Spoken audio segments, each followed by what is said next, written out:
we are finishing, hopefully, Treasures of Odd Urgan today. We will see. It all kind of depends on how the game day changes go. There's 3 more. I looked ahead. There's 3 more times where we have to wait for a game day change, so we will just have to see how that goes.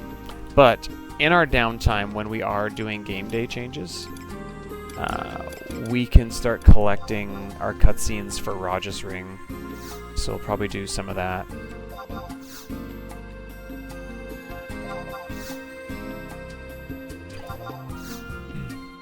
Declutter a bit.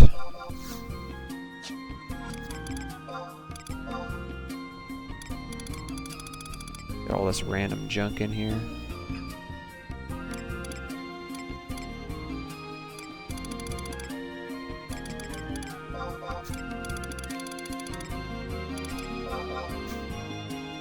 Should get rid of all these crystals again, but it takes time to declutter everything.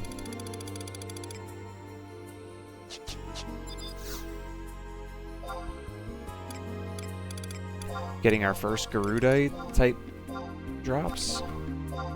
That must have come when I was doing my meriting. We got a Gravewood log. I'll hold on to that for... Actually, I'm not going to hold on to it. I'm just going to send it to Dieter, because I'm not going to need it on this character. I can't imagine I will anyway. You know what? Whatever. We'll just hold on to it. Just in case. I can't imagine we're going to need anything from that, though.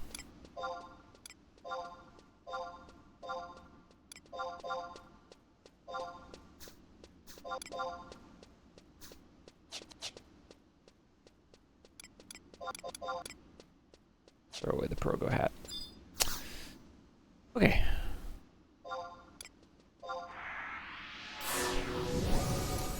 We're off to Arapago Reef. Got to go back to the cutters, so...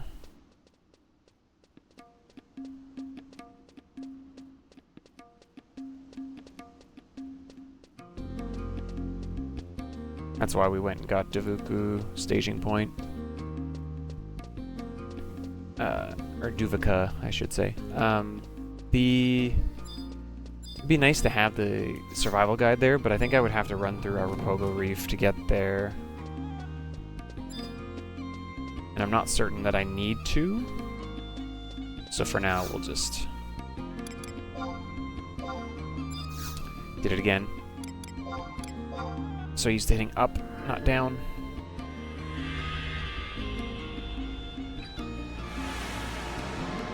So we are through and cleared Puppet in Peril yesterday. If I don't finish treasures today, it'll be tomorrow, I'm pretty sure, because like there's really not much left. Treasure, like some of these storylines are not that long. I'm starting to realize that, like, they seemed long because it was always hard to find groups, I think, for the fights. Like, that was more, I think, the hard part than anything else, is finding people. But the actual missions themselves are pretty short. Like, I know treasures used to be a lot longer only because they put in all the JP and Midnight weights. I don't even know. Maybe some of them were even longer than that. If I remember correctly. And then they changed them to game day weights, and even with game day weights, it slows you down a bit.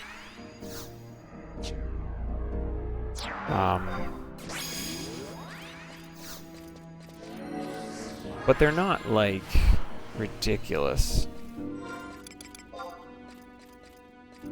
Like Zillart, we could have cleared Zillart probably in one day if I had done it, like, from the beginning of a stream to the end, and, like, not kind of got hung up on Eevee a bit.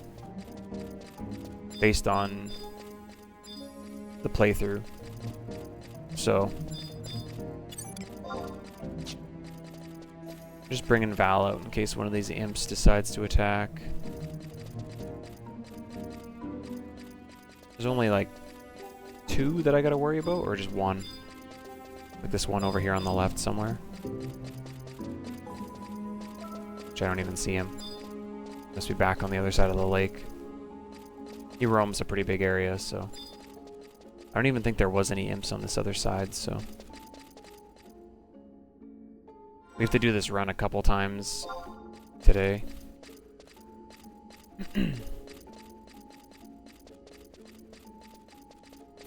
Yeah, what's left in treasures? We got the Gesho fight. We've got the assault Lamia kind of like thing. And then there's like a salvagey kind of mission, sort of. It's like a salvage area, but not like with all the penalties of gear and job traits and having to unlock all that stuff. And then and then it's just the final fight. Like, I don't really think there's very many fights left. I think that's it. Just those 4.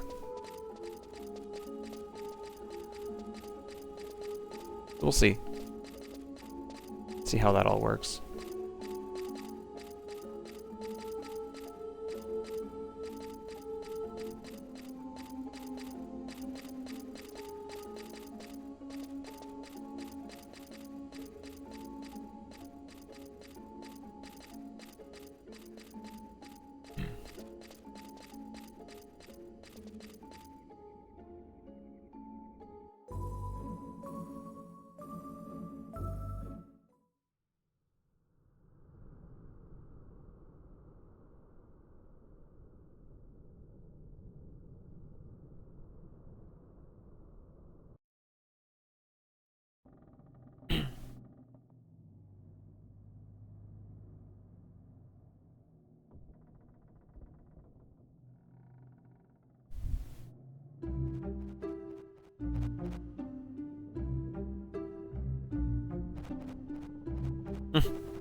The prisoners are singing.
We should be good. We did this run before. There's no imps or anything that I saw. It's just those shades at the exit that you had to watch out for, and if we have sneak up, we're okay.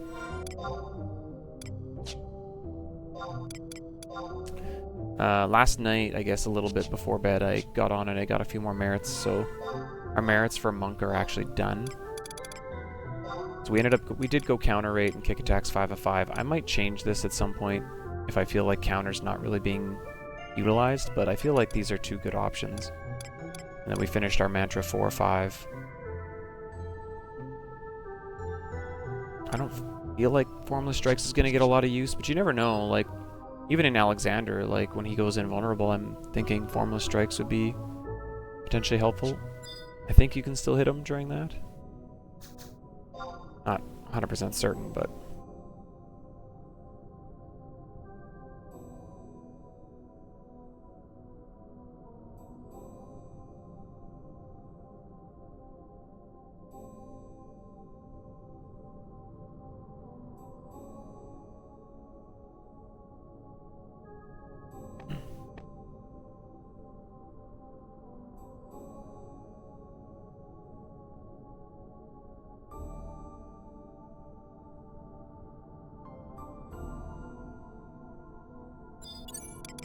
Alright, we're gonna warp.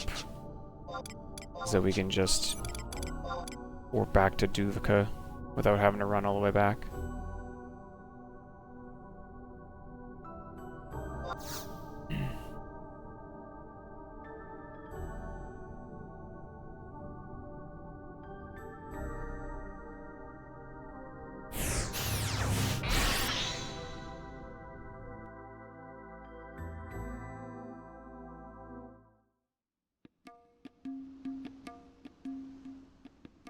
Definitely a lot of convenience having like some of those items where you don't have to worry about like buying or getting like warp clubs and stuff like that anymore.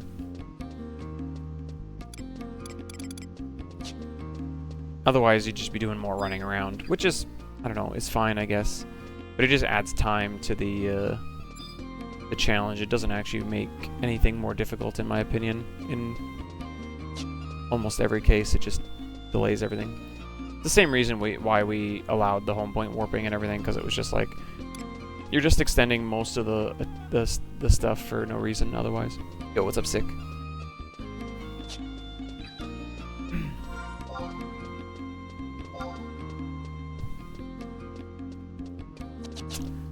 How goes it? Did you get anything last night? Do I need to be fishing up gugs later today? By need, I mean, do I get to? I don't think I could pull off 3 characters fishing at one time, but I could probably do 2.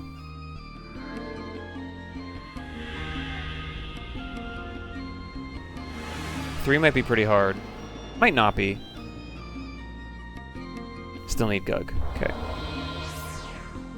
We'll just see. Maybe I can go get some meatballs and take a few boat rides and get you some. Sorry, man. I could have swore I had some, and then when I was like looking at my inventory, literally before my very eyes, my brain went from reading it as Gugasaurus to Guguru Tuna. Like, I'm not even joking. It's like it flashed in front of me and it changed the word, and I was like, so I have Gugs, but they're not the right ones.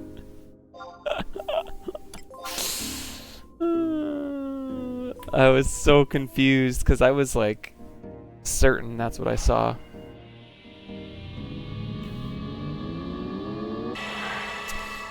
Yeah, Bisus are fun. I mean, fishing is fun. I like fishing. I didn't make the other 2's +1s though. Only Chell has the +1. I think that would be fun to do again. Go through the process of making that rod +1. All those different areas, fishing them up.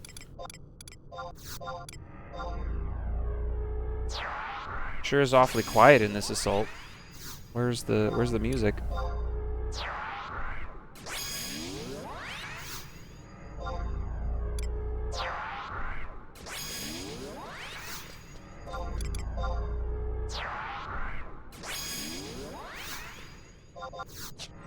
I guess it's not technically an assault, so maybe that's why.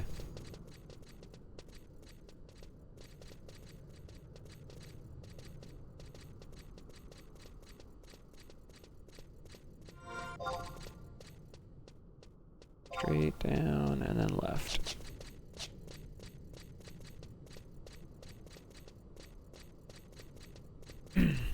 Yeah, I would do some fishing with you.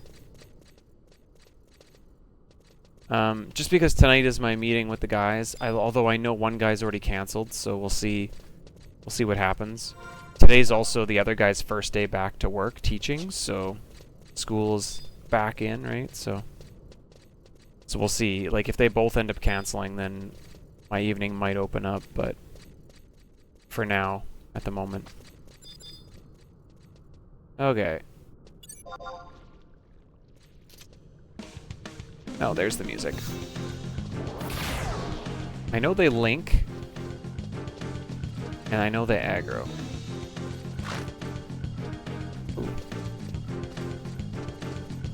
No, I know, but it'd be fun to do. It gives me an excuse to fish.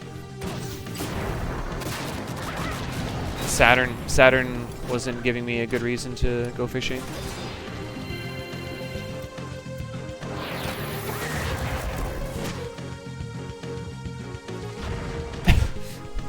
I was trying to convince him fishing was amazing, and he didn't believe me. I guess. I don't know.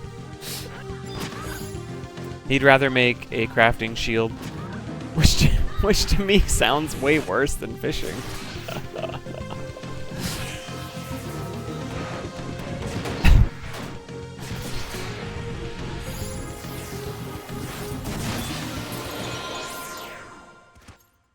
Wow, I only had to kill 3.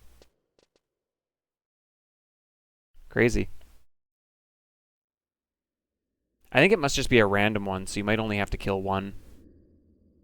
Just depends on if you get lucky and grab the right one.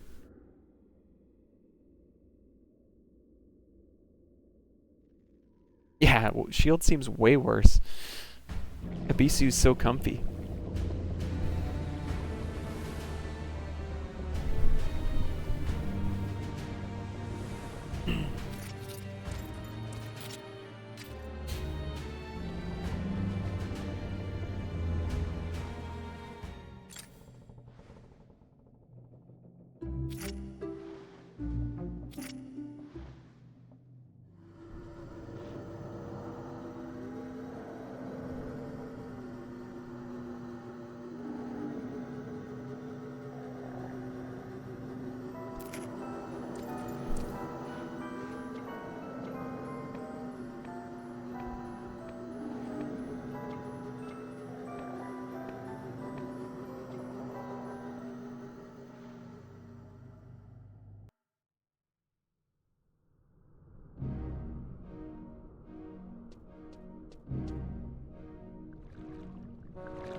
Man, how come Luciv can't do all this cool stuff when he's in your party as a trust? Just pick up the enemy and just move him aside. And then fly over and kill your targets.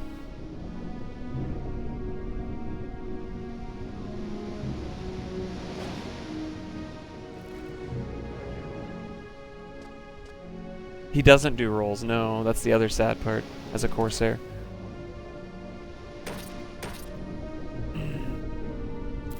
It's really unfortunate.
Hmm.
Okay, we are gonna have another JP Midnight wait, essentially, which is the game day wait. So we're gonna run around and start getting our cutscenes for Raja's Ring while we get that wait. So we're gonna get our last cutscene here at the Sentinels, and then we will probably start ticking away at those cutscenes because we've got maybe 20-ish minutes, 20 to 25 minutes range of time to wait before we can get our next cutscene and treasures after this one. There's going to be 2 more times that that's the case, so we'll probably be utilizing any time we can from that to finish off COP cutscenes for our ring. The one cutscene is going to take a while because we do have to take the boat back across to Piroga Narogo, right? So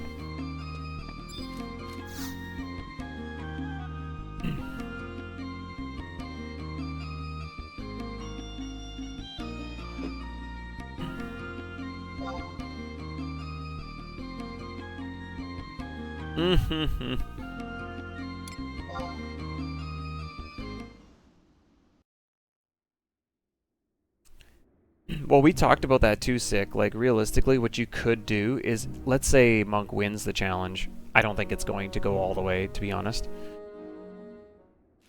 My concern is going to be that we're going to casually walk through every content all the way through to Chaos and then die. Or, like, Cloud of Darkness or something. That's my concern. There's, like, 3 fights that are coming up. Probably Hades, Cloud of Darkness, and Chaos. They're all, like, in another level, in my opinion, compared to most of the other fights. And so we might just be going through the motions almost all the way up to those fights, which I'm kind of like, I kind of don't like that.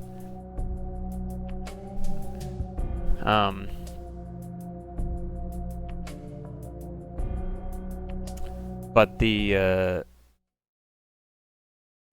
content in and of itself, like, is fun. But, like, I think you could, like, remove Monk. If you ever did beat the challenge with a job, you could just remove that job from the randomized roll. But I don't know if I'm going to actually do it more than one time. Probably not. If I was to beat this challenge with Monk right now, I'd be like, well, it would just show that the challenge is not hard enough, realistically, is what it would do. And it would mean you'd want to start adjusting the level that you do content at to make it more difficult, is really what that would show.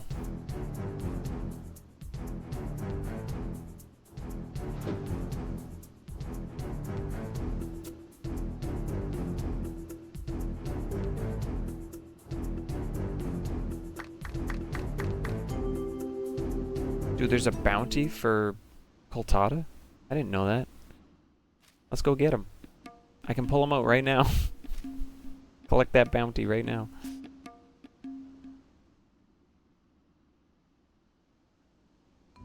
We're about to get robbed.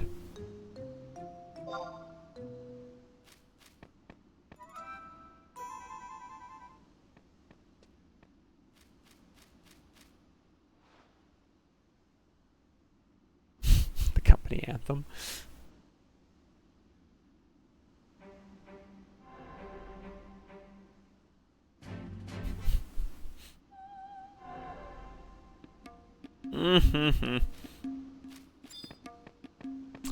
Okay, so we got some time. So we're gonna go start getting cutscenes for Raja's Ring.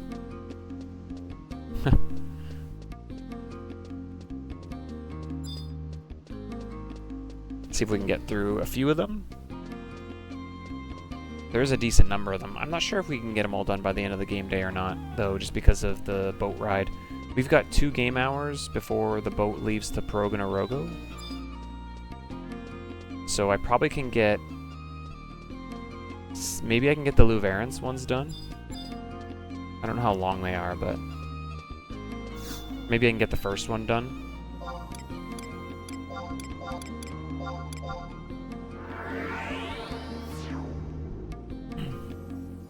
There's a few that I can get, actually. There's one in Mara as well.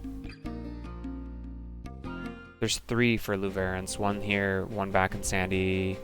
After I go to Ulagron Range, there's 3 cutscenes total. There's 1 in Old Town Mavopolis. There's a whole bunch to get, realistically. But I would like to get to the boat in 1.5 game hours to try to get to that one.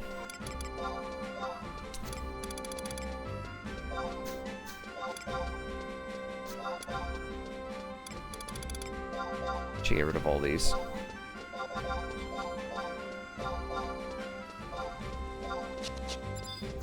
Take them back to the crafting guild, to the Moogle. We're getting so many crystals, maybe I could actually start a craft.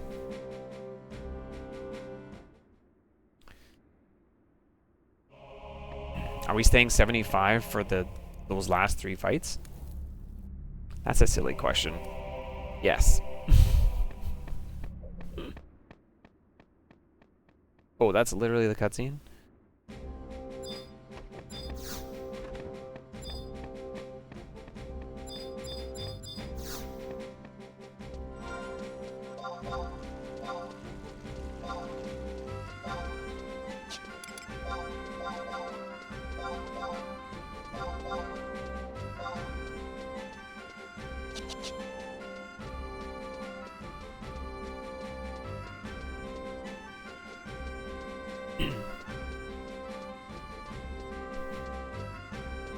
Got 1 game hour. I think I bought the multi-pass too for the mana clippers, so we should just have to get on the boat. We don't have to actually buy anything.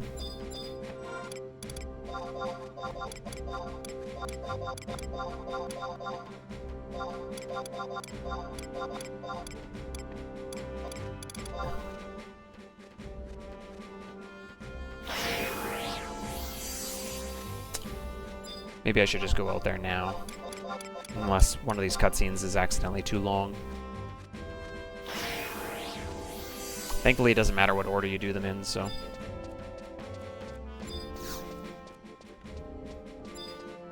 Oh, we do have to get a gold coin for the next mission, too, so I do have to go out to Nashma. But we'll do this part first. Just because this one's the only kind of, like, time-constrained one where you have to do it at a specific time.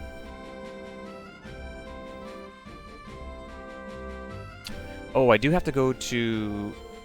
Please hold. I actually have to go to Port Windhurst first. Shoot. Should have done that first then. Well, if we miss the boat, we miss the boat, I guess. Oh, I don't even have that home point either. Alright, we might have to do that. Do that cutscene at a different time. Because I'm not making it over there, probably. Shoot. Should have gone here first. I thought I could go right up to Progonorogo, but no, I have to get this cutscene first. And I don't have all the home points here, because I'm from Sandoria this time. By the time I even get out here, the boat will already have left. That's fine. We can go get our coin for our next treasures mission also, but we'll just keep getting our cutscenes. And then this will be like the last one we get, probably, is going out to Progonorogo for Raja's Ring. So I think the boat just left, like at 17:30. I think. You feel like you have a lot of time, and then you realize really quickly you actually don't. Game time actually ticks away pretty quick.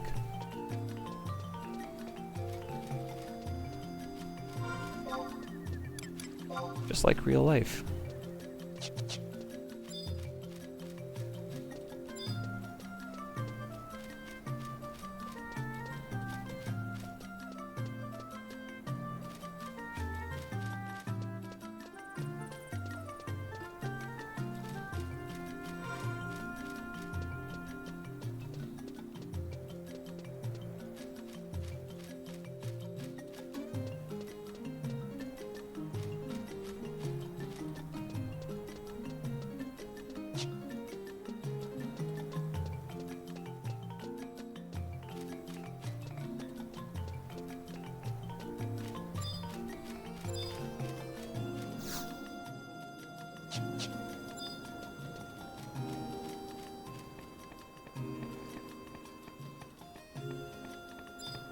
Time to start fishing.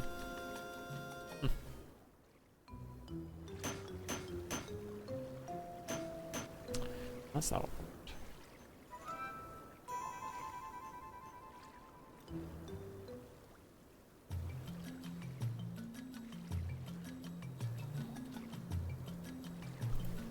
There we go.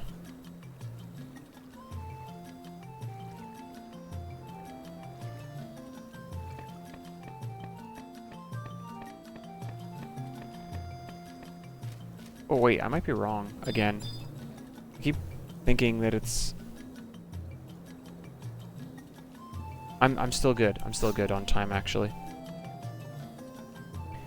It leaves at 21... Oh, sorry, that's the wrong one. Yeah, it left at 17:30. Okay, so 5:30 is the next possible one.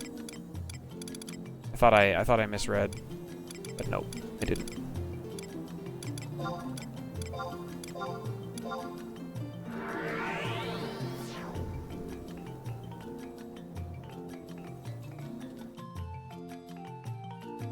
So 5:30 game time is when it leaves next. 5:30, 17:30. Twice a game day.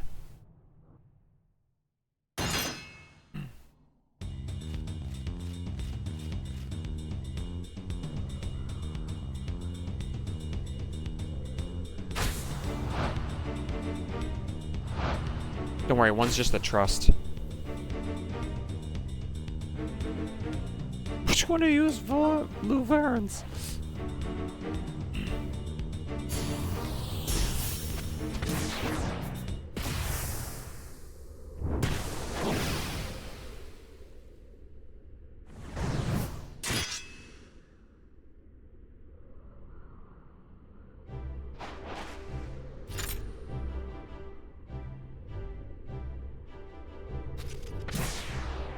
Penance, I have that ability merited.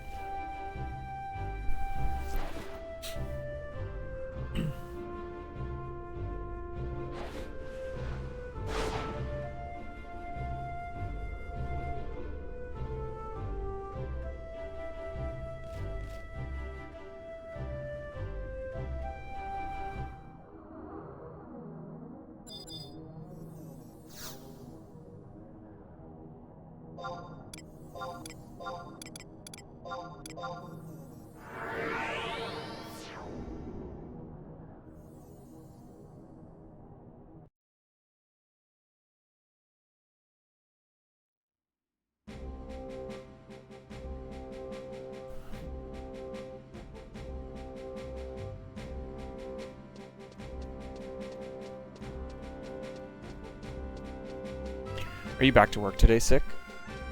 Or do you still have today off? For like an extra long weekend?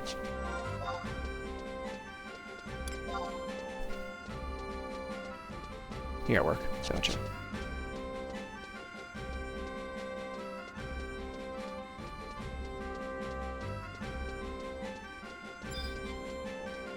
Man, like half the battle for me is like trying to like look for something to do potentially. And then otherwise it's like, I guess I could play games, but like I don't want to just be playing games all day though. All day, every day, like I want there to be something else to be doing. You can definitely feel like the desire to be working.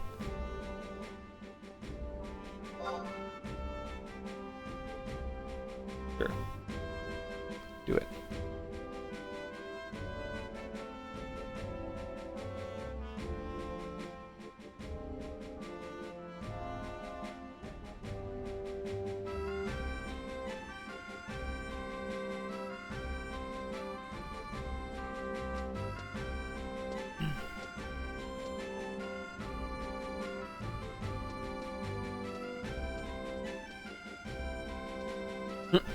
See all those people just waiting for him.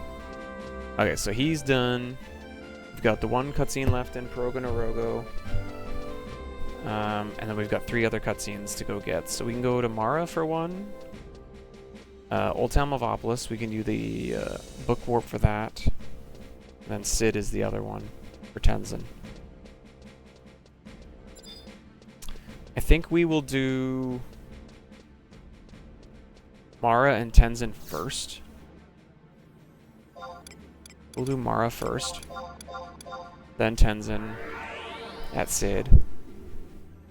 And then we can book warp to Old Town Mavopolis for that one. And then book warp to... Actually, we can home point warp to Kadarvamire. I forgot. We got that now. Okay, then let me go here. Sid. We can still book warp from Old Town to Nashma. That still works.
Or we could get this cutscene, go get our coin, and be ready for our next cutscene.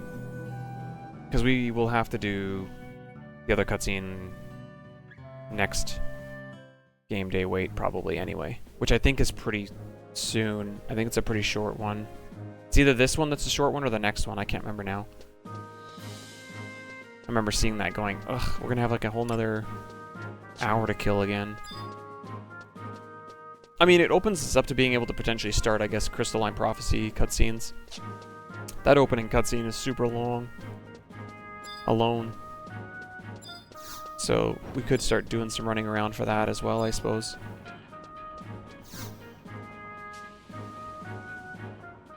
Kind of crazy to think that we're actually going to start those missions.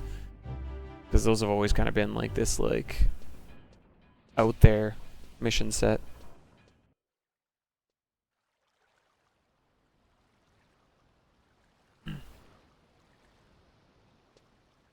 Hey, Tenzin. Thanks for trying to kill me back there.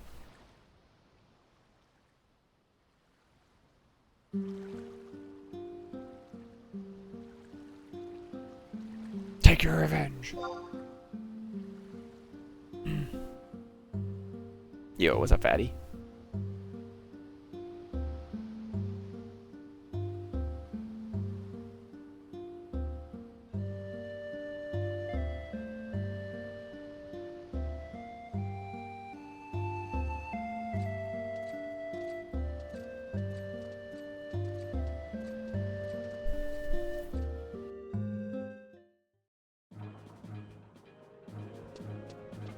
It is weird that that cutscene happens in the port, but they make you go to Sid for it.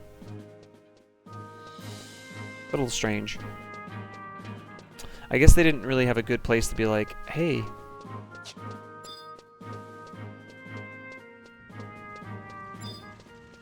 But I mean, they didn't really have that for the Mara cutscene with the Shakari, so I don't know.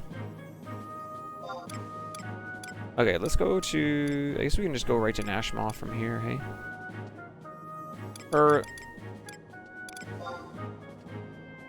Yeah, let's do that, I guess.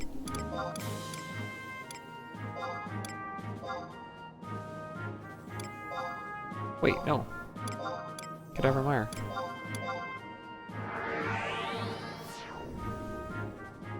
I don't think I have to fight this Fomar again, right?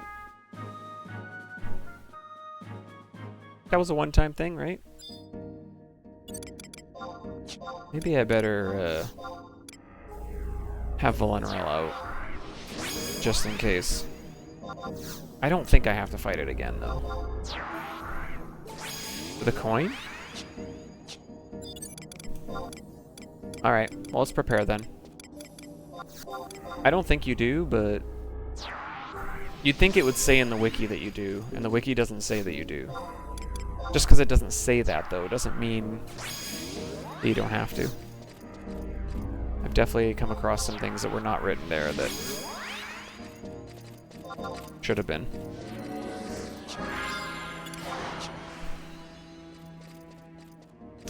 We'll find out. I think if you fail the first fight and you have to come back for a coin, I think you do have to fight it again. Maybe? But for this cutscene, I'm not certain. Guess we'll see right now. Okay, I don't. Maybe you used to and they took it out? Maybe? Possibly?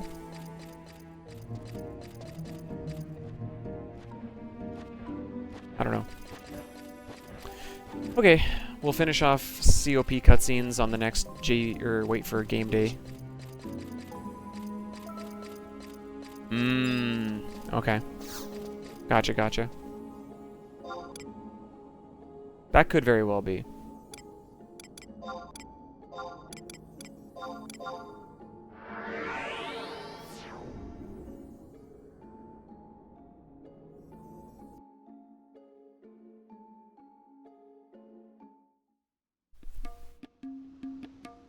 We got our Gesho fight, I think, coming up next, I think.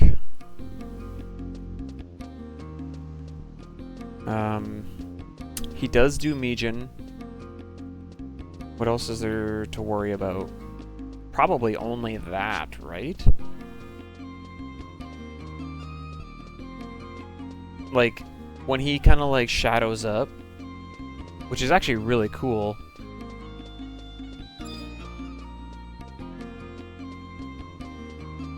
Because I remember he like multiplies into multiple targets, if I remember correctly, when he shadows up. But I think Valenrel is gonna, assuming that I have any enmity in that at all, I think Valenrel is gonna take care of that.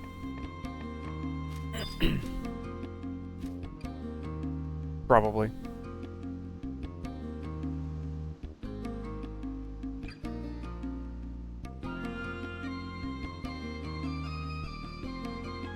This is mission 34.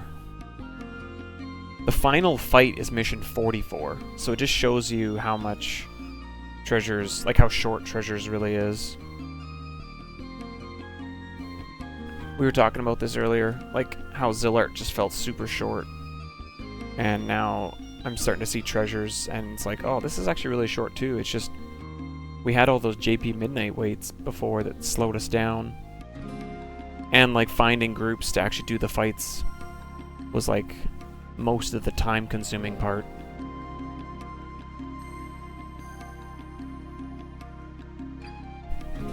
What do I think the coolest fight in FF11 is? What are we talking about when we say cool? Like, how do we define that? Are we talking like enjoyable, unique, like the idea of it? Big spectacle.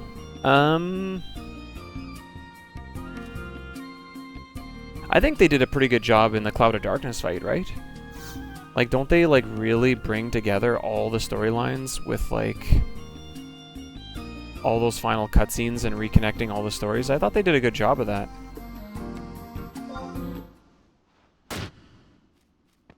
If I think about just general, like, mechanics of fights, I think the Shaw fight is the coolest fight in the game. Because you can tell they put a lot of thought into that fight for making it, like, full circle in all the different aspects of how, like, the chess pieces work and everything. So when it comes to mechanically in the game, I think the Shaw fight is the coolest thing they've ever programmed.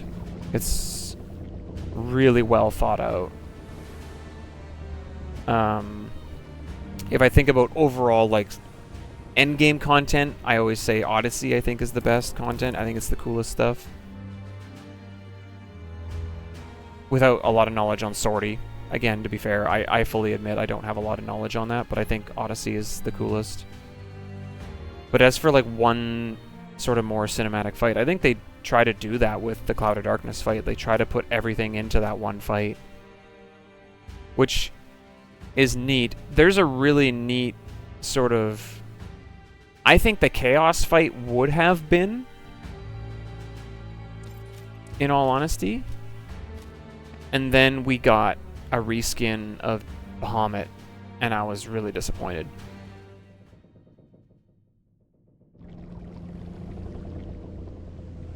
So, like, there was a really cool, unique battlefield for Chaos with all the fire animation coming up off the sides and everything in the throne room area. That was pretty cool. And if Chaos had been something more than a reskin and an actual new model, like a unique model, that probably would have been the one that I would have said. But the Cloud of Darkness fight and getting to actually see Phoenix, that was probably the coolest thing I've ever seen in the game. I can't think of another thing in the game. Like, when I saw that, I almost got, like, half convinced we were going to get Phoenix as an avatar. Because I was like, oh, they made a model for it. And we have a model for Phoenix now. And, like, there's still this, like, deep down hope that that actually does happen, but I don't know if it ever will.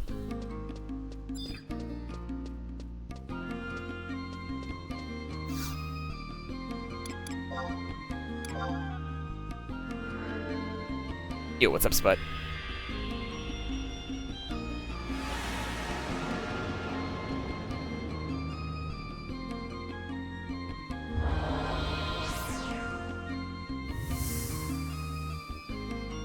So yeah, those are kind of my overall thoughts when it comes to, like, the different ways that I feel like you could say what is something cool.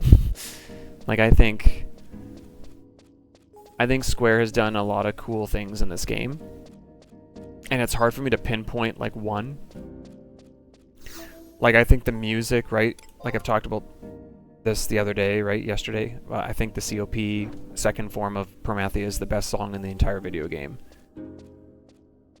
I think Phase 2 of the Alexander fight, which is coming up soon, is also really, really good.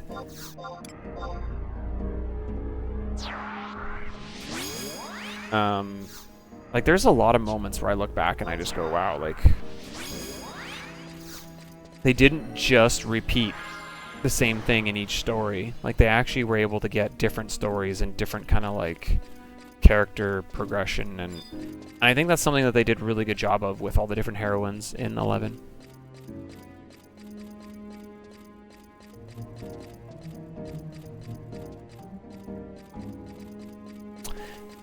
So Chaos is the final fight in Versus Resurgence, yes.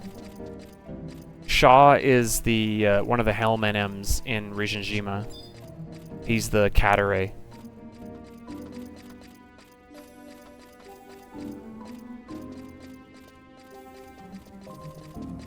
And he's designed around the game of chess.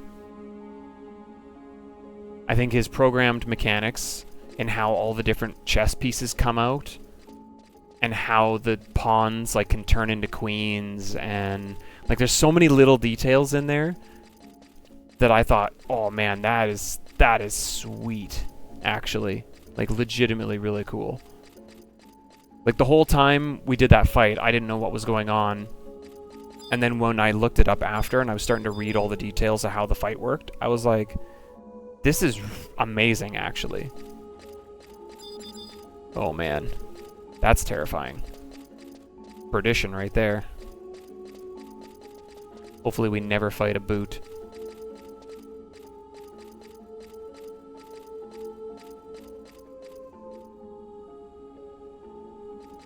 No, our group did not summon burn it. We low-manned all my Aeonic stuff.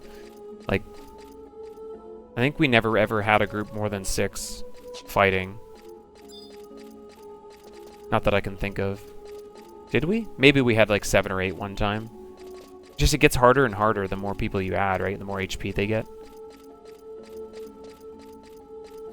I know the ads are coming up here right away. We're going to get our cutscene, and then we will not do the fight until the ads are done.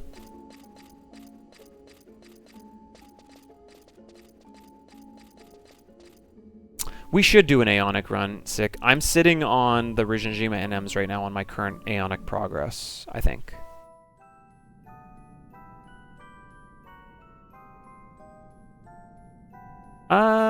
I don't remember what we did for our primary damage. Corsair for some of them. I think Warrior for a lot of it, right? Like, Ebo and I went War, and we just Savage Blade everything down. Ever since we finished getting our gear from Odyssey, with like the crazy weapon skill damage plus, you're doing like 50 to 60k, even with pretty minimalistic buffs. Every weapon skill. And I think we were just like damage racing most of the NMs when we tried a little bit after Odyssey, but we never did finish. We never did the Helms in Rijinjima post-Odyssey yet, so I don't know if that'll still work or not. Yeah, I think we did Wars for Warder of Courage, yeah. And he went down, like, fairly easily. From what I remember. Flan was still annoying. Oh, yeah, the Flan. And I remember Albelman, I like super buffed, we super buffed with Bard on Dieter, and then I warped back and put him on Black Mage so that he could pop it and pop like Mana Wall.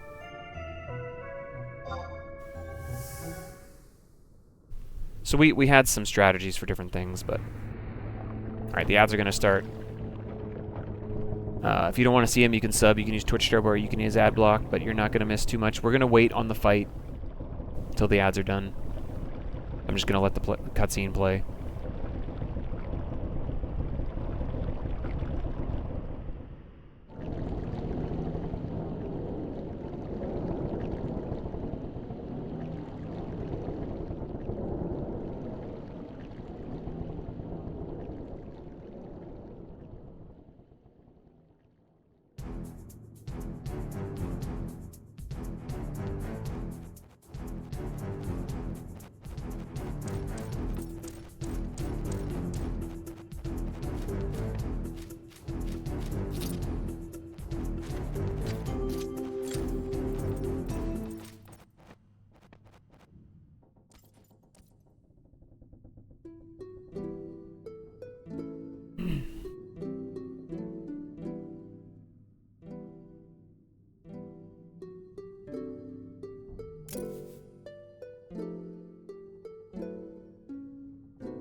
That's a fight I never really got to experience too much. I did do it.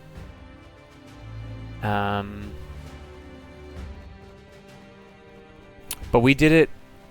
I did it with people kind of after it was already kind of not a big deal anymore. So I was kind of disappointed by it because the fight itself wasn't super hard. I was expecting it to be harder. I don't remember if it was, because I don't think we were level 75 anymore when I actually went and did it. We might have already been like level 90. I think it was really late.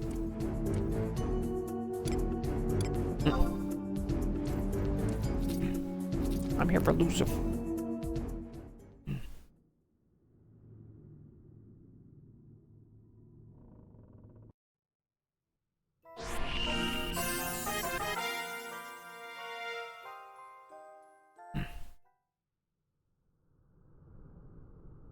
I'm sure that one would have been really good to experience the first time, though, like in a proper setting. Same with like Shadow Lord in Dynamis Zarkabard. I think that would have also been quite a build-up. Like there's a few fights like that that I never really got to experience them. Like my first Shadow Lord Dynamis fight, I got to experience from I got to watch from afar while other people killed it, pretty much. And it was kind of just like, oh. Alright, ads are done. Perfect. Perfect timing. Let's go. Yo, what's up, Crux?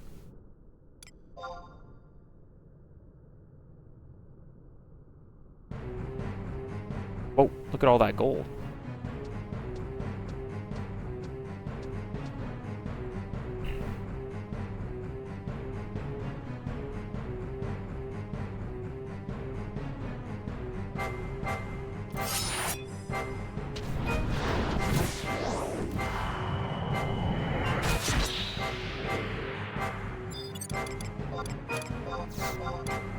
Thankfully, he does that dramatic cutscene and then actually waits for me to come down and fight him. Okay, I don't know what Mijin's gonna do. It's the only concern really here. So we might just chill.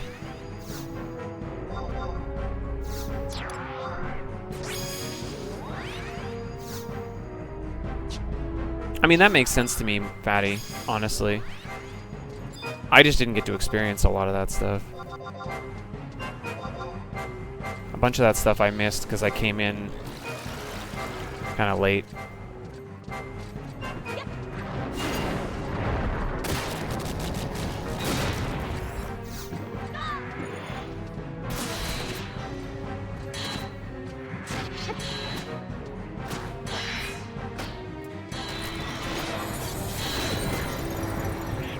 Probably gonna back off here and a couple. Once I see the Trust get their TP, I got 2 quick steps on, and I'll put a couple box steps up, and then I'm gonna back off.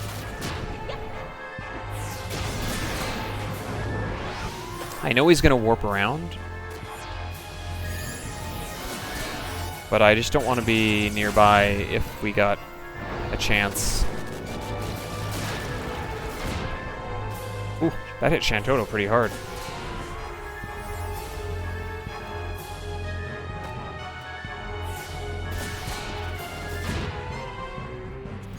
It's a nasty move. She just doesn't have a lot of HP, that's mostly the problem. I'm mostly worried about Mijin. He's gonna break into his multiple targets here soon, I would think.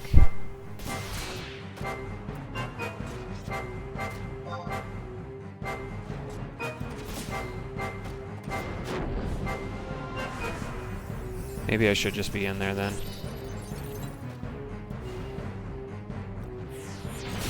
Okay, I assume it's got to be coming because he's at 50. He's under half now, so. Oh, there. He didn't blow up, though. There it is. Oh, that hit me still. Okay, that wasn't horrible.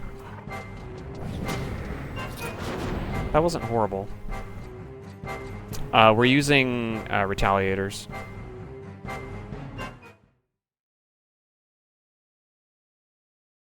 I haven't done any relic stuff yet. Yo, what's up, Jamie?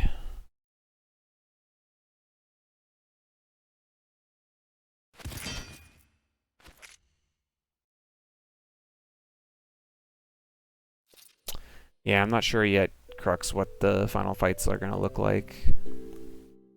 But we're not going to have a lot of access to good gear either, remember.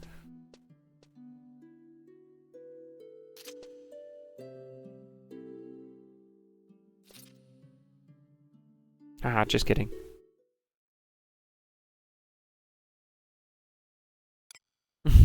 To the core.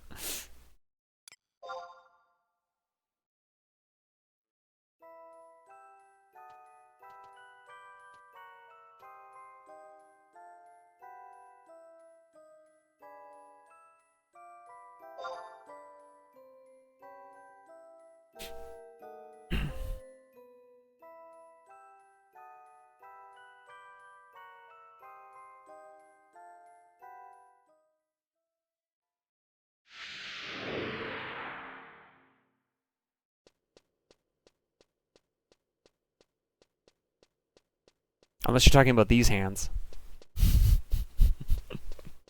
Then I'm using these ones. Haha, 10 of 10 joke. Let the dad joke come out. Embrace it.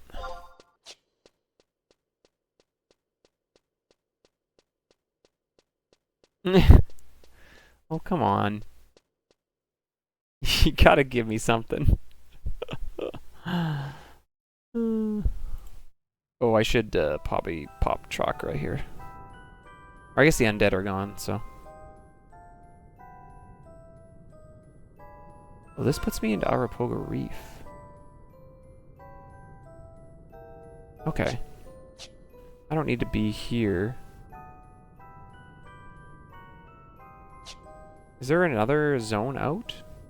Whatever, that's fine. We'll just warp. I have the home point, so.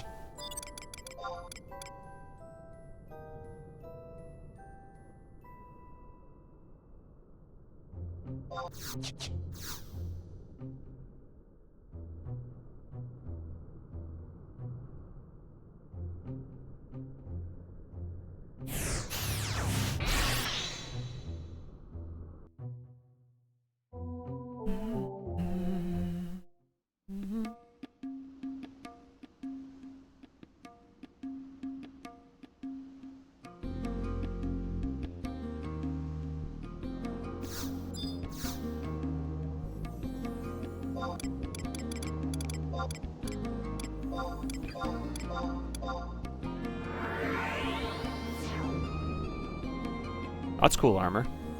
That white kind of like salvage set. Looks like the salvage set, but it's white. That's pretty neat.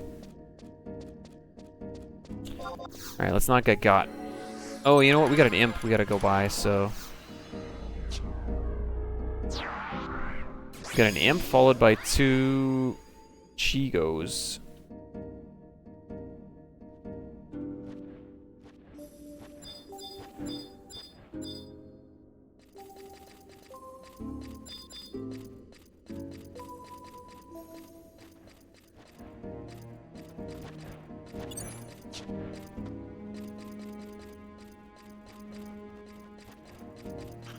Aw.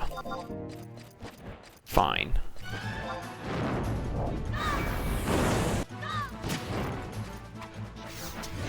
Actually, I probably could have sold this thing. My punches are doing a lot more than I thought. But you don't want to get amnesia'd and then no way to heal, or you're not putting the victory of this challenge on a whim of beating a single orderly imp. You know?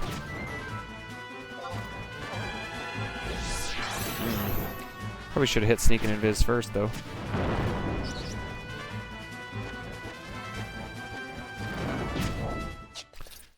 I've got lots of HP. It'll be fine.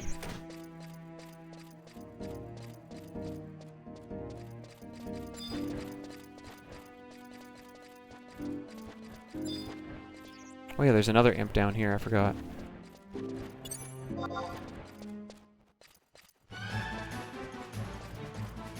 Oh, he did aggro. Interesting. Where's the Chigos? Oh, there's one.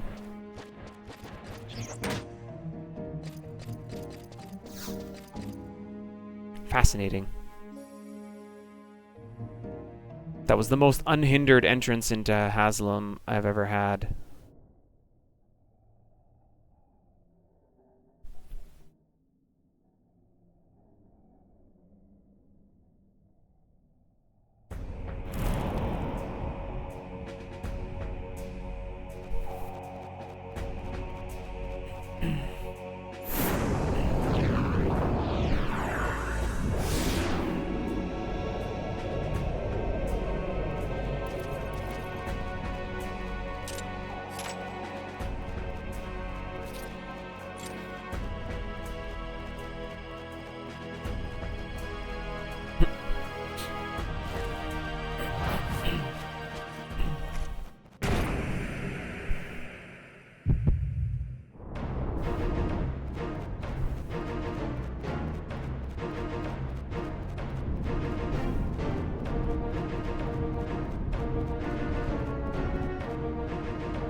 No, don't do it. Ah, good. My amnesia's gone. I remember.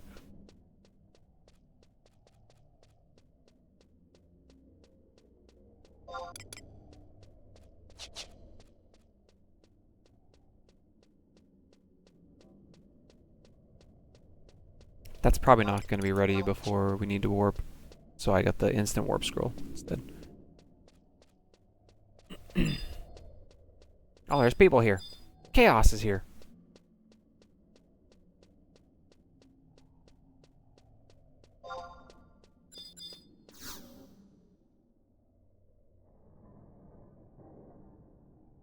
I didn't remember that.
If he knew how to roll, it would probably have made that fight with Odin a little bit better.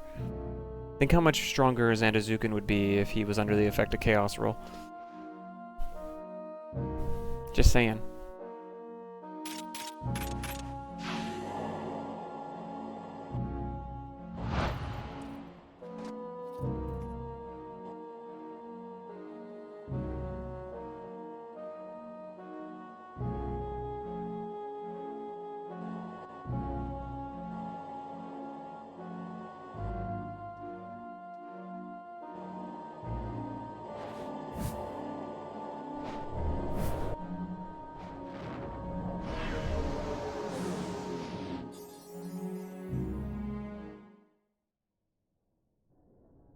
But I'm still here! Aha! That was actually a pretty long cutscene. I didn't think the Warp Ring was going to be ready. Okay, we got one cutscene here, and then we got to wait for JP Midnight, i.e. one game day again. Since the cutscene rule has changed. So we should be able to go finish off and get our Raja's Ring.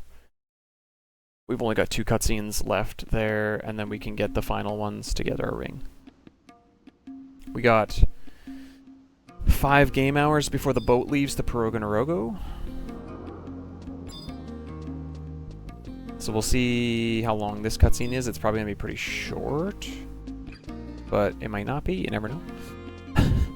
I don't remember any of the lengths of these cutscenes, so it all kind of comes down to that and how it goes.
They put so much effort into these cutscenes, dude.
She's the only one that uses her real name.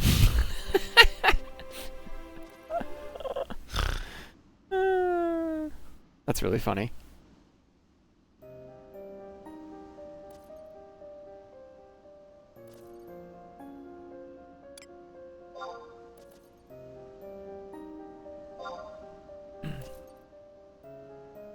Yo, what's up, experiments?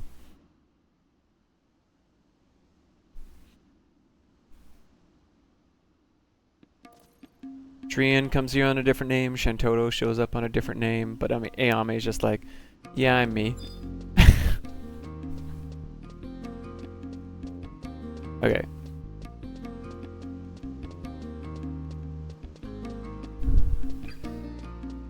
We'll go get our cutscene in Movopolis, and then we will warp over and wait for our boat. Because we have to wait for another game day change to continue.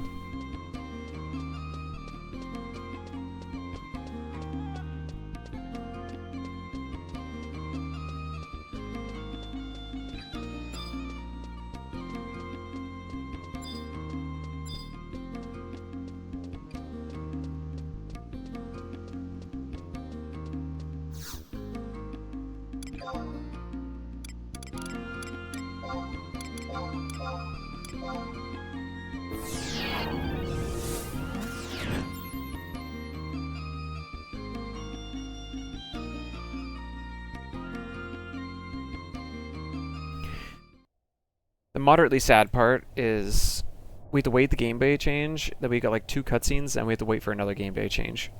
But that's the last one after that happens, so we'll have to see what the plan is. Potentially, maybe we can go for that hour and start a crystalline prophecy. start getting some cutscenes, start working on what we can from that.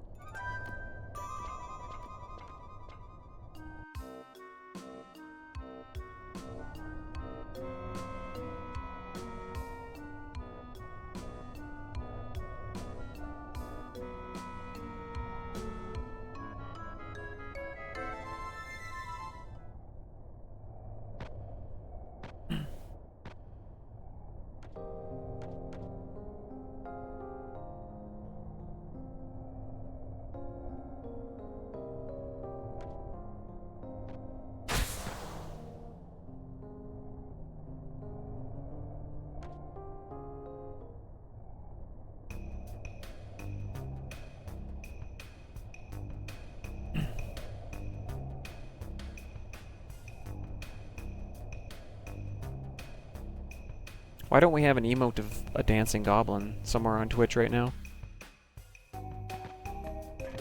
Someone should make that.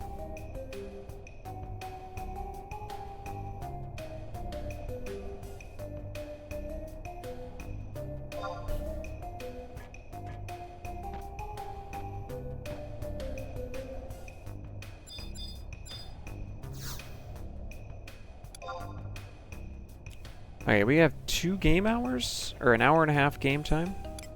So not a lot of time to wait. So that ends up being really nice.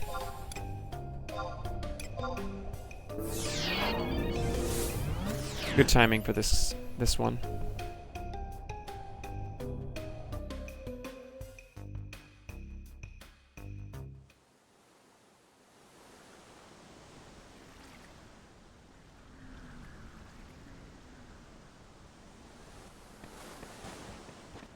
I do still have my key item, right? Multi-ticket? Yeah.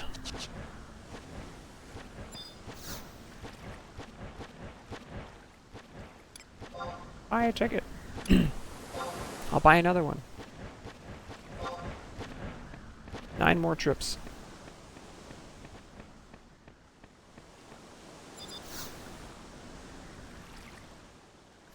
Should be arriving here any second.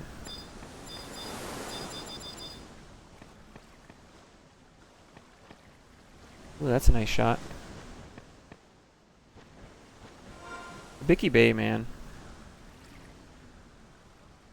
It's a good zone. Screenshot.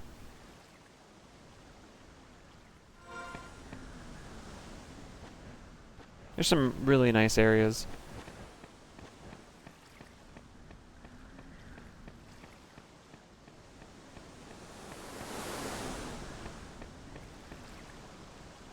There's my boat.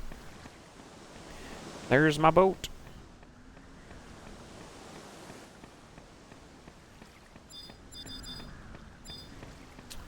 Alright, while we're waiting for the boat to leave, I'm gonna go use the washroom, actually.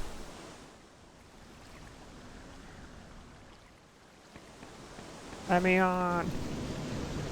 It's funny sometimes when you run out onto nothing.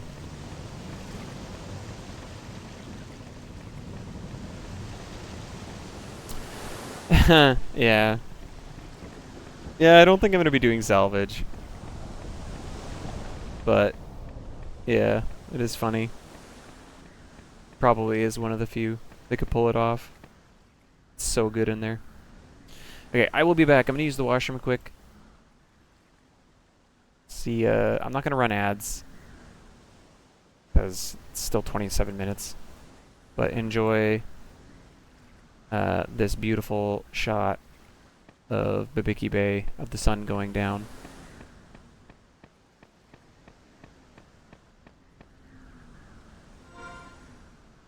There.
The boat left.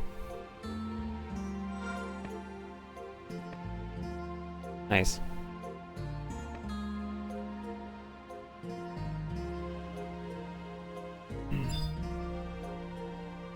Yeah, Siren ended up being not too bad, actually.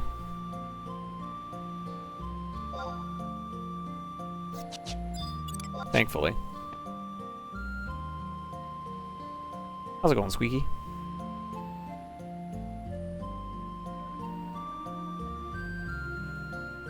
Usakane would be pretty sweet, honestly, but I think we're gonna break out of the 75 content sooner rather than later. And then, well, we'll see. We've still got a lot of stuff to go before we can actually level to 80. It's actually kind of crazy. Like, there's so many missions to do.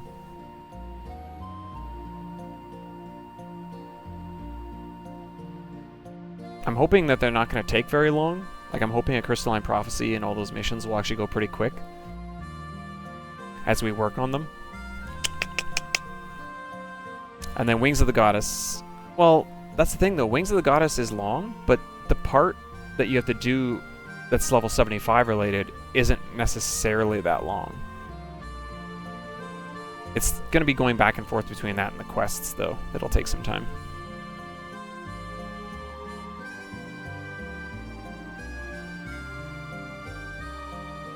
Oh man, that's scary. Are they all right?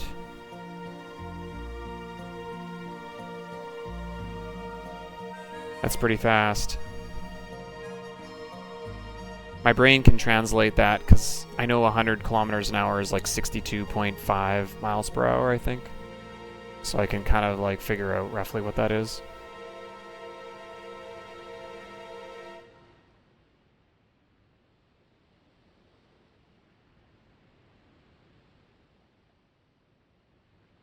He's okay. That's good. Yeah, my cousin and her husband were just down in the States doing like a biking, like a motorbike kind of vacation trip together. And they got hit on the bike, and they're home now. But they had a whole bunch of surgeries and stuff, but they're both okay. Her younger brother, like one of my other cousins, went and picked them up in like a big vehicle so they could drive them back, and like they could actually keep their legs like extended. But it's scary, man. When you're going down the road, you just never know. You never know what can happen. Oh man, he doesn't even remember the crash. Ooh, he actually like lost like some of his like short-term memory. I wonder if that's due to even like how if they had to like sedate him. I wonder, did they have to sedate him when they like got to the scene? Because I know you can lose. They talk about how you can lose memories from that. Just that one memory. Interesting, hey? Yeah, that's scary. Yeah, hope his recovery is going well. Good to hear that he's at least at home, because that's, you know, that's always a good sign.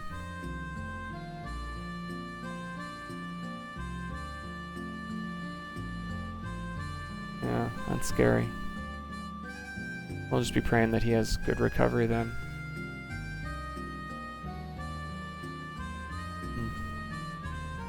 Yeah, Lord, you know what the details are with that collision, and so just thankful that you've been able to preserve Squeaky's friend and that he's safe at home.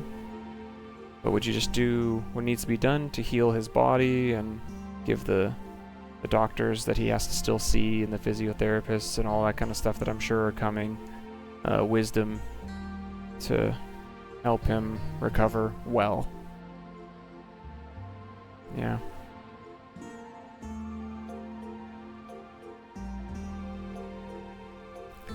Oh, rapid eye usage. Okay. Yeah, because I wonder if that's... does that have something to do with, like, overstimulating the brain, I wonder? Like, if you've had a concussion, yeah, I could see that being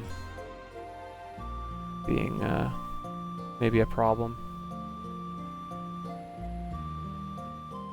I think back on like how many like different things that I did. Like, I don't know if I've ever had a concussion. I've been in a collision like that. When I was in my early 20s. This is about maybe more than 15 years ago now. It was like 9 p.m. I was driving down the freeway going 90 kilometers an hour. So that'd be, I don't know what that is in miles per hour. Would that be like 55? Maybe 55, 54 miles per hour. And it's nighttime and winter-ish, so like it's dark. And I got rear-ended. They like hit my rear quarter of my car and like swung me out sideways. I was going 90. I think 90 would be about like 54, 55 miles per hour. So anyway, they kicked my back end of my vehicle because they hit me in the kind of rear quarter and kicked me out sideways. So I was going sideways down the road. I was in a double lane freeway, and there was a semi that had just merged on. So like out my passenger window, all I saw was these two giant bright lights from the semi truck. And then I was able to like correct myself, but I overcorrected and swung myself going the other way. So then I was sliding, my right side was sliding forward, and then I corrected again and was able to get myself over to the side. And honestly, like the Lord was protecting me that day, because like miraculously I did not hit anything else. I did not hit a guardrail. I did not hit another vehicle other than the original one that like hit me from behind.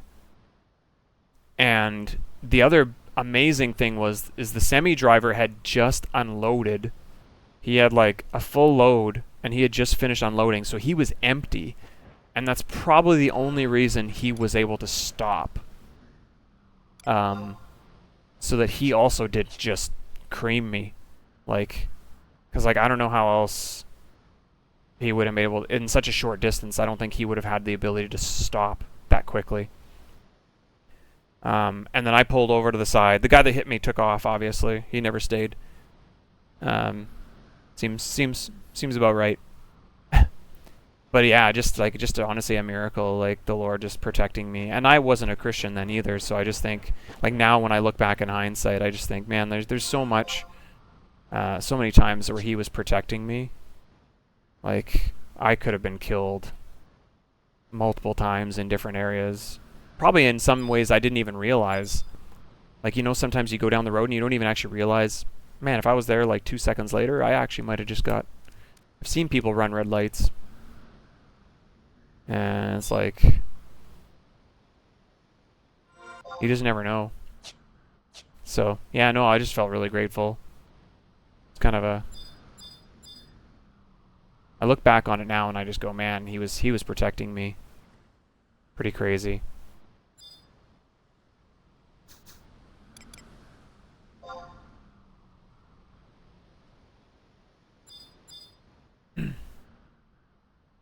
Yeah, they're real heavy. So really, like I said, really fortunate he was just empty.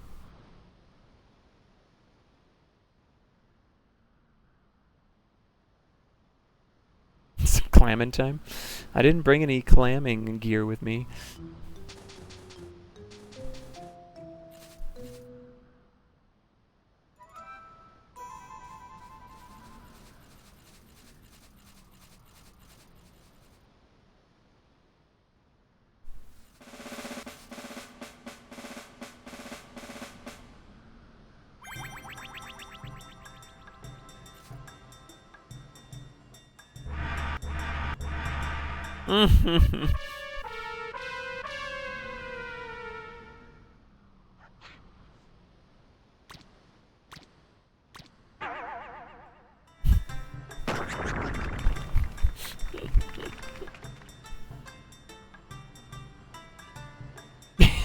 I guess.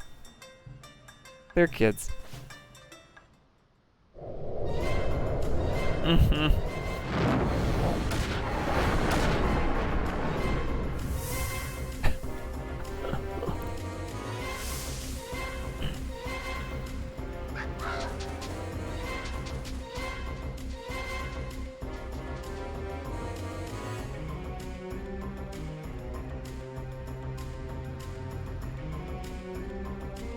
Let him have it.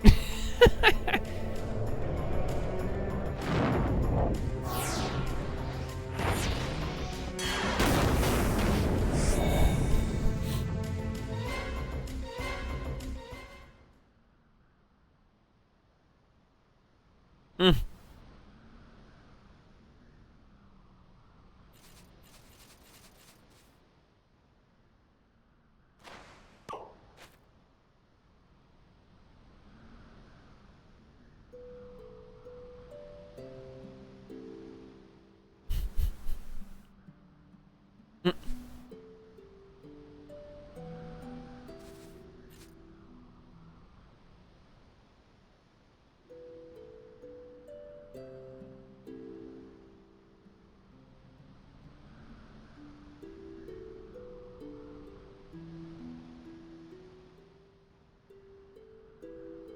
Yeah, she's actually pretty good.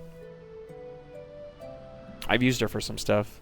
She's my go-to healer when I lose my Unity trust. Pretty much.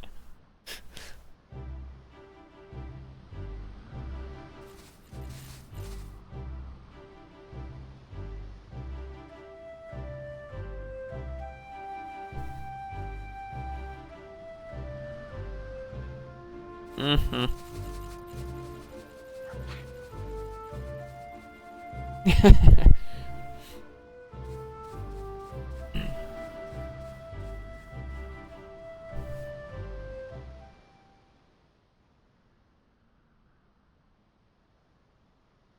Yo, we got a black drop. Let's go. And the game day's about to change. Let's go. Back to grab a couple cutscenes.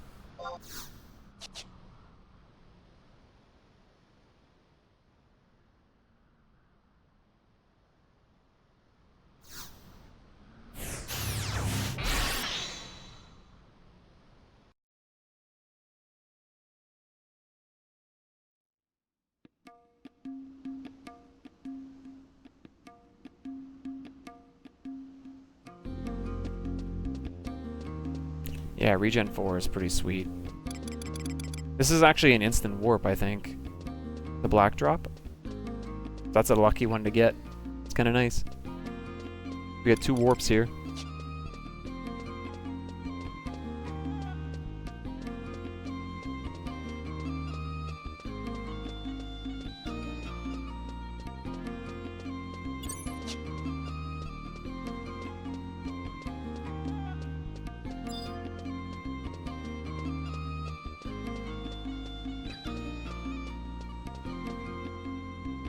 Oh yeah. I mean, I don't actually know how fast they were going and I was going. I just know the speed limit was 90. There's a good chance that we were not going 90. I'll fully admit I don't typically drive the speed limit. But neither does anyone else on the road, which is kind of why, right? You kind of travel at speed of traffic. Speed of traffic is typically about 100 on the freeway. Usually. It's usually about 10 over, from what I've seen.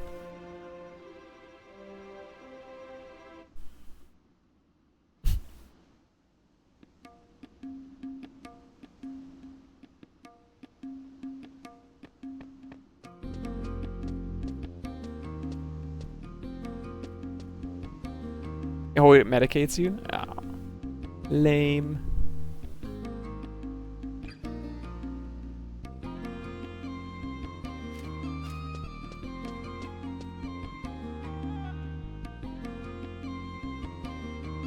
Oh man, which cutscene are we gonna get first, actually? Because both these cutscenes are approach the palace in Reloot Gardens. So I'm either gonna get the cutscene for Odd first, or the cutscene for COP first.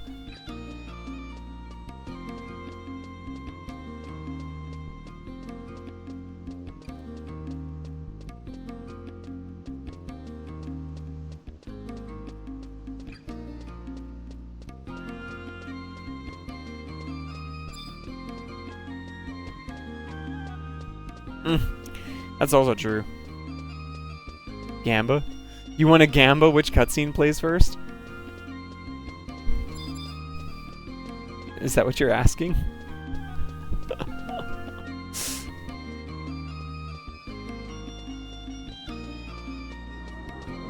Oh my goodness. Alright, we will.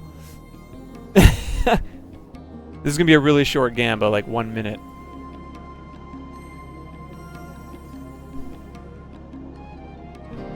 You got points to burn? Alright.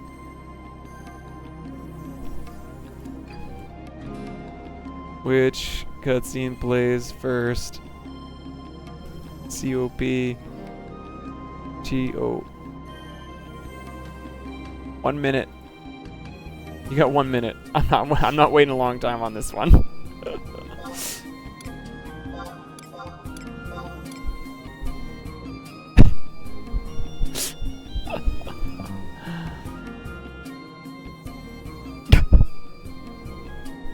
I think the COP one's gonna play first, personally. But I don't know.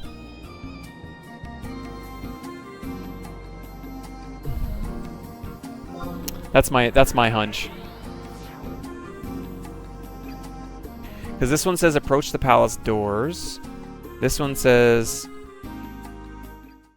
approach the palace for a cutscene.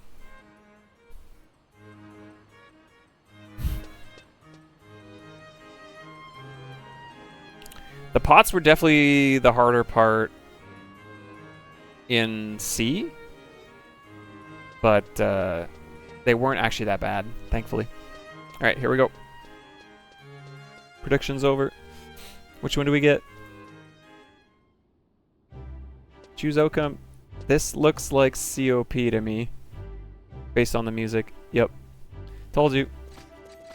COP wins.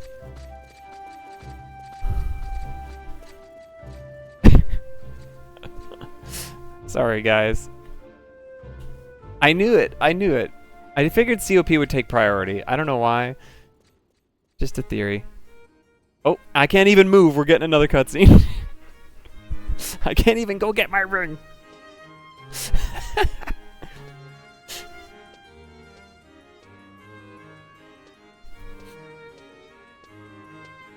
What's up, VP?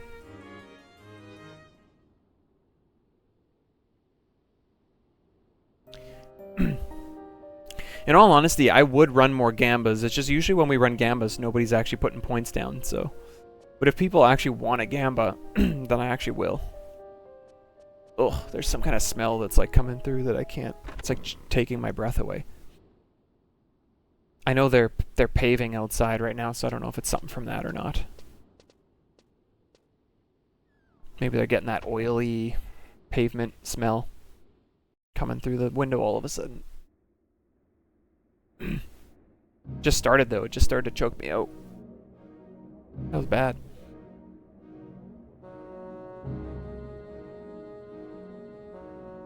Might have to open like a door and like get a fan going. We'll see.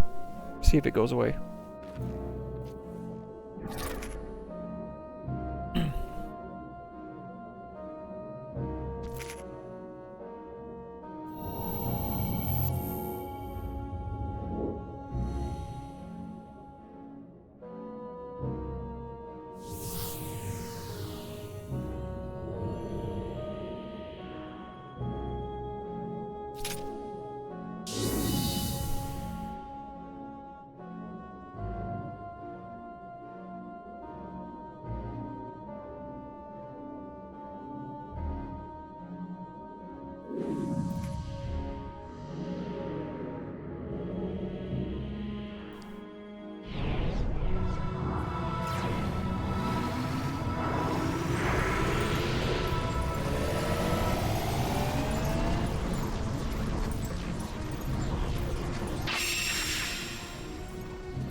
Well, that was easy.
I just left the Empire.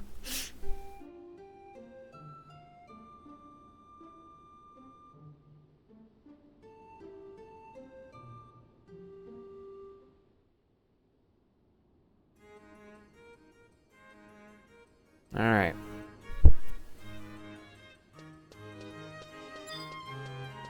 So I can't do this right now, but he does give me... Well, unless they remove the wait time, but I doubt it. But I have to come back to him next game day, if I remember correctly.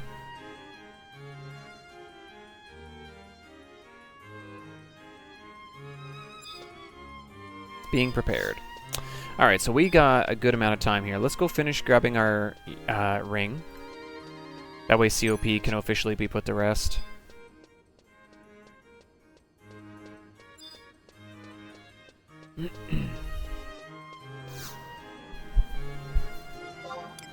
Well, I guess we could get all the cutscenes, eh? Should we get all the cutscenes?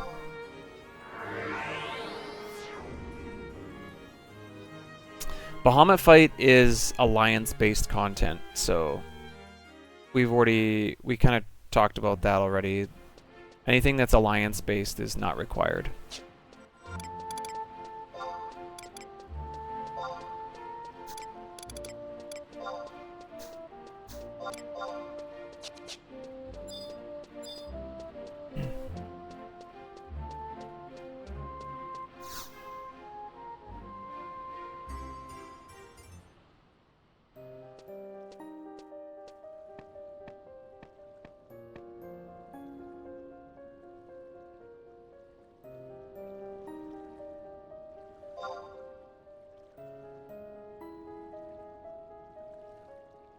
Well, it just means we wouldn't do Bahamut with trusts. Even if you could use trusts, I'm not sure if you can or not, but even if you can, you wouldn't do it at level content because it wouldn't be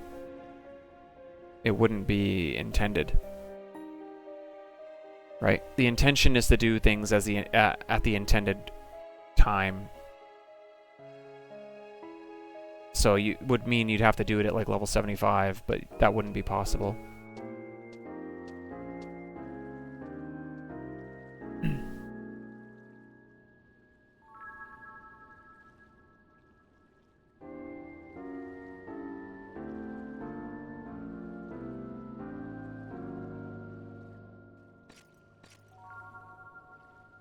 Yeah, we can get Umlia now. We have to go out. We have to go to Tav anyway, so... to get a couple cutscenes. Guys, the ads are going to start here right away. If you don't know, we run 3 minutes of ads here every hour to get rid of the pre-roll ads so that you don't get hit with an ad when you join the stream. You can start watching right away. We're just going to be going around collecting some cutscenes because we have to wait for the next game day change before we can finish Treasures of Odd-Oregon. It's our last game day wait, from what I understand, so... we're going to keep plugging away, getting these last... cutscenes. Please hold.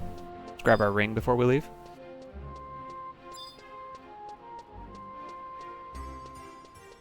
And then... we will... see how much time is left on the game day after that.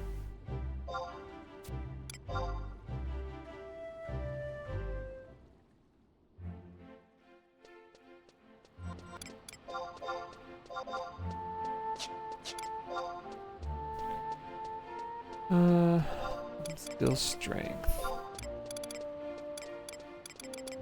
Oh, it's not in there yet. Hee hee.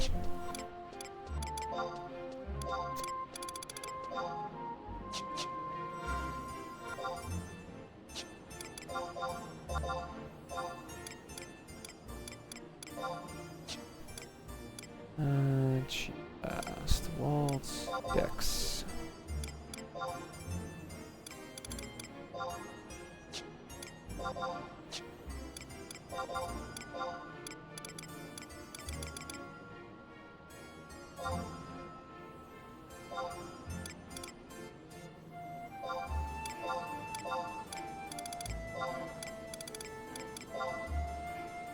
Actually, that won't... please hold. Let me think. This one needs to go there. Yeah. Otherwise, it's not going to equip correctly.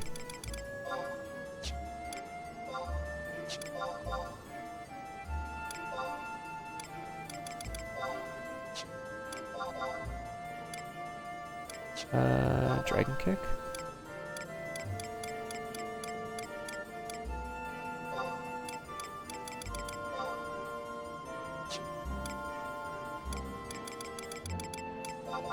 Okay.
Yeah, it's all good. We're not gonna add any of that stuff. It's not the intention of the challenge for now to do that.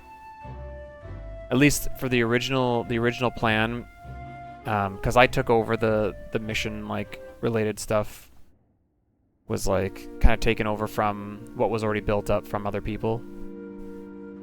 So I'm not gonna add anything to it for now. We're just gonna work through what we have, and then in the future, if we want to try that, we can always do that.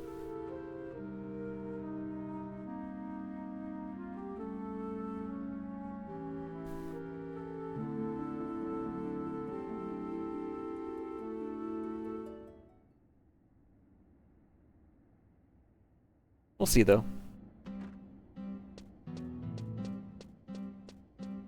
See how it all works out.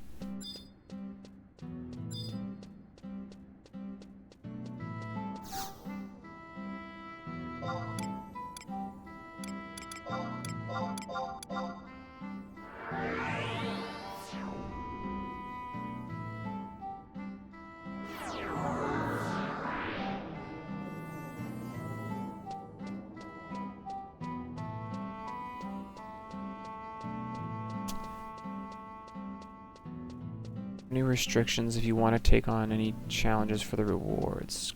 Well, what do you mean by that? Like, do you mean like just like if I wanted to do like Lilith? Is that what you mean?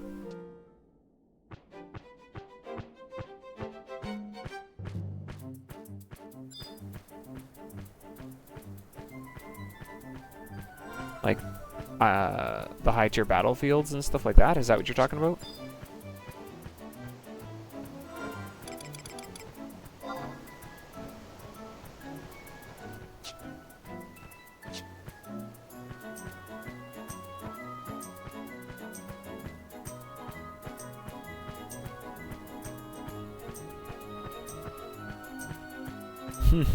Cloud of Darkness.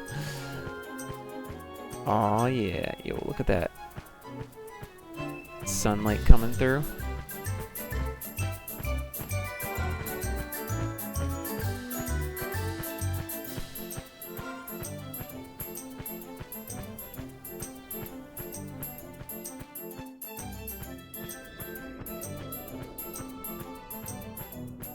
Oh, no, we're not. I'm not doing anything. I'm not forcing myself to do anything challenge-wise with any of that stuff. The challenge is tied to the missions. Any additional things that I do are only for the sake of trying to progress the missions, right? So, like, we went and fought Gembu, not because I wanted to fight Gembu, because I wanted the helm, right? So, like, I don't even have to do Gembu at 75. I'm just trying to do it at 75 because I know the gear is 75 and is most useful now before we start getting pieces that are outside the range. So like it's not about the other stuff is not about anything to do with the challenge. It's just about progressing and getting things that might make future stuff easier, right? Like if you can get gear that's usable.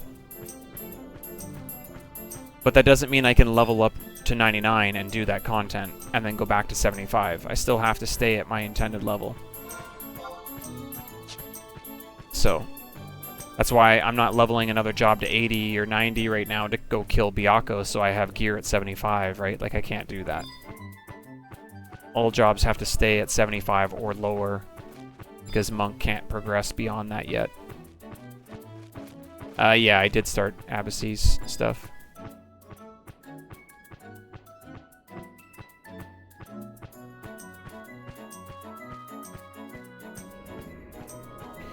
You have to do everything that's intended to be done at 75, and then you can switch and move on to 80.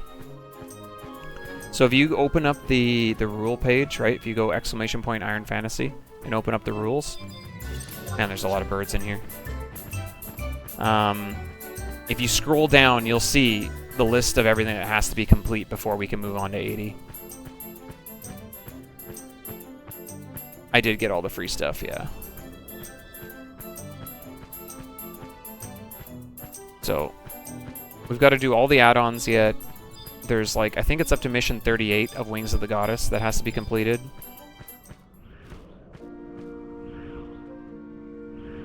Oh, what else do we need?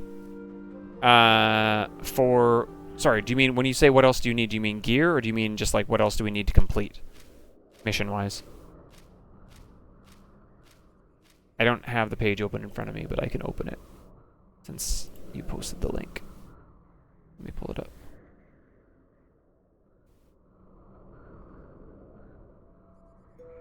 We're doing things in the order that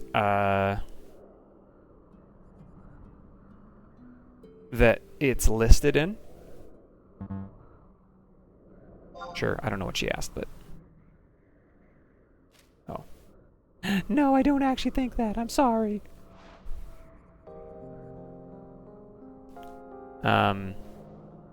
So like we've finished Zillart, we finished COP, we're doing treasures right now, so that's where we are in the list. So if you read it, you know exactly where we're at. Wings of the Goddess, technically, and the ACP missions and all that stuff. I don't really have a specific order for that. But that's where we're at right now. I might move these around, but currently we're on the Treasures of Oturgan spot.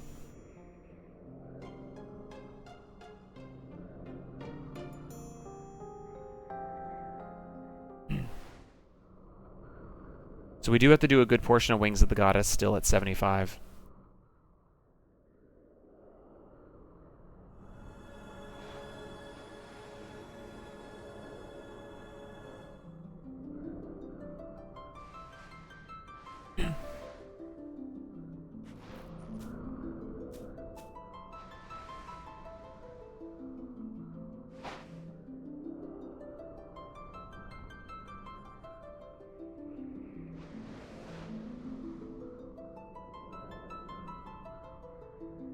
Theoretically Crux, but like what level 119 gear can I even get? Like what 119 gear do you think I would actually have access to?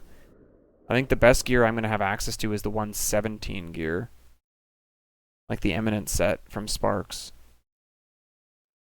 is probably the best set that I'm going to ever get access to. Yeah, Fatty. That's part of the rule as well. Whichever nation we roll is the nation we do for Wings of the Goddess as well.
There's some pretty sweet shots in there. It automatically mounts me back up. I didn't expect that.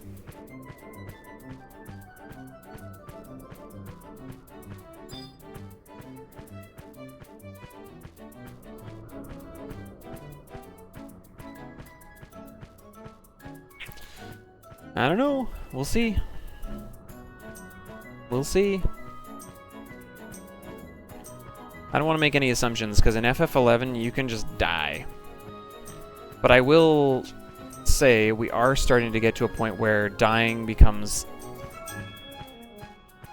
not impossible, but it's one of those things where it's just like, you just don't know. Like, if you get caught at a moment where you're not paying attention, it can be hard to reactively respond correctly. I mean, that's... Even if I had survived that Guyver attack on Scholar that one time, like, and the crab hadn't died, I still would have had to have been reactive enough to know what was happening and quickly adapt. And that's hard to do sometimes when you only have like a split second to make a decision, and half, if not all, that split decision time is mostly used up in just understanding what's even happening to you. And you're like, and then sometimes it's just like, it's over. So I don't know, like, I don't think that it's like all just over already kind of thing, you know what I mean? Like, I think we are looking good, but I don't think I would ever like think to myself, we're home free.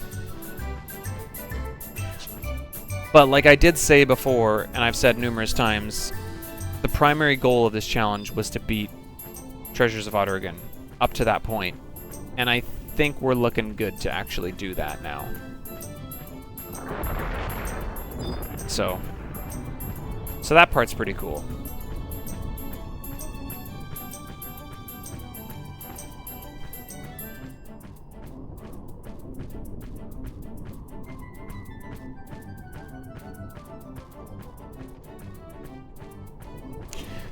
Yeah, I'm curious how some of the fights in A Crystalline Prophecy and those will go, because I seem to recall that last fight being pretty tricky.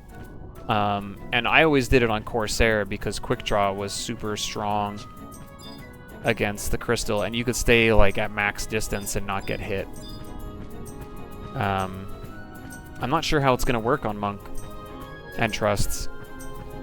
Like, there's definitely a few fights that I don't know what it's going to be like. We might find a few fights become pretty difficult. No, but you have to remember too, like, COP era it's different to some degree, because you're working, the further and further you go into storylines, right, and the later releases, the more information we actually know about the game at that point. And I think to some degree that also plays a factor. Maybe it would have been better to go to Tav and then walk through.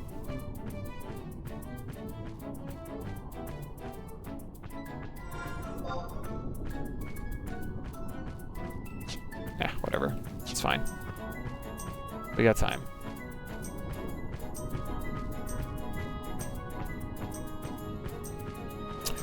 I'm not sure how that's gonna all go, right? The sortie side stuff. Where am I going here? Hold on. Oh, there it is. I see it.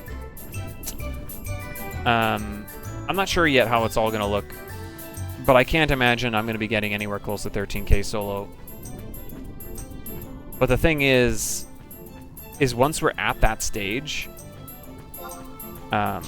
a lot of that prep work and stuff is gonna just be like the 5 to 6 hours of stream, right, that you're getting with all the storyline stuff right now, will start to turn into more what the bonus streams are, right, where you're doing a lot of background work.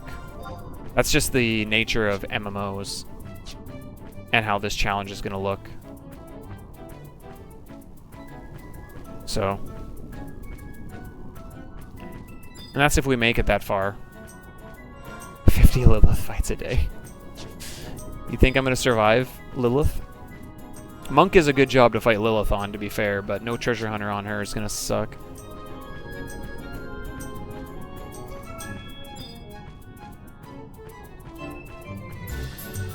I've killed her lots of times, to be fair, actually. Like, when I fight her, I usually go... What was my setup? Bard, Monk, Thief. And all I would do is I would put on the Bard buffs with Dieter, and then I would engage on Monk with Trusts, and Simi would just apply Treasure Hunter. That's it. That's all she did. And I just fought her on very easy, and I got a lot of my Malignants just that way.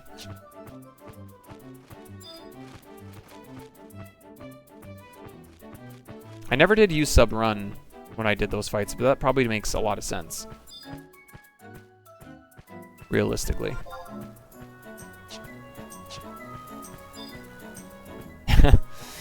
Dieter's still missing Malignant's legs, and Simi's missing head, body, legs, hands.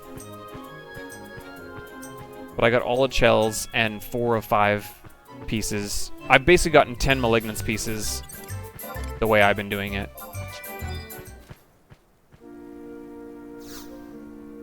You could do a Montrove once you get access to it. You just wouldn't be able to pop other boxes. You just have to open the middle box, which is a guaranteed reward.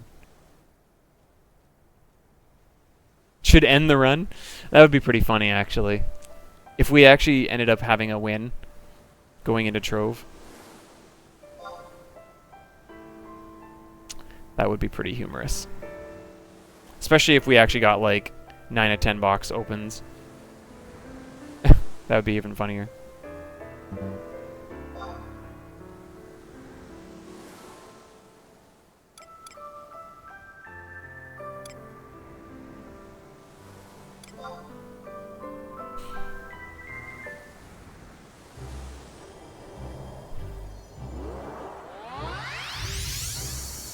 Just gamble till the run ends.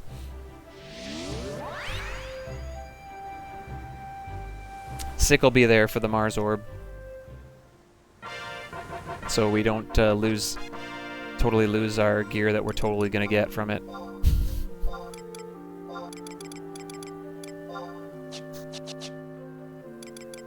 Alright, Chains of Promanthea is done.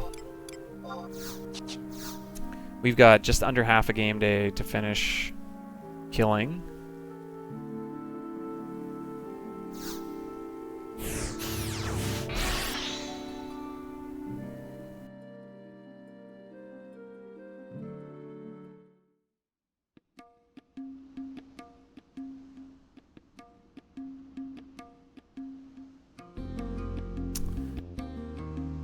Let's go start... I mean, we could start Wings of the Goddess.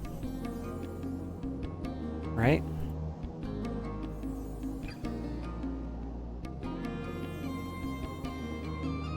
We're technically on mission 2.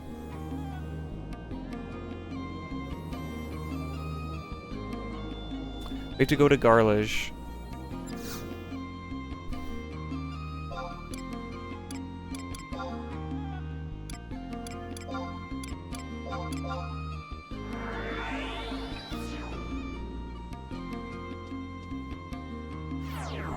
We got a long run ahead of us, too, because I gotta work my way through Vunkrel Inlet.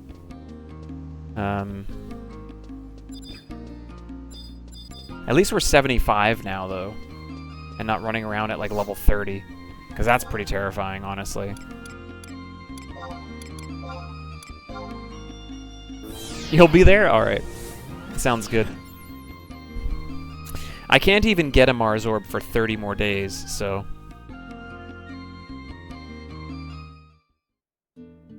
Or open the goblin chests. So, this character has to survive until October. Before that's even possible. That's also when I have access to Odyssey, I think, too.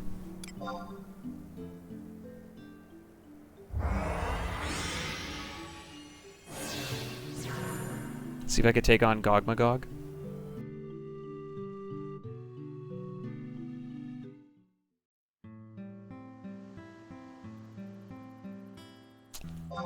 Okay. Oh, wait, hold. Hold on. What am I doing? I have the book in Garlish S.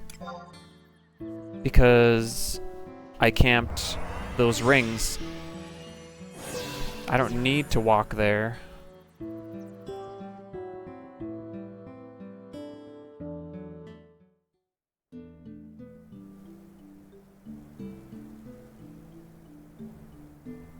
Good thing I remember that.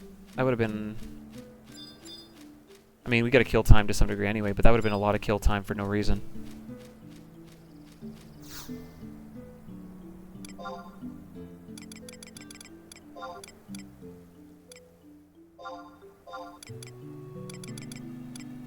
Where is it, though? Argonu front? Ah.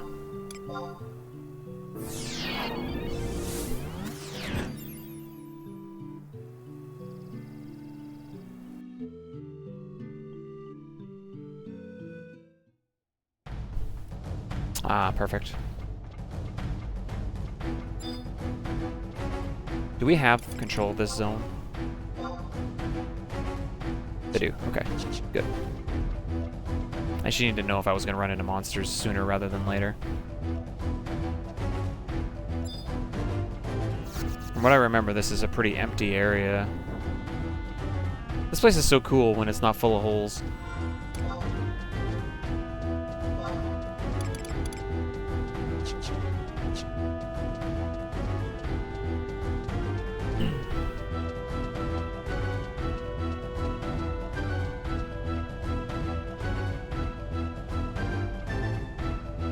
It's cool when it's full of holes too. Alright.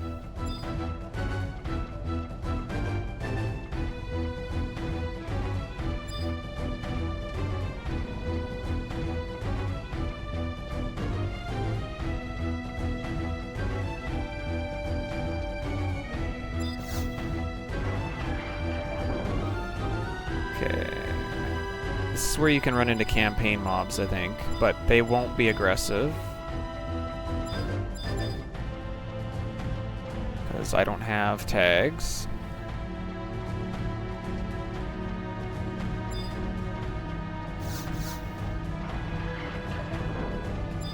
That'd be a sad way to learn that they changed it, though.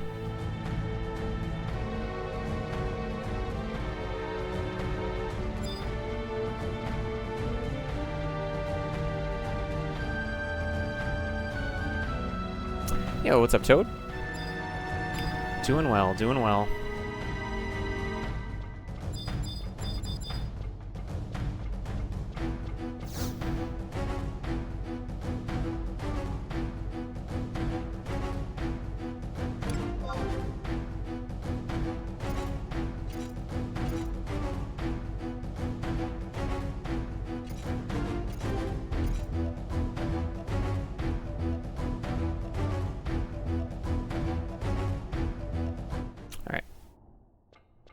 Now we get to run all the way to Sandoria.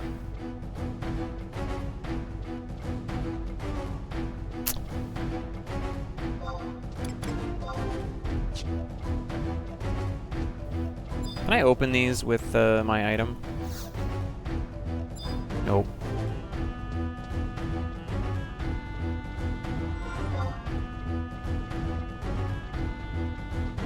Wait, I'm behind. I'm behind Vanishing 8-3 right now. I had to think about that for a second. I should be able to zone out, right?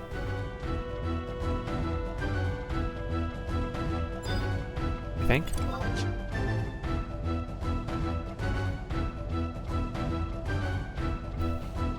Not that I really need to unlock this maw on this side, but maybe it's a good idea. How you doing today, Toad? Hope you're well.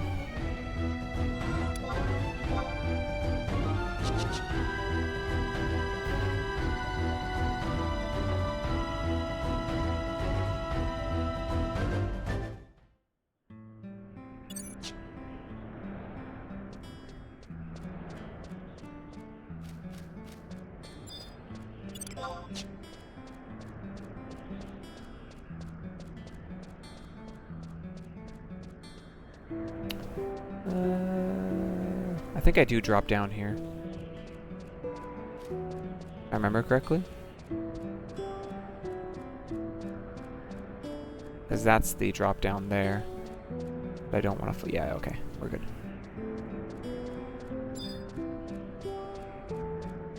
Nice. Yeah. Oh, there it is. I probably don't need to unlock this one, but I will. Just so that it's done. Grocery run, hey? I'm a little bit okay yet on that too, but I gotta get some here soon. I've still got enough for like some sandwiches, and I've got like some leftover. I got some frozen chicken nuggets and some fries in the freezer.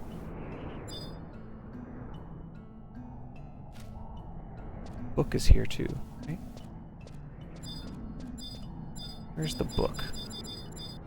Isn't the book here? Oh. Thought it was closer to them all. Rock's probably up, eh? He's like always up, pretty much. Nobody comes up here. Yep, there he is. It's alright, we don't need to kill him.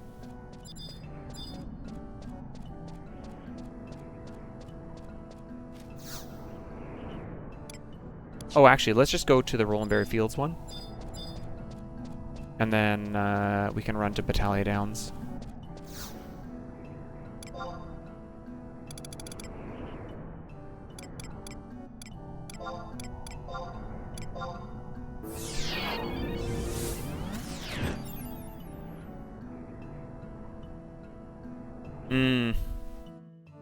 See, I'm not big into that kind of stuff. I know a lot of people love it. There's something about it that I just don't... I don't know. Not a big bubble water person. Like, I know a lot of people that like swear by like those bubblies and things like that, and I'm just kind of like, no, thank you. I'll just have water, thank you.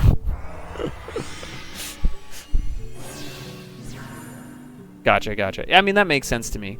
That does make a lot of sense to me. I just can't stomach it. Maybe that's why. Maybe it's the part of me that still wants the sugar from the carbonated pop. That could very well be. It does taste unhealthy. I feel like I'm dying when I drink like bubbly water. Oh.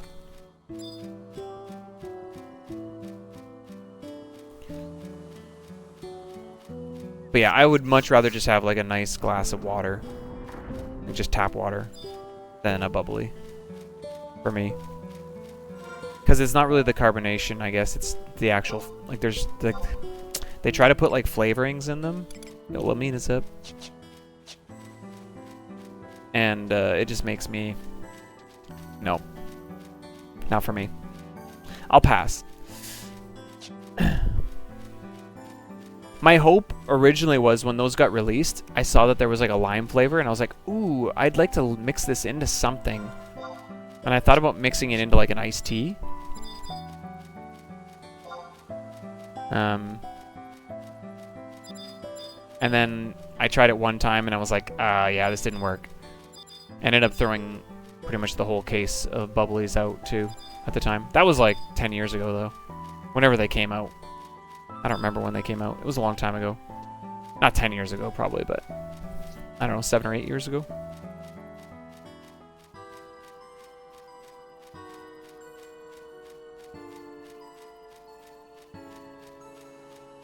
Yeah, lime in general is typically always what I go for. It's the flavor that I've been messing around with the most lately too. I've been like working on like trying to craft like a lime pepper for doing chicken wings, which I've finally come up with something that I kind of like. It still needs to be tweaked, but like it's not too terrible. Oh, I have this book too. Oh, right, I do have this book too because of doing the Dancer quest. Man, so many things you forget. Unlocking Dancer feels like an eternity ago.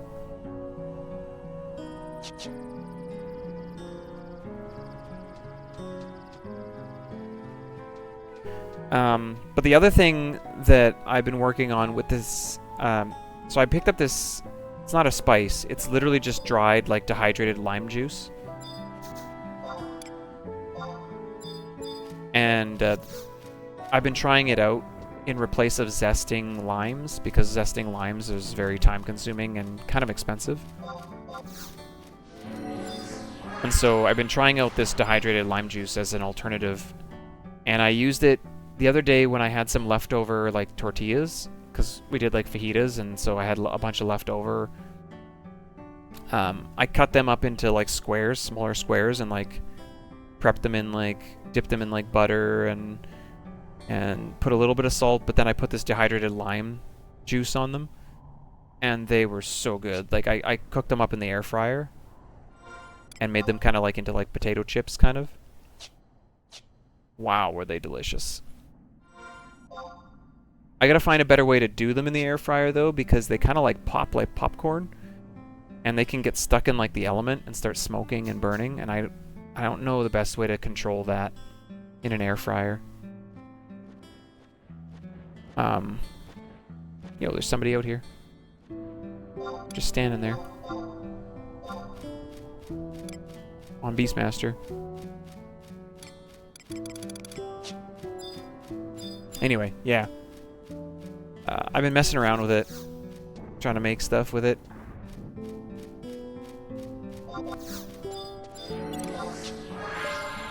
These goblins are only easy prey now. Just gonna go unlock the maw while I'm here. And then we can just warp to the book in here, now that I know I have it. And then we got to explore, because I don't really 100% remember the way to Vunkrel.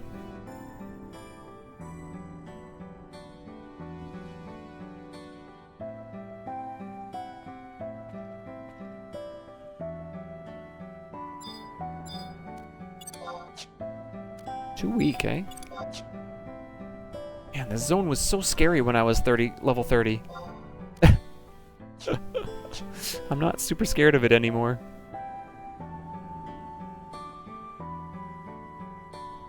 Ooh, there's bombs here. They're also too weak. The goblins are like the only thing still easy prey, hey? Interesting.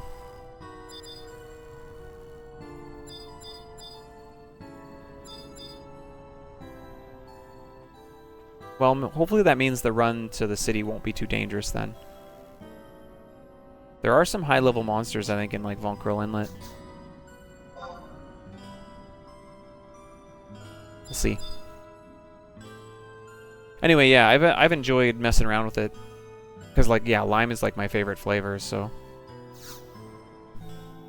Like, I will have lime juice, like, I'll pour that into, like, my tacos and stuff. Try to give them a little more flavor. I've got a hot sauce that I'm almost out of. It was okay. It was a chili lime. I didn't know how it was going to taste. It was alright. It wasn't overly hot. Like, I think it was like 1,000 Scoville. So, like, pretty mild. But, like, realistically, I wasn't, like, a huge fan of the flavor anyway. I don't like super, super hot stuff anymore anyway. Like, not, like, really scalding hot. But anyway, yeah.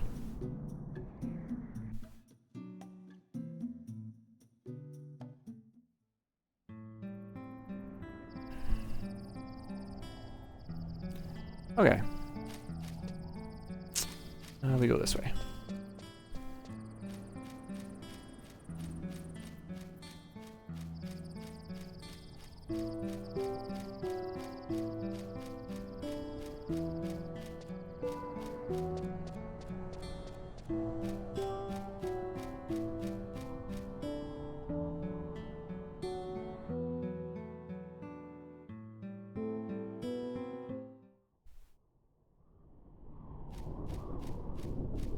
I'm definitely going to need help going through Jugner here as to where the entrances are, because I didn't remember, so I just pulled the map up so I could find it.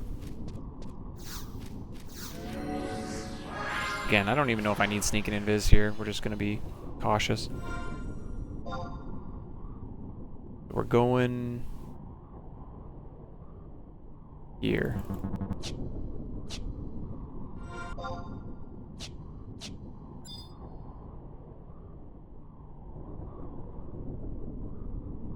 And I should have the map for Vunkrel as well, because I'm pretty sure I bought all those. Where have I played before? Like, what servers have I played on before? I've only really played on Shiva. Pretty much.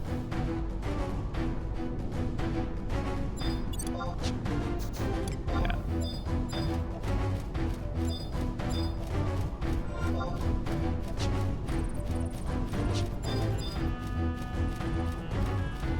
Unless you're referring to something else.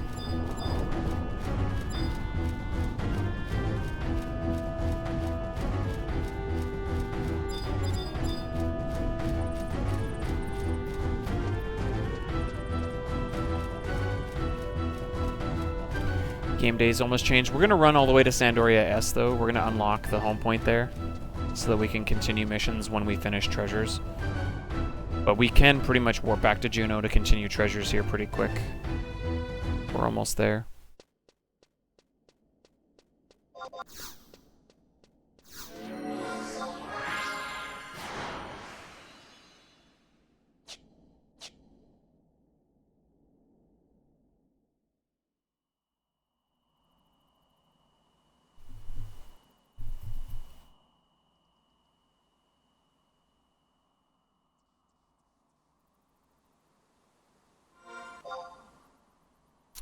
We gotta go all the way over to the book, basically, so... I think that's the zone we want.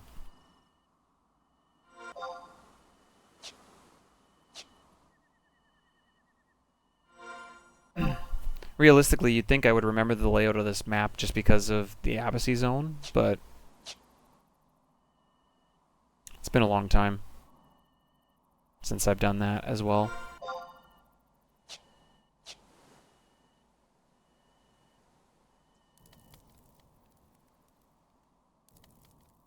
Pretty quiet zone so far. Not many enemies. I think I have to go this way. Do I not? Maybe I don't. Should I go this way and check and see if it's open? I feel like I have to go the long way for some reason. I feel like this is a mistake. I'll try it. I'll bite. But for some reason in my head, I think this is wrong. Oh, this is a one-way right here, isn't it? Never mind. There you go. I knew it was wrong. It's like something just feels off. I don't think you can go this way. Glad I checked, though. It'd be pretty silly to run all the way around and find out you didn't have to.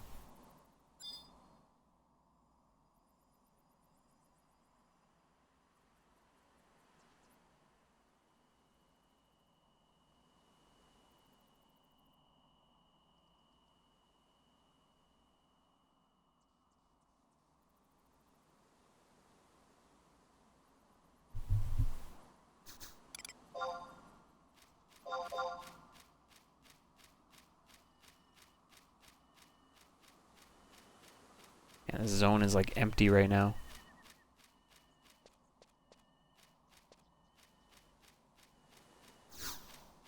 I don't remember if there's Chigos in these zones.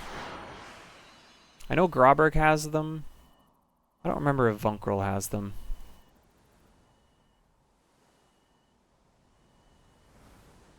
Not sure.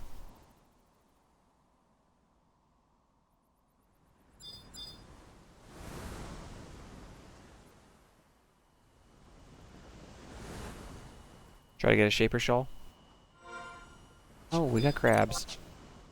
IT. Alright. IT. IT plus, though. The evasion's fine. We got good enough accuracy.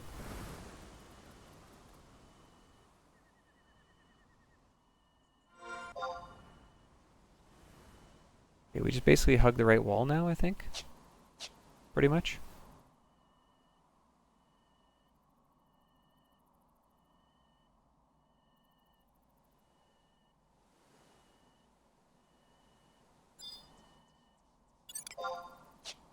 Birds, too weak. Decent challenge, tiger.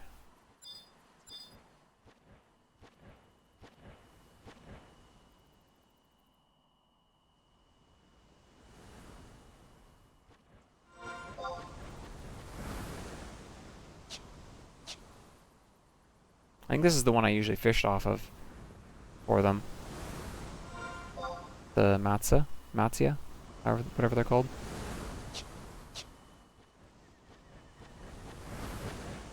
I never got a Shaper Shawl though. And I got all my crafting done by the time I needed. I was like, well, I guess I don't need it anymore.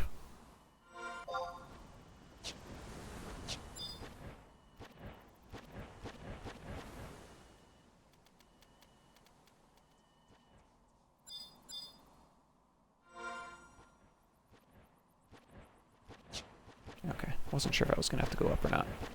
Guess not.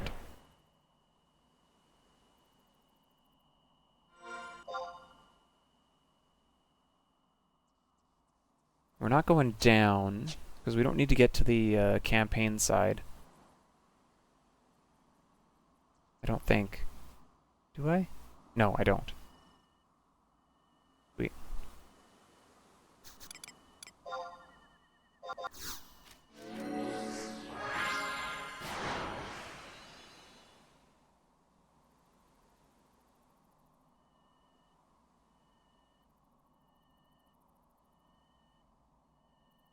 That's the side where the telepoint is, but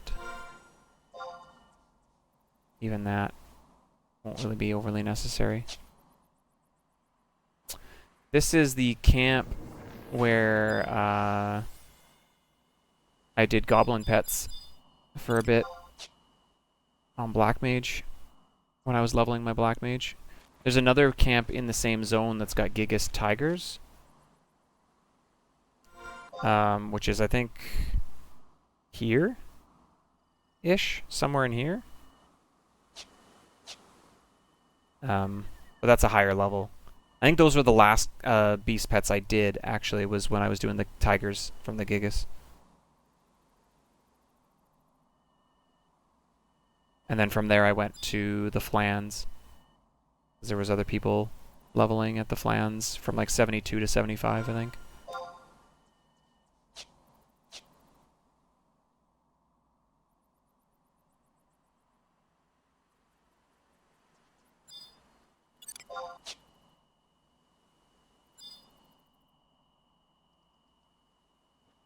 There'd probably be some pretty good experience camps, honestly, to level at on the way to 75. But I kind of like most of the ones that we have already now figured out.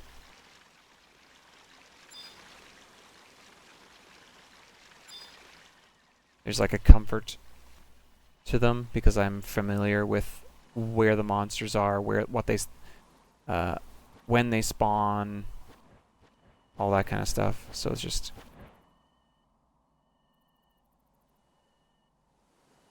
I know what the dangers are already, kind of to watch out for, which is kind of nice. Always going to a new camp is always something that's like, okay, try it, but you gotta watch out because you just never know if there's something you don't know about. Ooh, gnolls.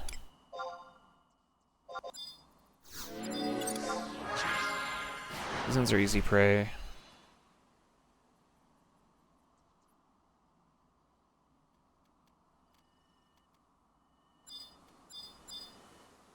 There's our guide.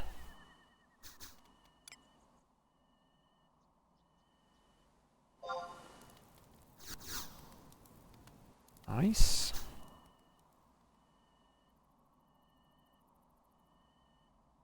Now we have a really kind of long run here around Jugner to get to the other spot.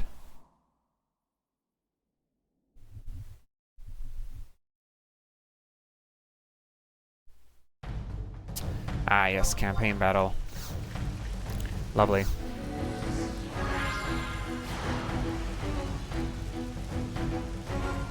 I was enjoying the peacefulness. Okay, we gotta go south first, I guess.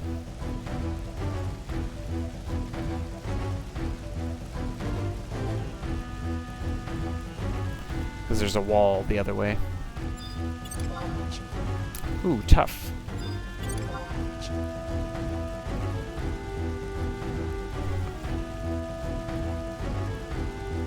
Maybe I should be pulling out Voleneral.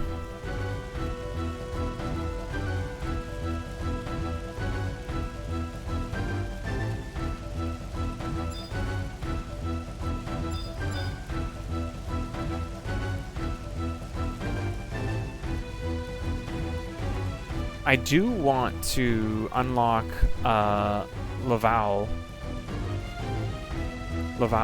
or however you say it.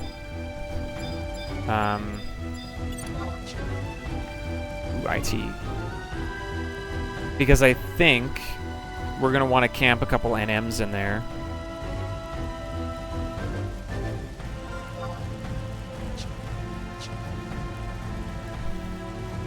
For some pieces of gear at some point.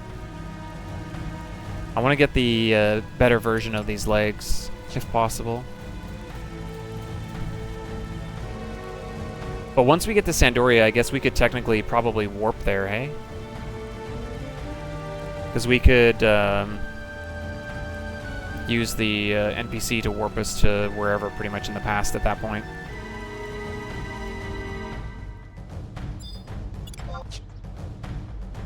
Decent challenge.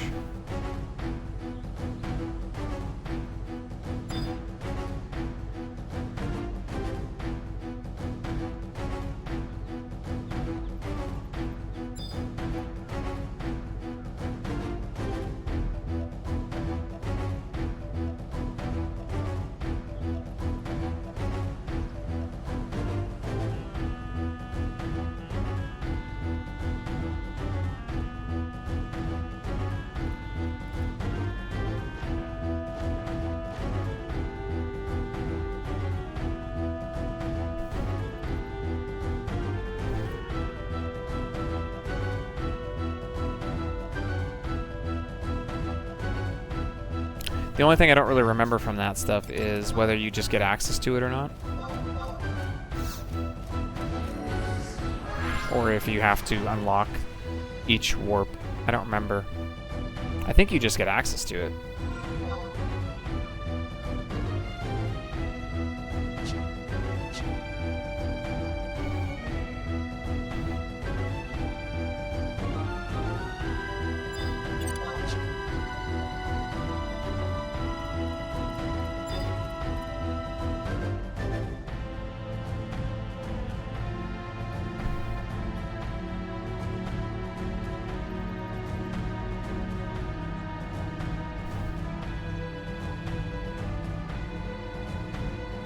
Now I think I can cross.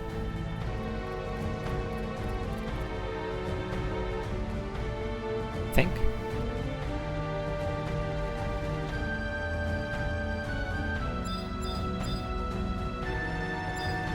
I think there's another crossing up by the lake, but I think this one is fine, because I think we want to go this way.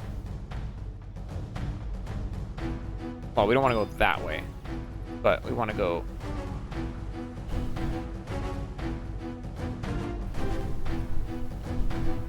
up and to the left of the lake.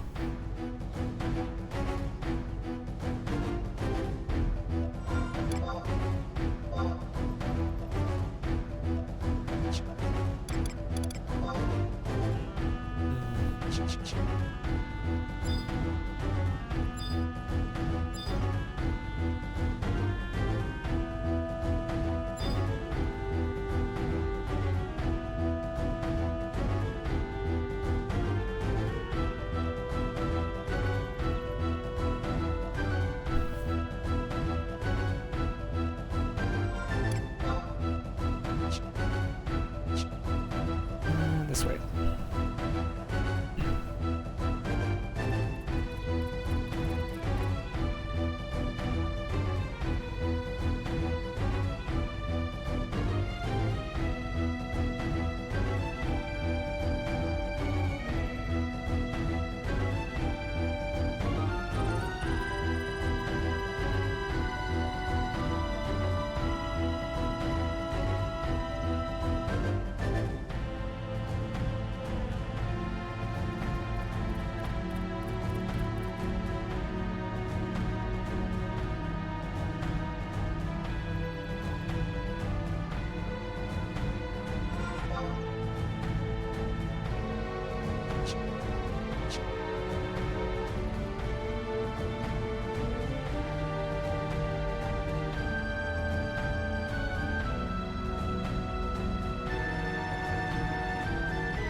Okay.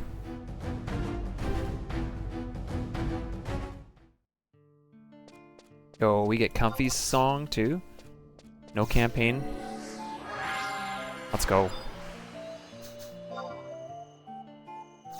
Should have grabbed that first.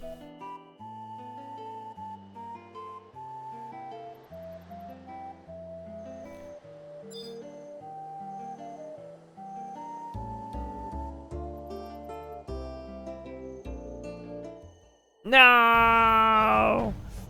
I had to open my mouth. Sorry, guys.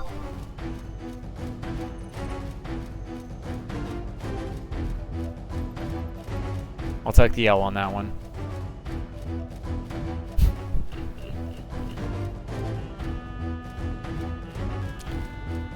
Yeah, we could farm our Euphoria ring for when we get amnesia in the future.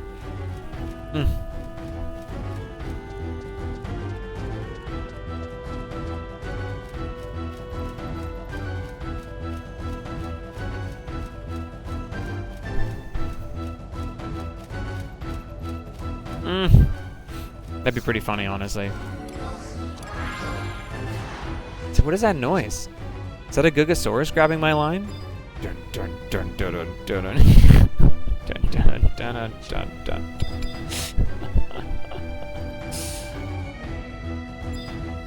It's weird.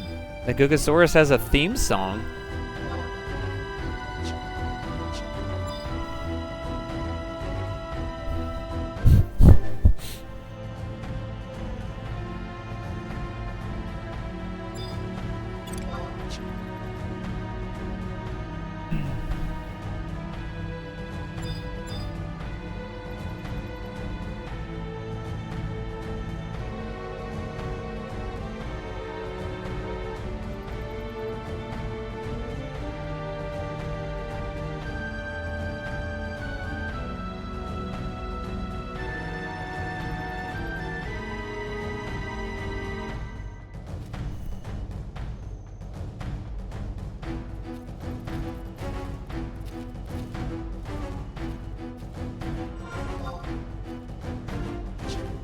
It's kind of strange, hey, how Sandoria actually had control of Garlish Citadel.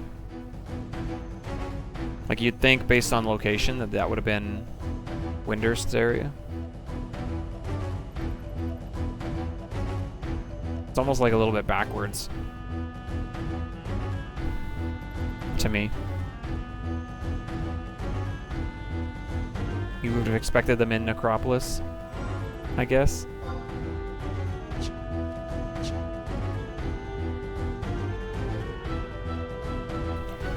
But nope. That said, Crawler's Nest kind of makes sense to me for Windurst. I don't know why, but it kind of does. And that's technically the Bastock area, so I don't know.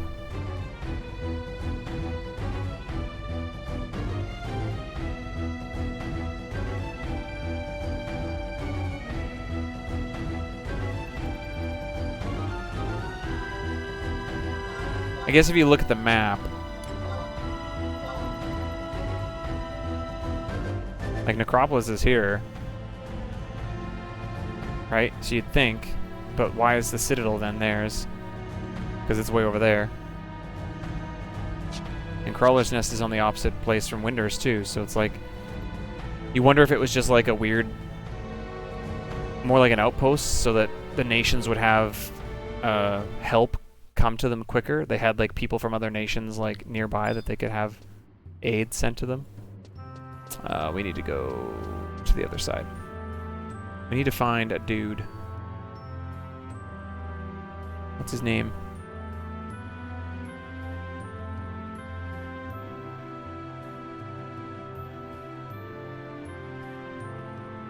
He's probably gonna be somewhere. I don't know.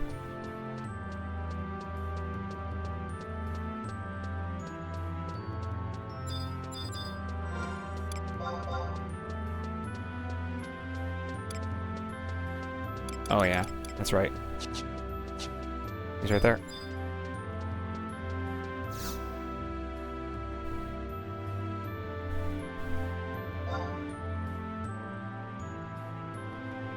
We've done it! We're siding with the Elven again.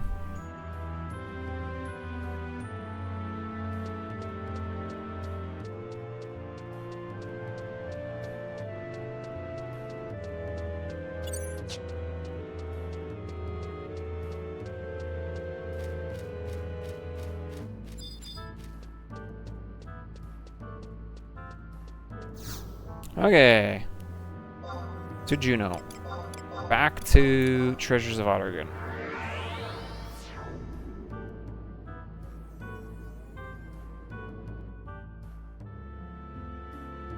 We have to do 3 quests in Sandoria's nation before we can continue, so...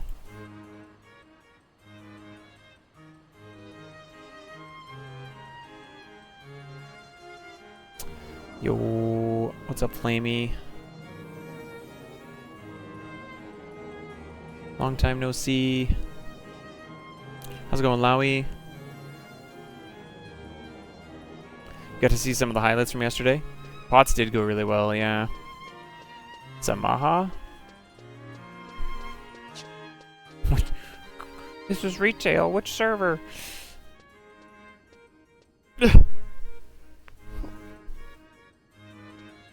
Shiva.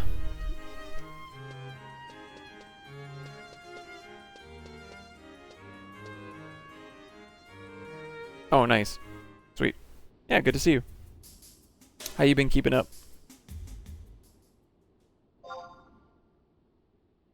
Oh, this is for, something else.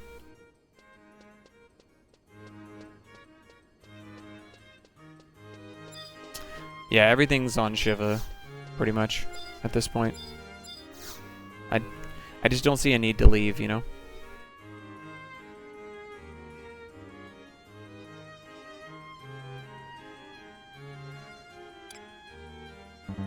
I'm ready!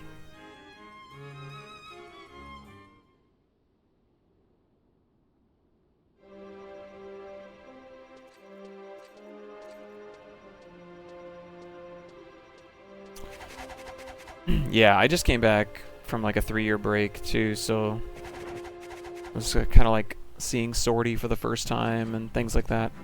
Azure is currently locked up, yep. You can't create characters or move characters there. You're doing more flying. Oh, interesting. Are you flying like you're piloting, or are you just going places?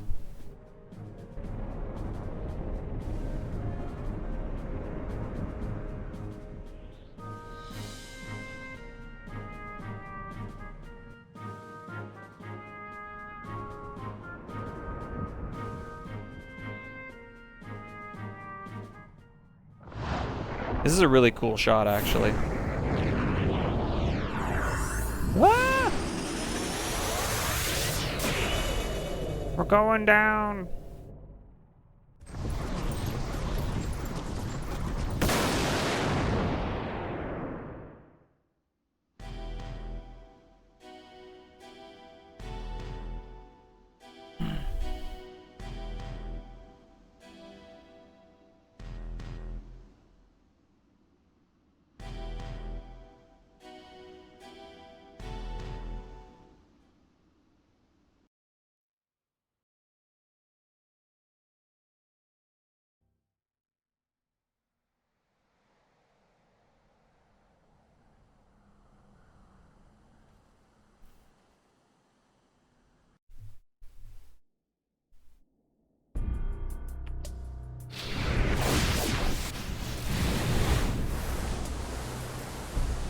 Oh yeah, for sure.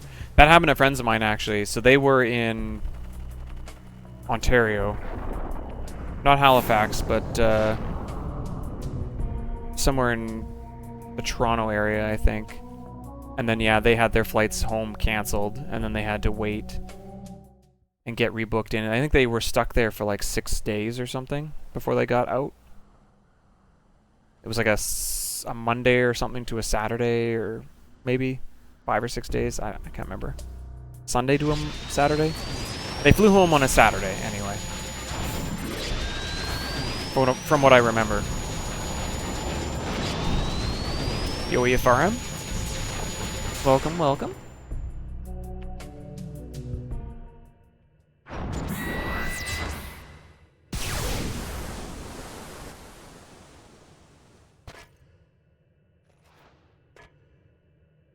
Yo, he switched into his Ascar set.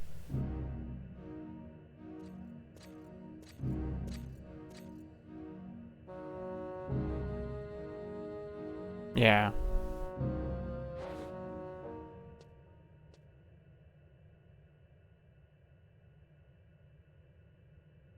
Well, hopefully that can get all rescheduled for you guys. I've never been to Halifax, but sounds like it'd be pretty sweet.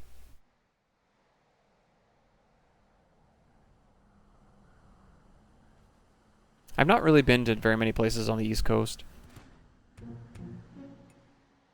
Or I've not been to the actual West Coast either. I've been to more places in the US than I have in my own country.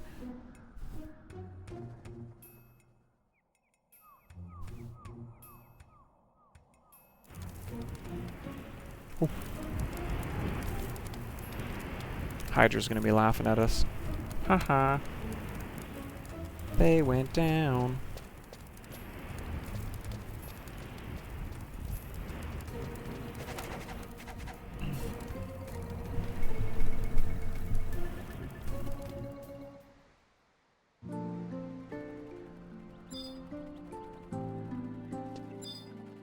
Puts you on top of the lay point. That's kind of cool. I don't want to walk.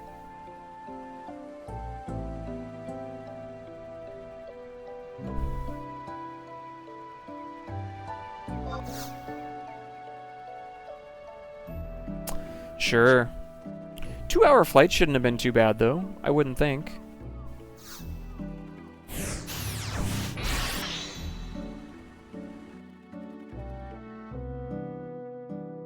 I would think a 2-hour flight would be probably pretty good. Because the first, like, especially if you can get a window seat, I just know from my own experience when I was a kid, my first flights, like, I was too amazed at what was going on outside the window to be concerned about how long the flight was. Now, I know most kids may not be that way, but maybe I'm a unique situation. But, like, I just stared out. Like, the takeoff and landing parts were super awesome. And then, like, even when you're flying up above the clouds and stuff, like, it's being able to just watch and see so far and see the ground, like, all the layouts of, like, the mountains and things like that as you fly over them and stuff like that. It's just, like, I could just watch that for hours. So, for me, it wasn't a problem. I don't know about my brothers, but I would have been 10 years old on my first flight.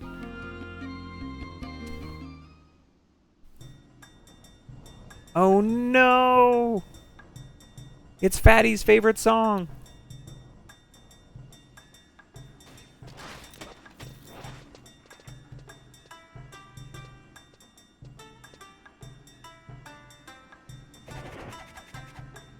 Yeah, in a smaller plane it's pretty cool because you can actually see, like, you're closer to the ground. So you get that kind of cool experience more, like, kind of like in the takeoff when you're seeing the first things before you get too high and everything gets too small. So yeah, being in a small plane is pretty cool. I've been in one of those one time.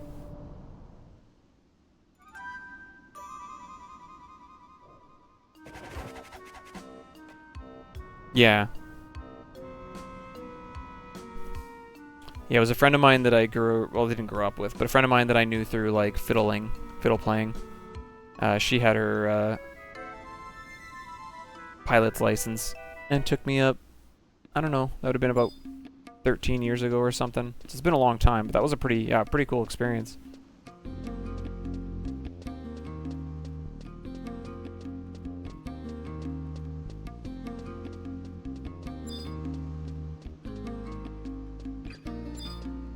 First time I'd ever been in a plane that was only like a 2-seater, right? Like,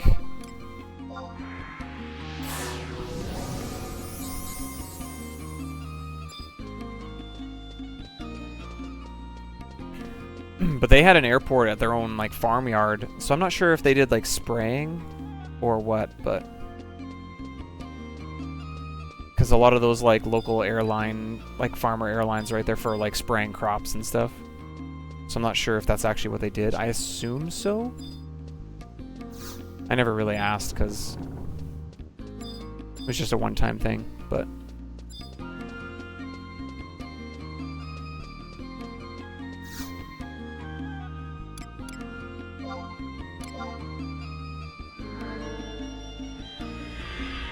alright, this is the second last fight of the entire storyline.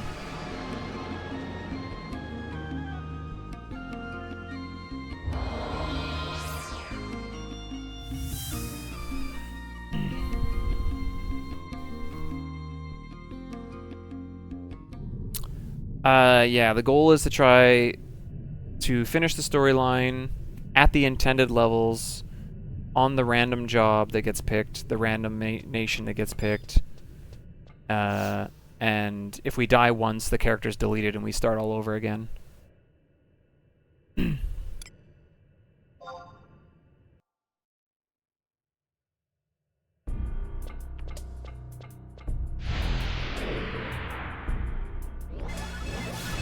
I can tell you, the hardest part of this challenge so far was the Arc Eevee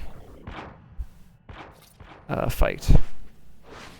Arc Eevee at level 70 was absurdly hard.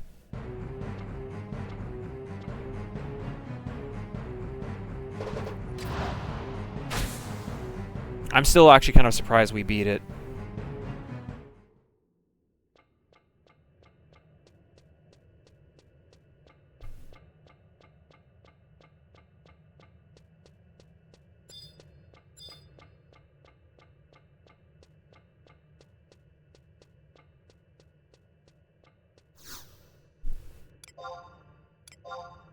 I think the next hardest fight is probably still Diablos, even though like Valenril goes kind of nuts in Diablos.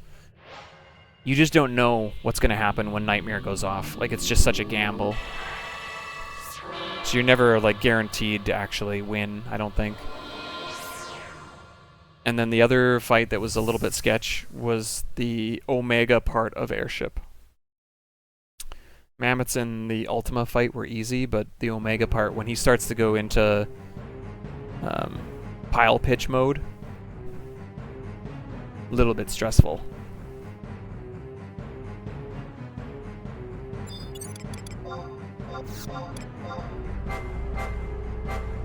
But I'll be honest, most of this challenge with the intended level caps has been too easy, in my opinion. Like, I think in the future, if I wanted to make this challenge harder, which if I continue to do it, I probably will, I think we will actually do some of the fights at lower than the intended level. Because I think they must have made some of these fights easier or something. Because I've noticed a significant ease of completion in some of the fights. And I actually don't want it to be easy. I want it to be hard and challenging. Alright, go Valenril. Valenril, like, AoEing everything nowadays is just kind of, like, a little broken.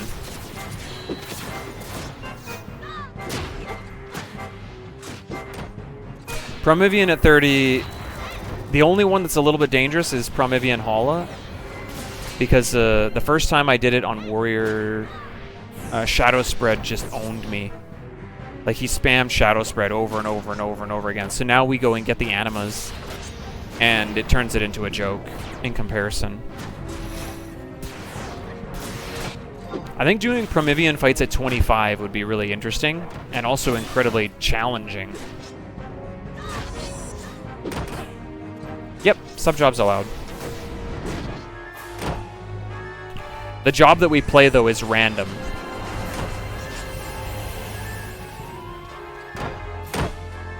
Oh, you don't depop, eh?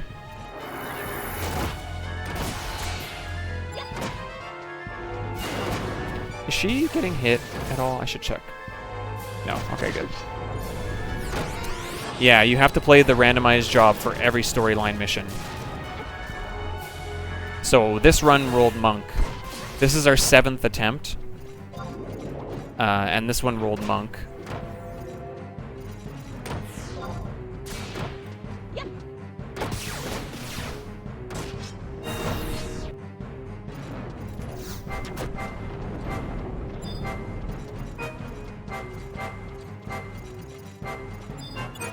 The job and the nation are randomized. Yeah, the scholar death was really unfortunate.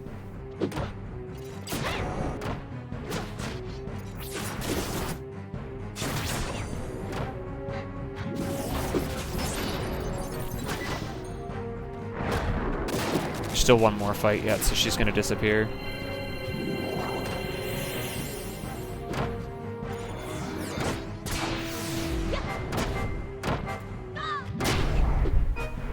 Nice done.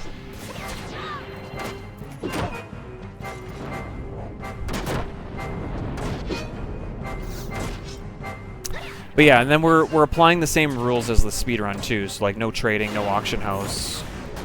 We've got a few exceptions for like the auction house rule for things that are like BC and M only that you can't use trust for. And I think that they're good rules to try to make it fair. That way, like a job like Ninja just doesn't get screwed over because they can't go buy Utsusemi Ni and they can't obtain it without purchasing it, pretty much.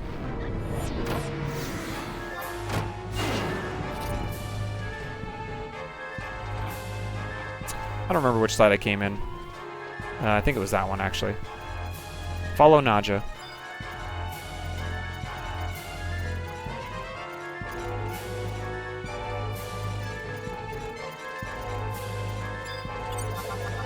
Oh.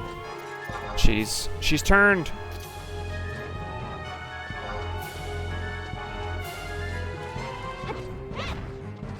Ice spikes? No. Rude.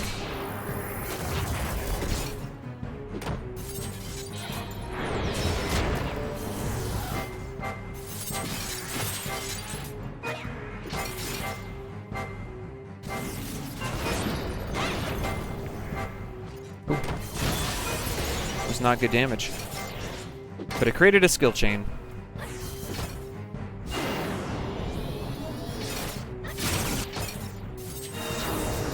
Helps out Shantoto. She didn't magic burst on it though, so questioning.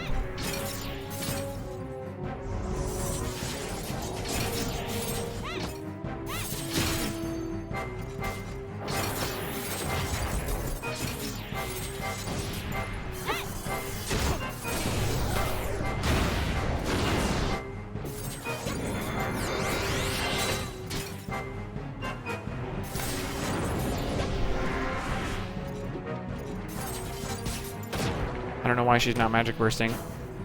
Or no, she's casting thunder.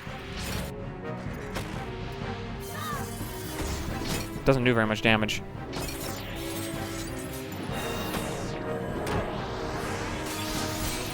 I should have been doing some steps, I guess, eh? Speed this process up.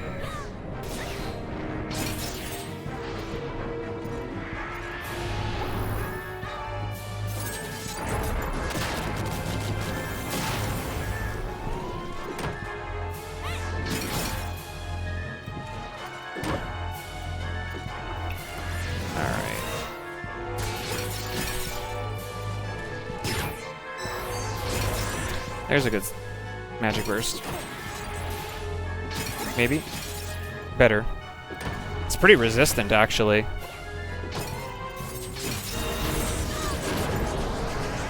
I don't know if it's because it's a... If it's the mob type thing.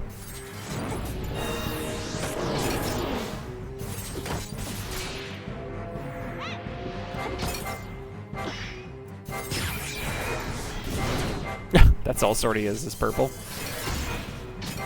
Maybe. Okay, evasion's all the way. Let's get some defense down, I guess.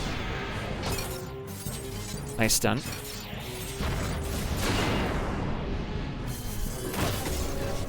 Well, this is the first fight that the trusts haven't overwhelmed the boss. It hasn't felt overly dangerous, but they're not overwhelming it. Oh!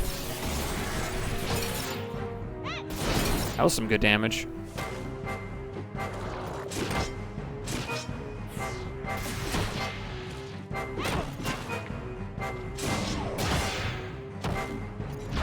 Took me a long time to get steps on, but...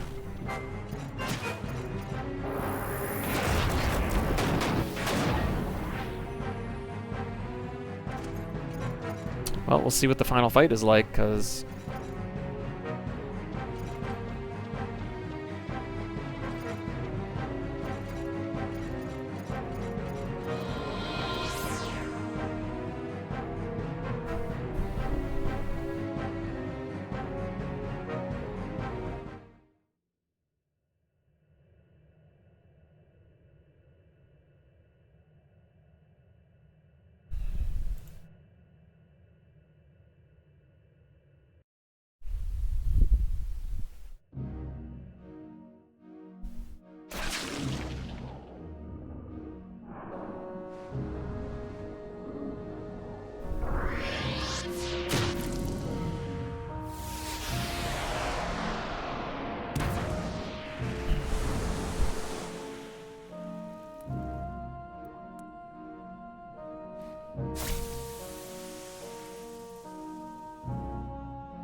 Be funny if I just stood there.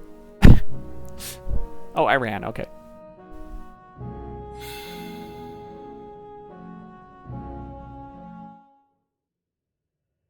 No, you won't. I know you're gonna try to re-raise multiple times, and that's fine, I guess.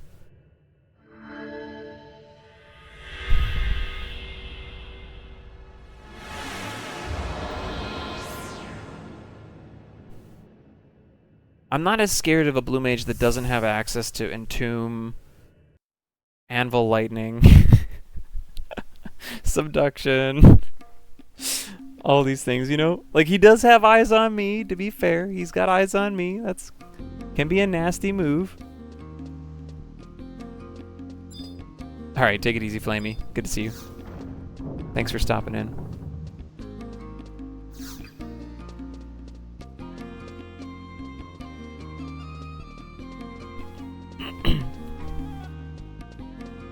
Yeah. Spectral Flow. It's pretty nasty. They're all pretty nasty. Tenable Crush is also really, really dangerous. You don't see the other ones used very much, so I can't think of what their names are off the top of my head.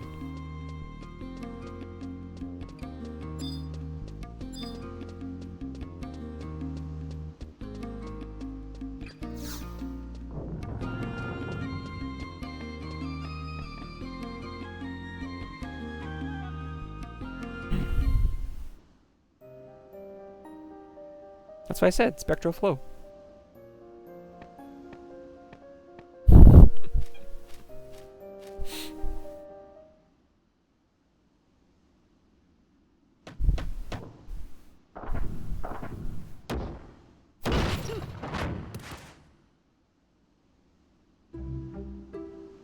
Oh, she's back.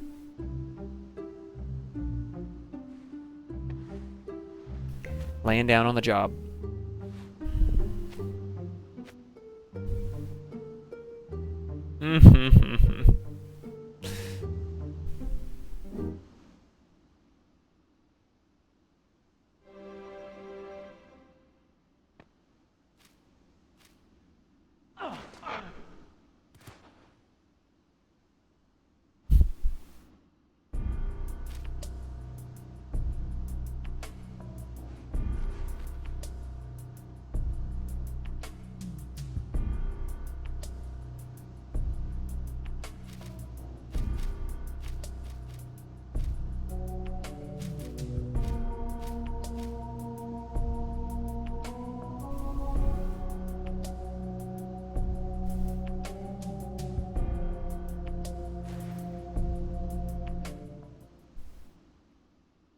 Yeah, pretty much Lowy. We got one last fight. We'll see. We'll see how hard Robon hits. We'll see. It's just the Azure Lure, or Azure Lure Eyes on Me that is supposed to be dangerous. We'll see how hard it hits Valeneril. Alright. Here we go. Could it be the end of Treasures of Odd-Urgen? Could we be getting Rajas Ring and... I'm not sure which ring I'm taking at this point. I guess I'm taking the melee one. What other one could I take? We don't need agility and ranged accuracy.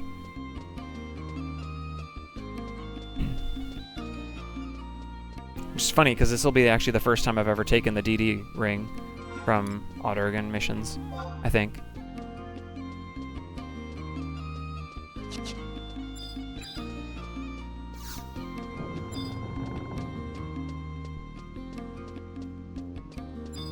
I think we're going to pop Sushi here, just so my accuracy doesn't suck.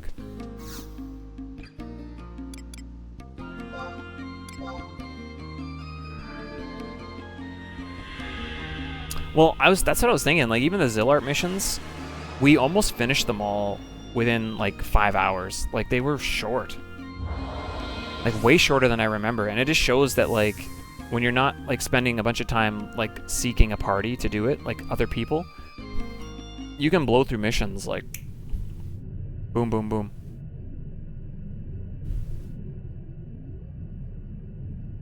So...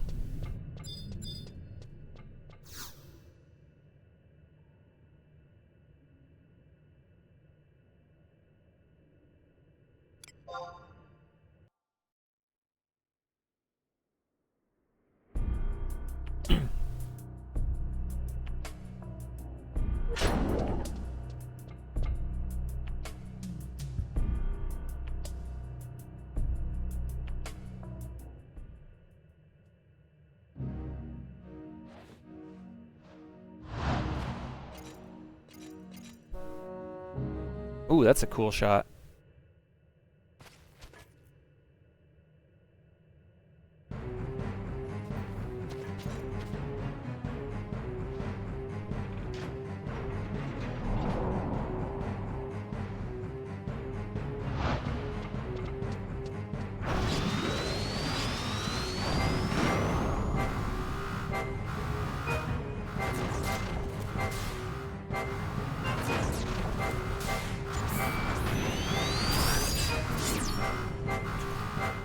All right.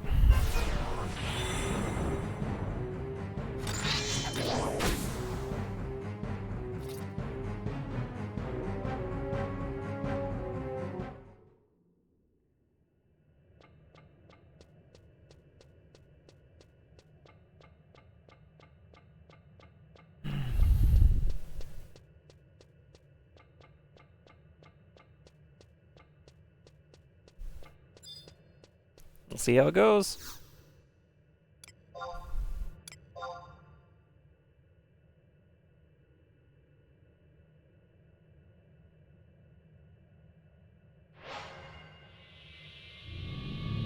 Yo, welcome to the chat room. Thanks, Twitch.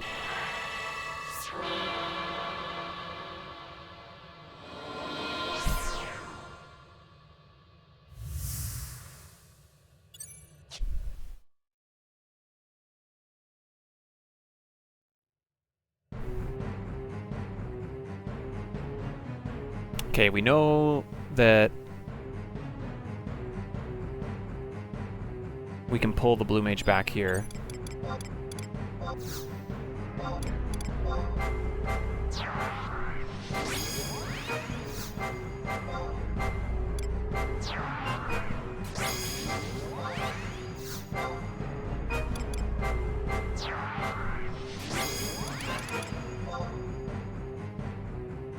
I wonder if I can summon Truss again in between phases. I'm gonna try this. I'm not sure if I can. I'm curious on something, though.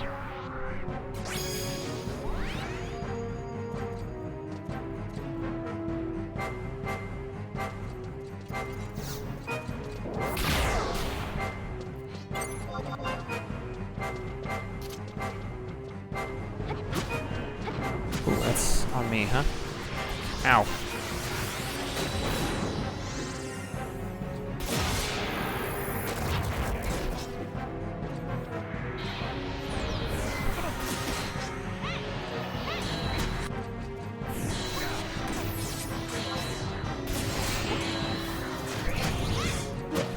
wonder if I should pull up TP for shoulder tackle for when he goes to do that move. Maybe. That hits pretty hard.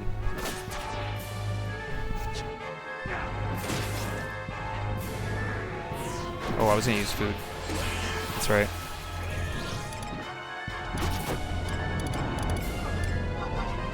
We're going sushi. I'm going accuracy for this.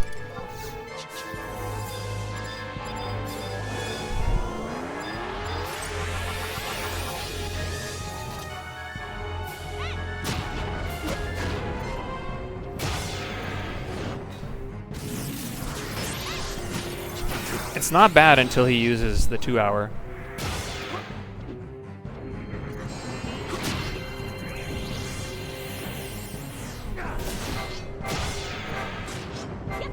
We got lots of time too. We can recover.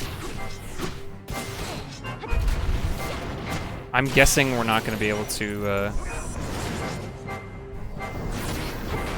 do Chinky. Can she take him out before? Nice. Sweet. So I didn't have to worry about stunning that time. Alright, last one.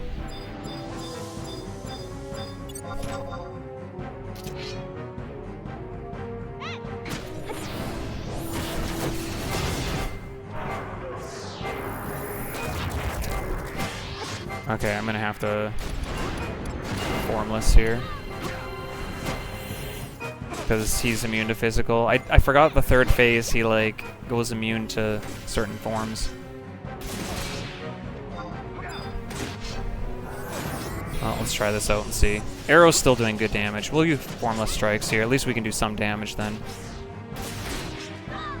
I don't know if he's gonna be able to be stunned then, actually.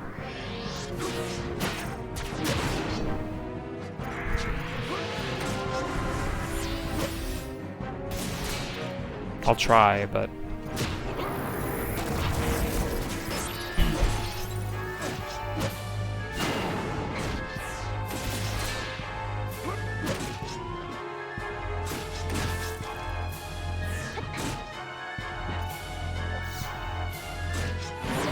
Nice, okay. Sweet.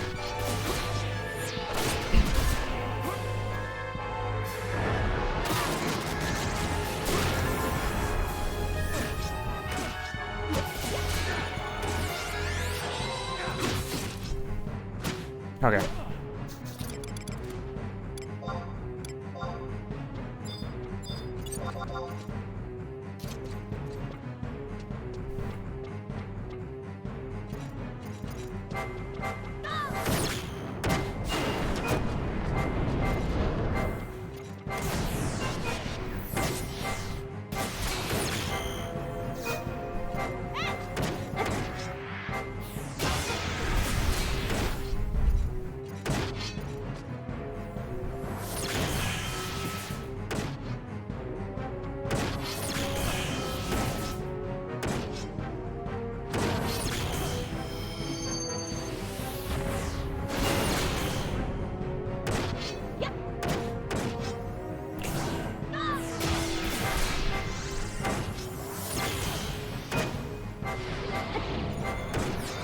Okay, defense is at level 5. Okay. Well, you used perfect defense a little too late, sir. Maybe he gives up at 50%? Because...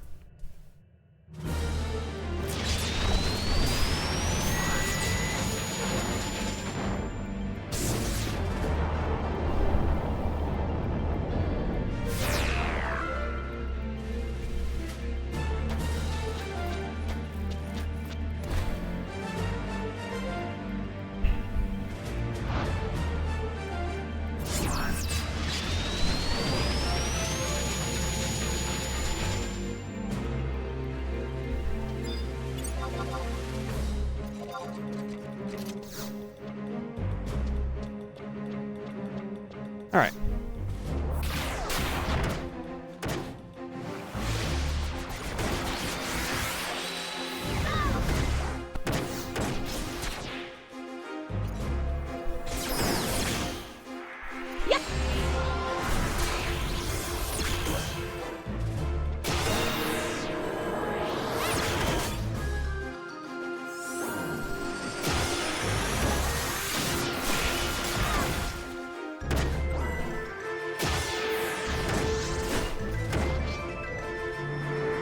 stun.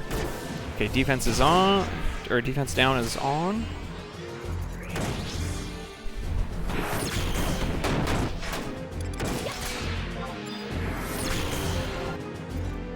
Could have used Mantra here too, actually.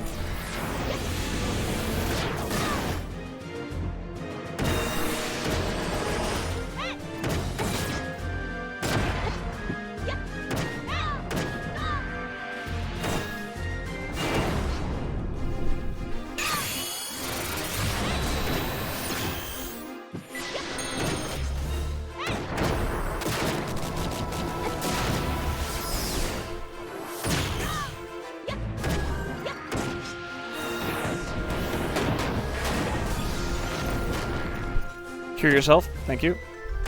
Ooh, that was scary. Good stun, actually.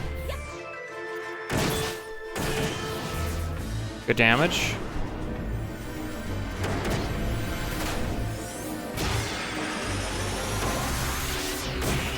I want to give Zed a little bit of time to get some TP back. But actually, Shantoto probably has TP, so let's go. Oh, here comes the big move.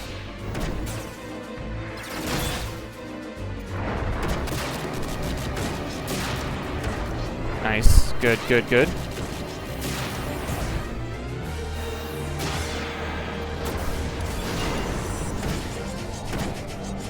How much does that give us?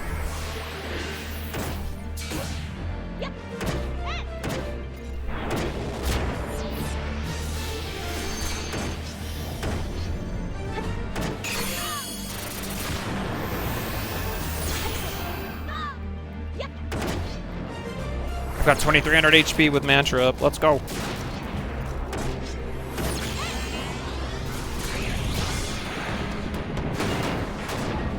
Good stun. Oh, box steps back down to 0 or 1.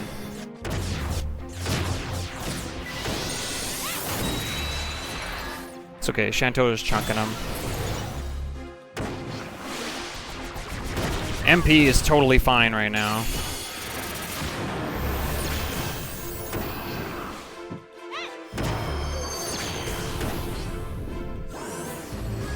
He did heal himself there, which is kind of annoying.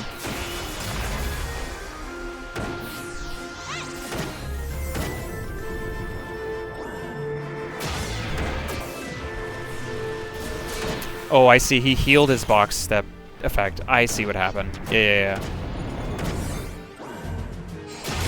He can remove it with one of his moves. The move he uses that cures himself. Alright. Treasures of Oregon is done.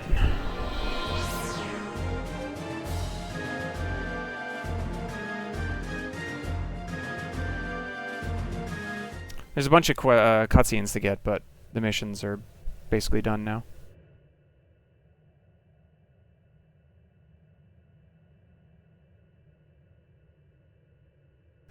Sweet. That's cool. That's cool. This kind of felt like a victory lap, though, I'm going to be honest. What I have to say about this, pretty much, this challenge, pretty much so far, is that everything comes down to Arc Eevee. Like, that's pretty much all I have to say. Like, yeah, we rolled Monk, which is a good job, I think, to roll.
Who is we? Unreal. You're the Empress. I'm just a merc.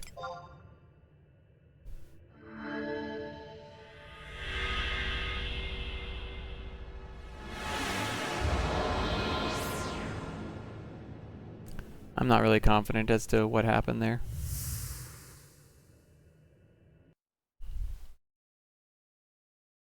I can tell you what they said happened, but...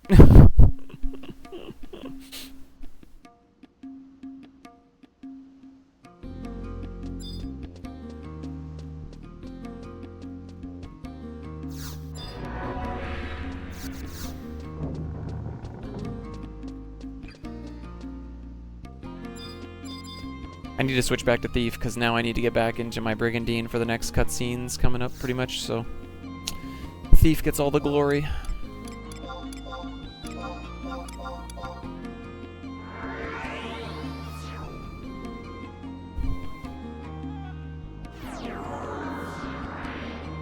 No, I think what's, because he says, use his quote-unquote pseudo-soul. So whatever Odin gave him to be able to come back to the world, he took that and he gave that to her, is what he did.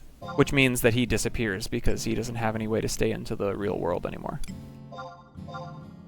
I think, based on a really quick read, because we got the really quick version with Eternity going. Yeah.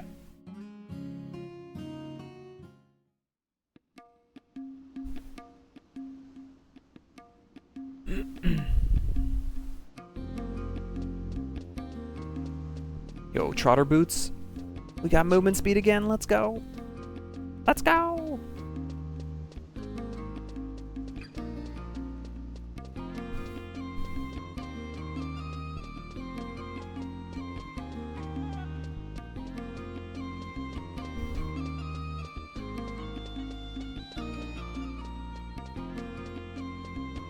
This was a good pickup, honestly.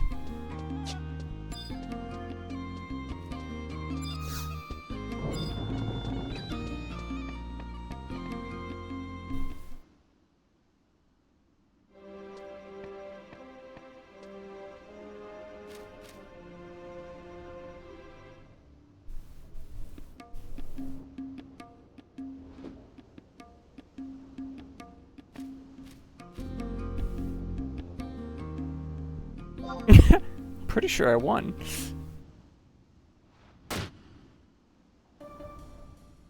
Yo, we fishing?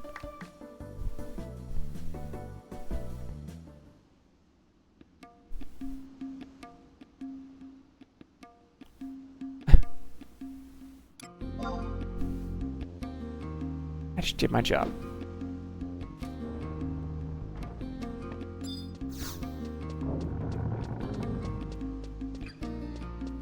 Nice hand-to-hand on Thief. Yeah, I think so.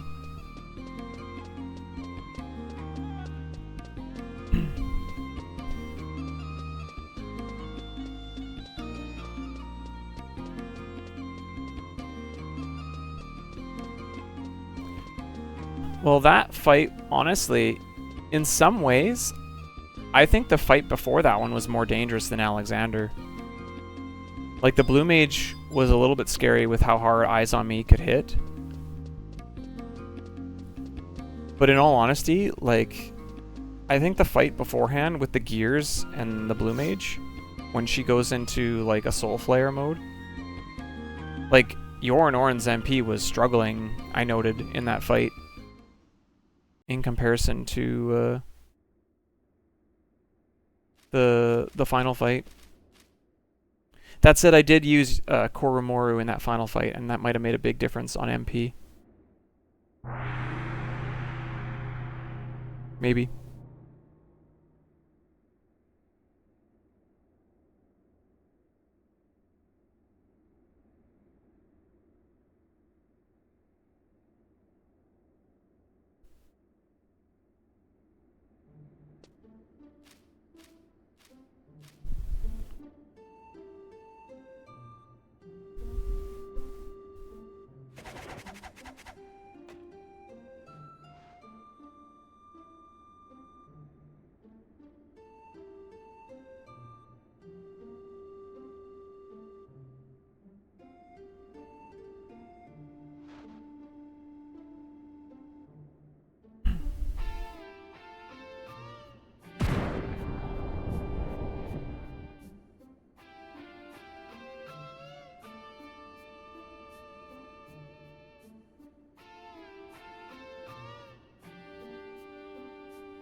Time to make a mythic?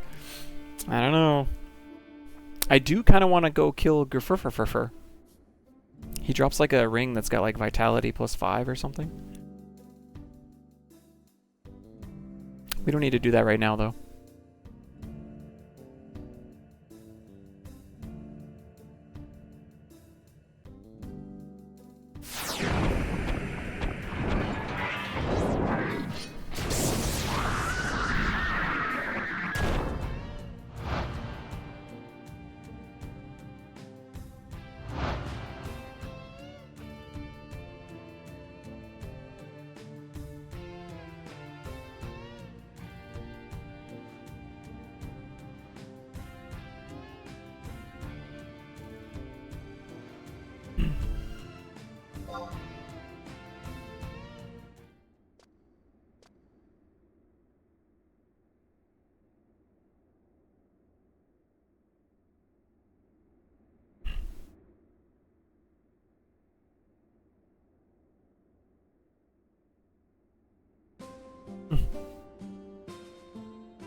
Here's your invisible crown.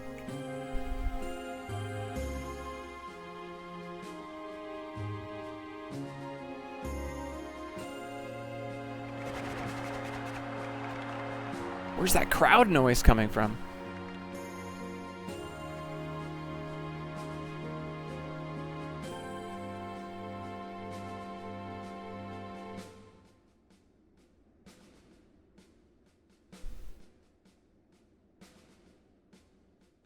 Alright. I've never taken this ring before. Is it this one? It's that one. Accuracy and attack. That's all I get. That's not even very good. I guess. Wait. Magic accuracy. And this one's just going to be ranged accuracy, ranged attack. Do I need magic accuracy for anything? Potentially?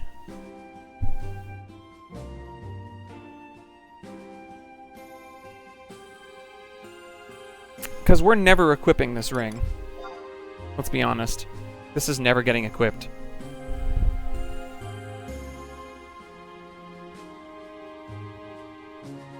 But would I ever use magic accuracy for something?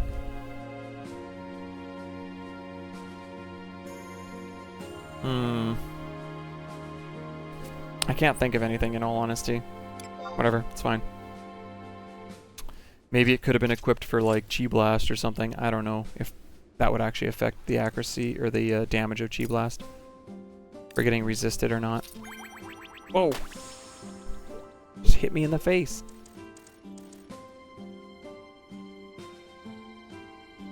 That was weird.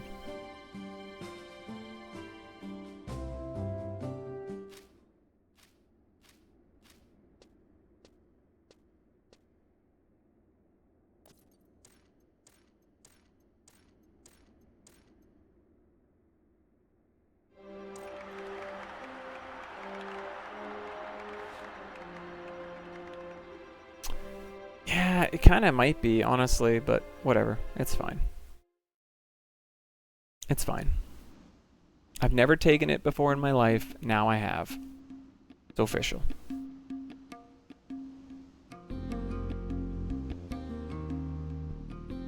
Okay.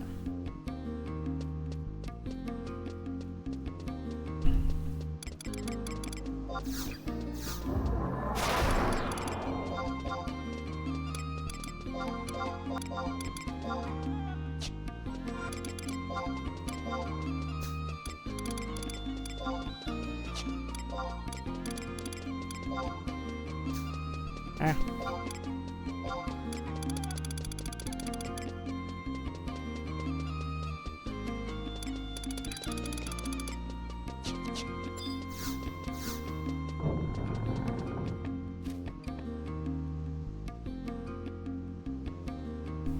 Yeah, I know, it is. But I can't think of a single job that I would use magic accuracy on, that's the thing.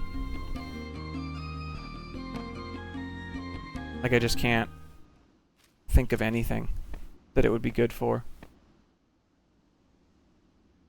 There's like, you could think of like a very outlying thing, potentially. Violent Flourish. Does that affect? I didn't realize magic accuracy affected that. I thought that would just be accuracy. She's giving me the crown back.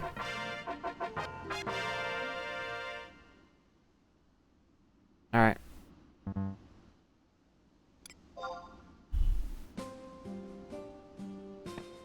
Treasures. Finn.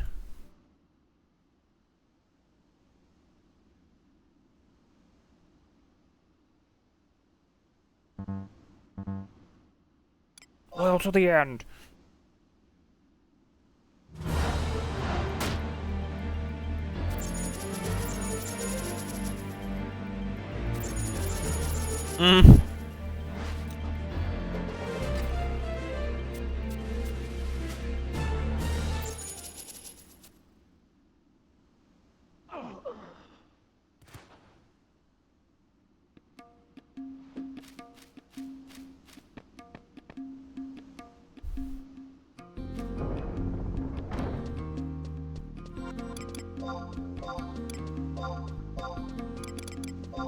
We got it.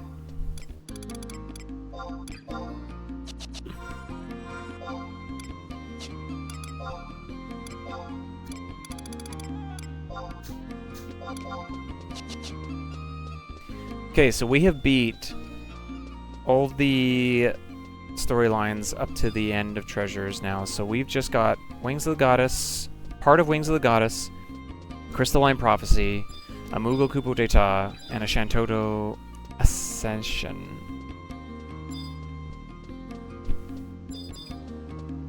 And then we can go to 80.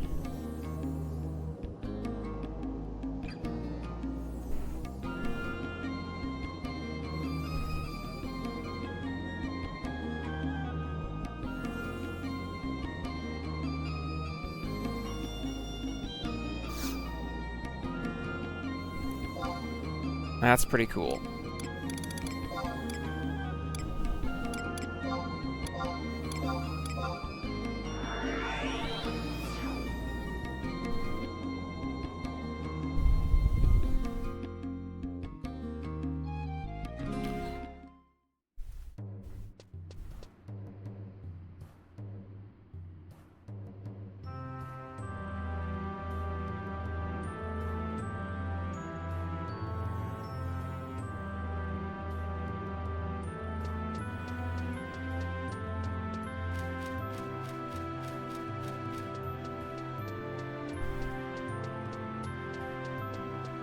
Can I use you yet?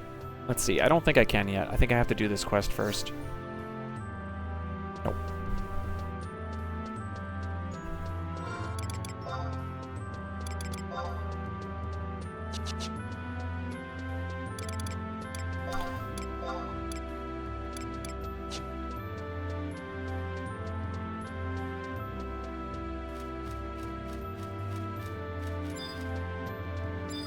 Can I do this yet either? Probably not.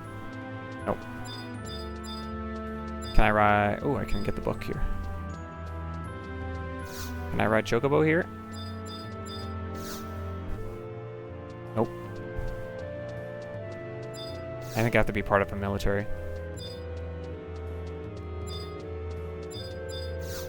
Can I leave? You can let me out! Thank you.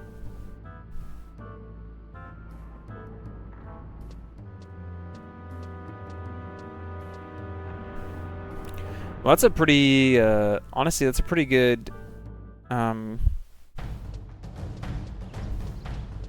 milestone, realistically. Like I said, now, even if this character dies now, I'm really happy with where we got to with this challenge.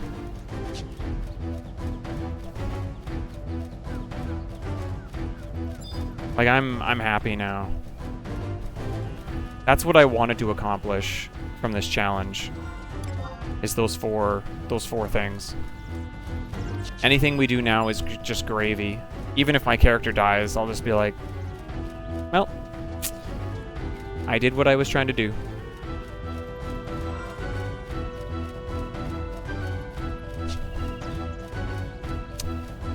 Basically, Maha, yeah. Basically.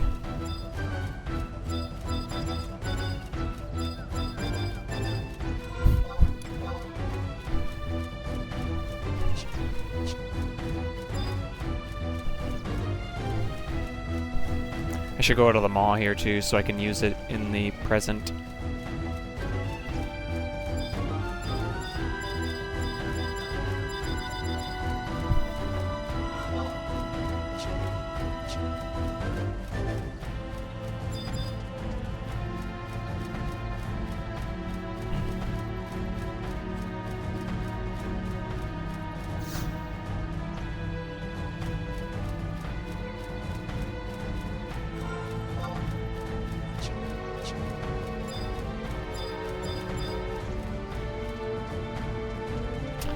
That should be all 99 now. Thankfully. We don't have to think about it now for a long time.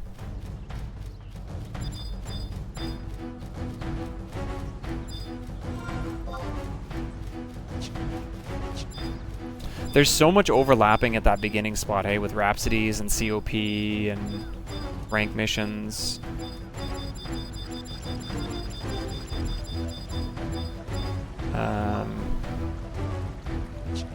Oh, it's just down here, isn't it?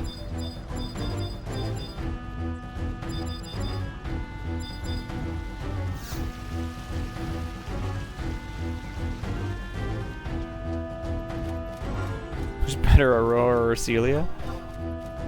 What do you mean by better?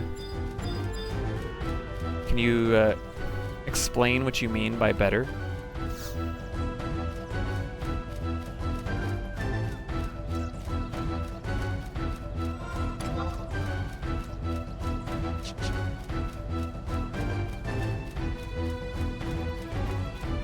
Better character. No, I get that. I get that. That's not really an explanation, though. Mister.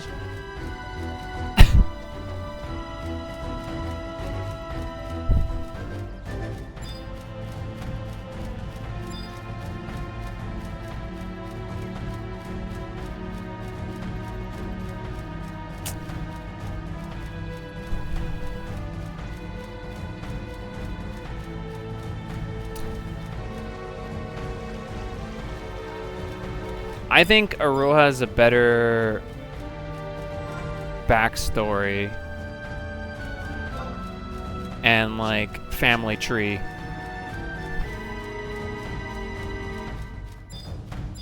Personally. Does that make her a better character? I don't know. Maybe. Not really, I guess.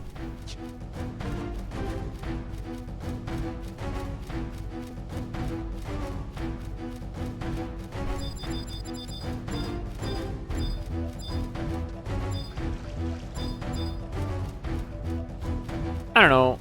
They're both fine characters. Arcelia is a way better trust, in my opinion. Arcelia 1 is, like, actually sick. She's a super good healer, and you don't need MP for it, so if you're in a fight that's risking of silence, she's incredible.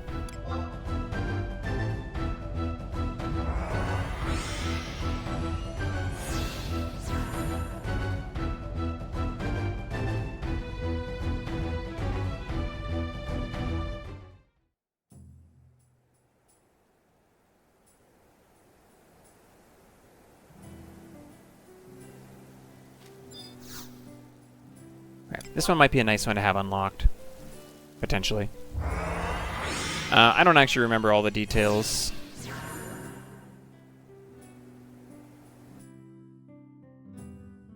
Maybe we'll refresh our memory if we ever get there.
He's not terrible, Maha. You gotta get...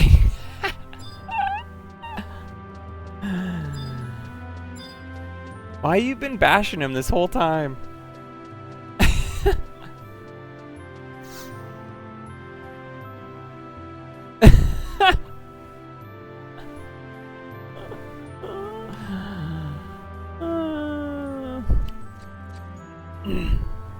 You gotta give him a break, alright? You gotta give him a break.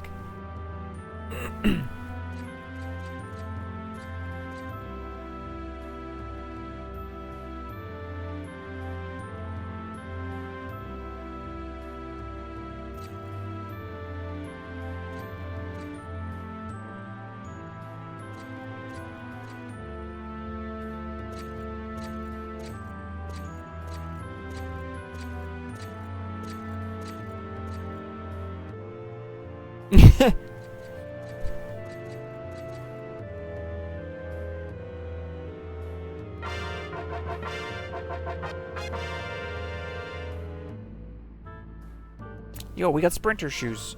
Can I use you now? To go anywhere? Anywhere. Or not quite anywhere, I guess.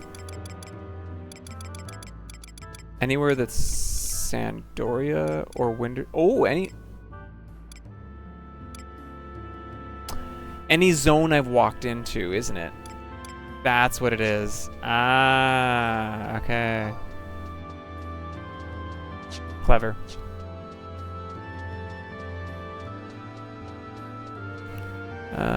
Okay. I'm going to G7. That would be north.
Nice try.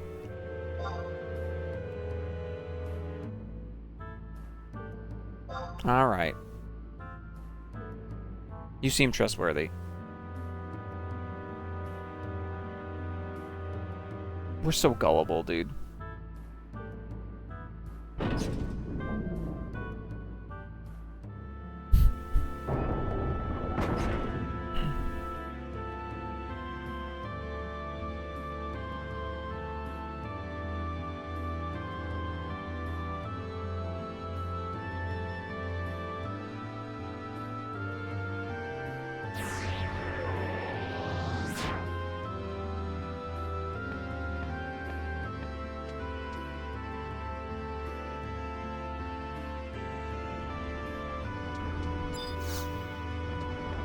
Could you learn, indeed?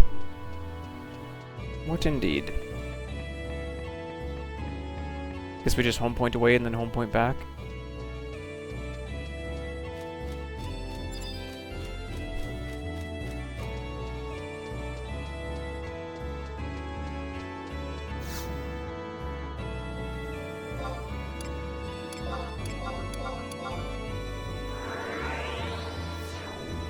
It's gonna look really familiar. Except so different.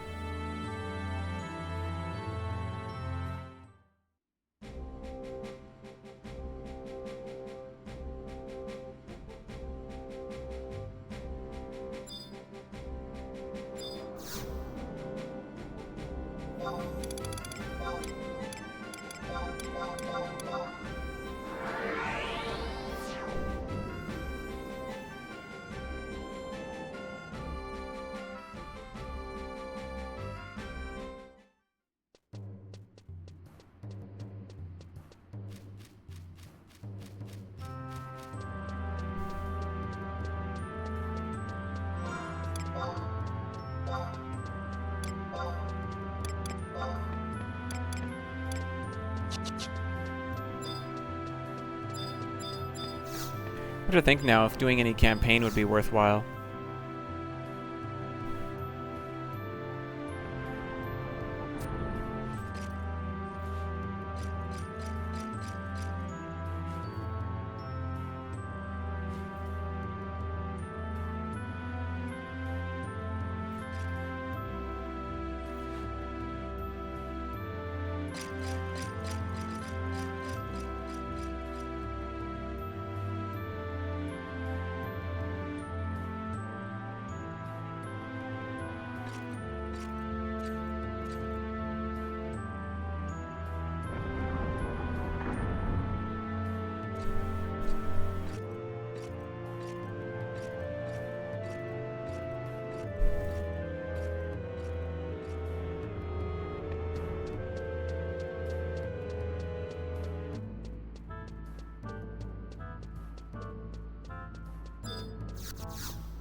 What's up?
Alright.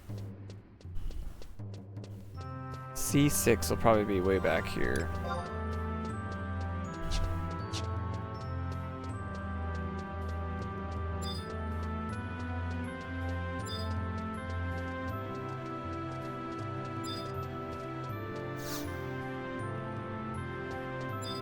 Do I have to trade these?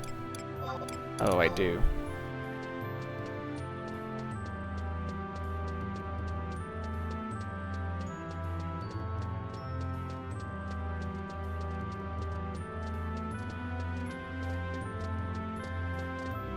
This is a very FF11 quest, though.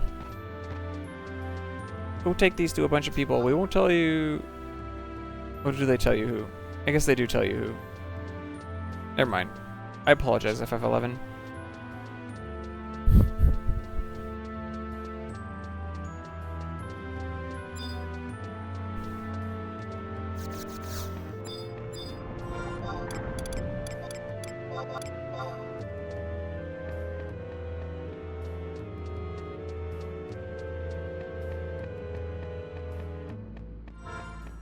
H9.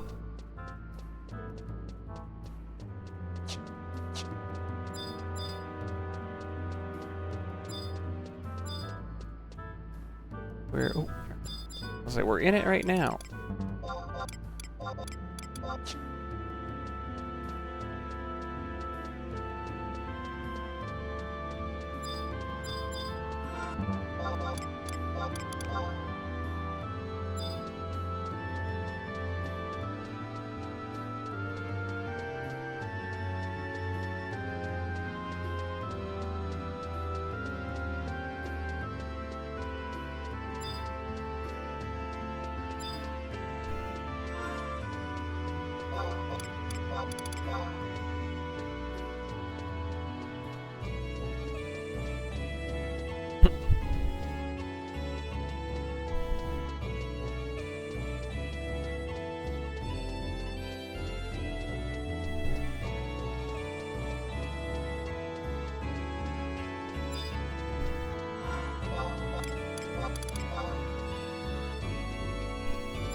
Guess that's why they give you a pair of sprinter shoes before you get this quest.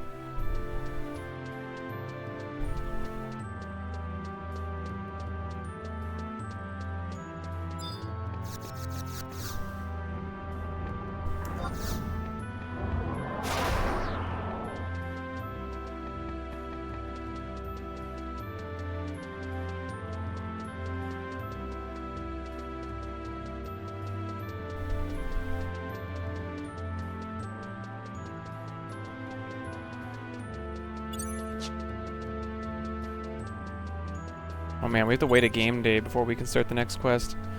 We're still riddled with game day waits. No! Rip.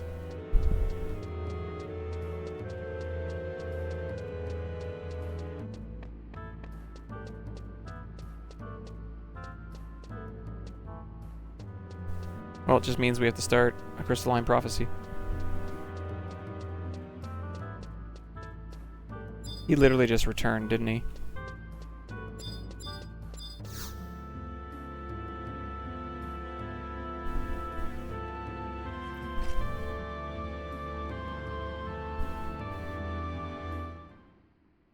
Okay, well, while we're waiting, actually, I know what we're gonna do.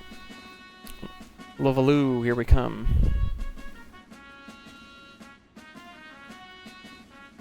Is it? I didn't remember that, but... Yeah, we got a Death Stone? Wow. Wow.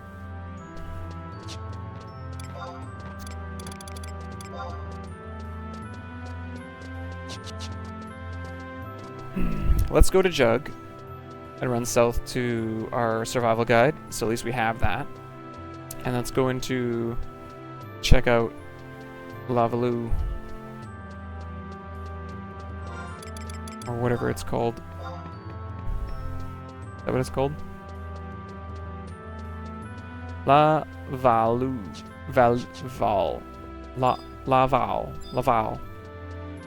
Yes, that's where we're going. Laval.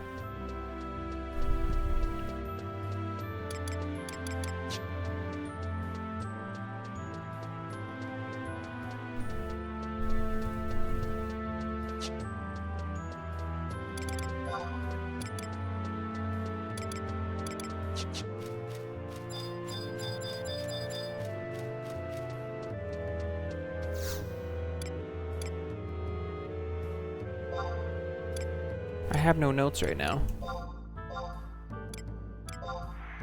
so I can't get any of those. And you're the one that sells the items, eh? Sprinter shoes, retrace. Recall rings would be pretty sweet, actually. Potentially.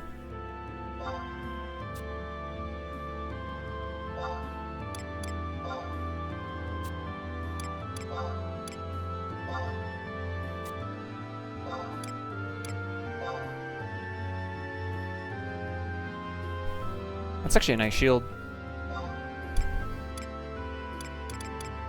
I think recall rings would actually be legit for doing some of these missions. Getting around really quickly.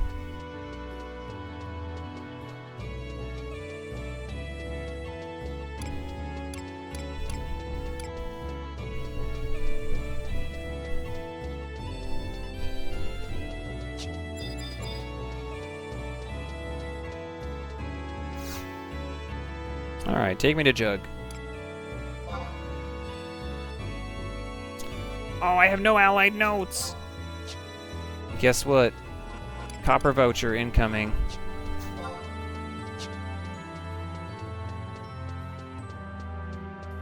$40 allied notes to warp.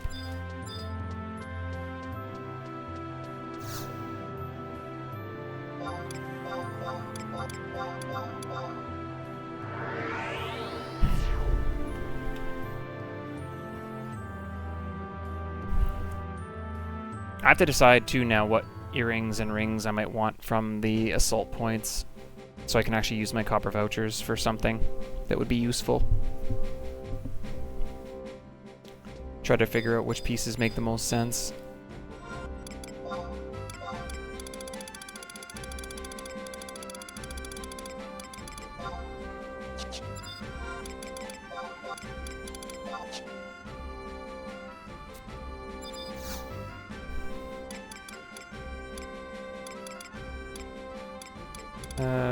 Currencies.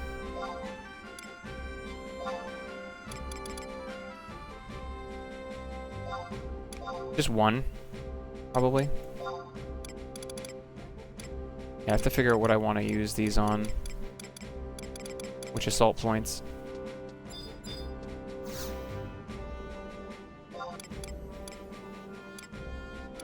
I forgot where I was going.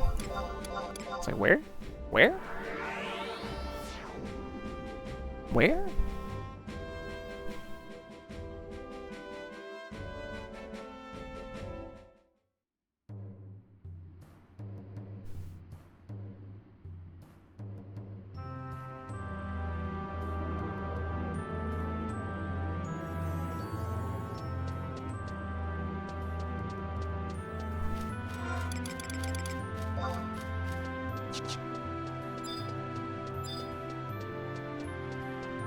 There's still lots of little things that have to be done, so we have some time to, like, eat up some of the game day weight things, but...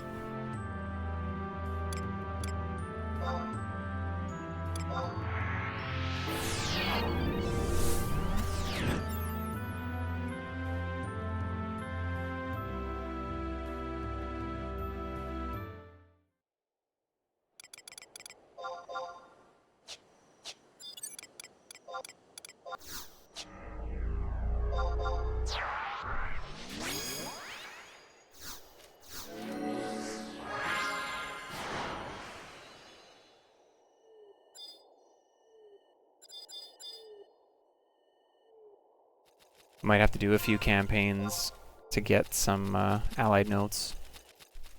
Should be a little bit scary. As long as we have Val out, though, it'll be okay, I think.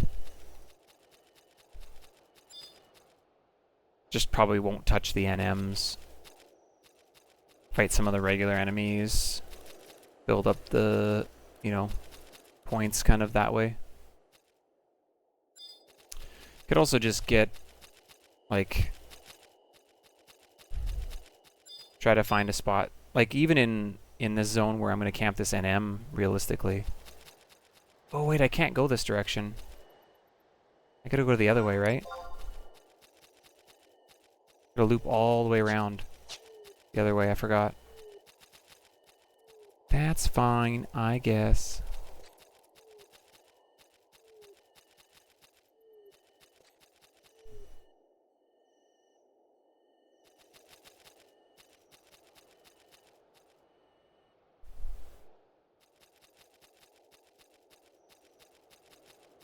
I don't really remember how bad Wings the Goddess really is, though, when it comes to game day waits, so we'll find that out, I'm sure. We've gotten one already, which kind of sucks.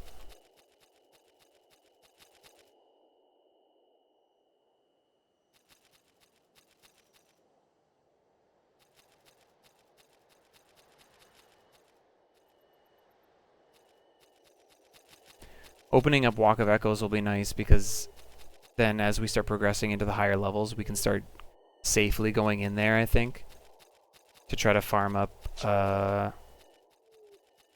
Devious Die and Liminal Residues, because I think we're going to want to get the hand-to-hand for Victory Smite down the road, because that's such a good weapon skill. Shijin is also really good, but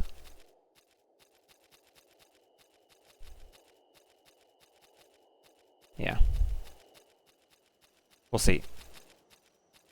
We'll see how safe that actually ends up being.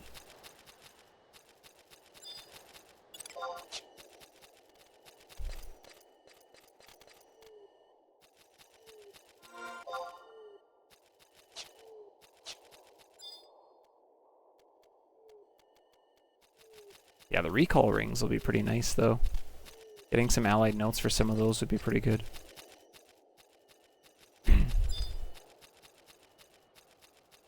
Don't see me?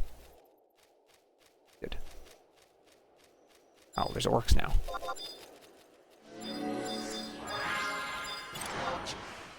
Ooh. Oh, they're tough. Alright. Yo, we can mount from here?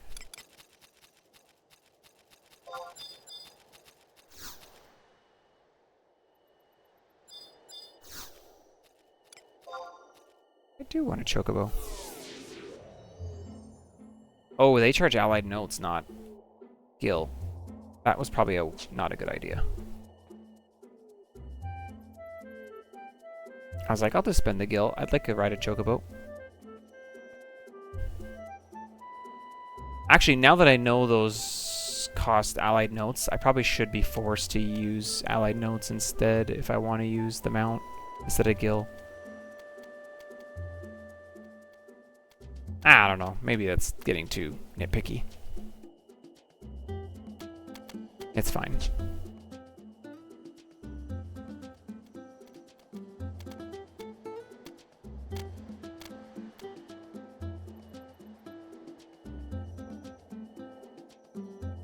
Okay, these books are not always great, in all honesty. They're actually typically out in the open. And there could be aggro right next to it, so let's just see. I think we're okay this time.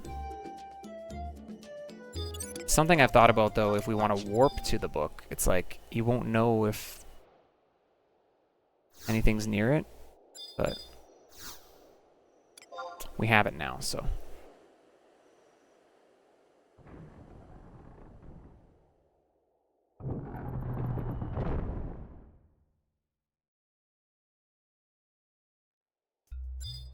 Okay.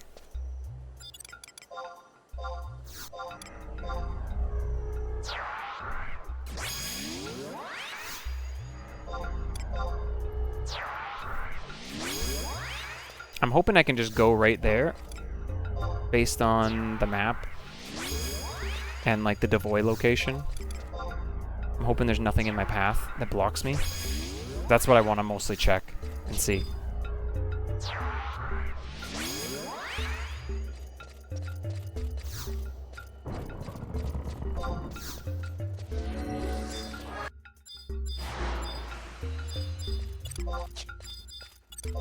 Decent challenge, decent challenge. It's nighttime, so I don't have to worry about ladybugs aggroing. I think the orcs are going to be like VT where I want to go, just based on my guess. I could be wrong, but that's my guess. These ones are tough.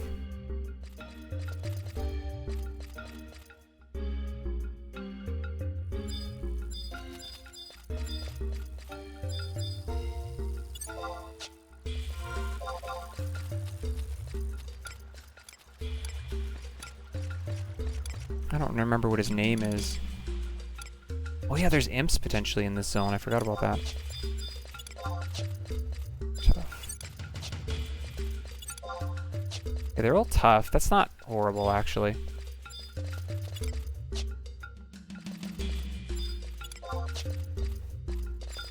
Does he have dread spikes? Oh, this is VT. Okay. Fire Belchers, IT.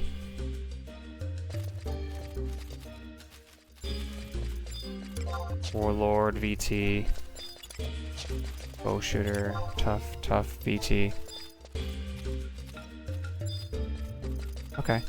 There are a lot more enemies right here than there are in the regular poison hand camp. Some enemies have dread spikes. Okay. I have to look up here, because I don't remember what the name of him is. But I'm looking for this guy. Shatter Skull. He's a monk. Lottery spawn off various orcs at G6. Okay, I don't know which one it is. So we will just start killing.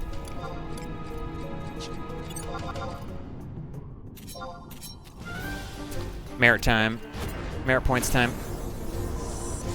For 2 game hours.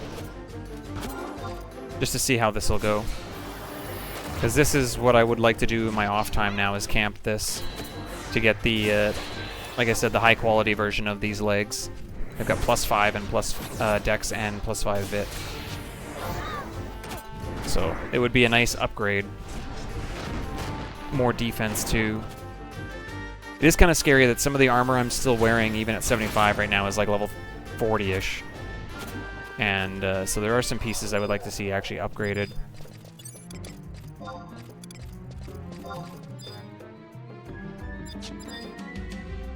Oh, I don't have my... I'll switch that out, I guess, after. Oh, that's a lot. Alright, well, Vulnerable, you got this.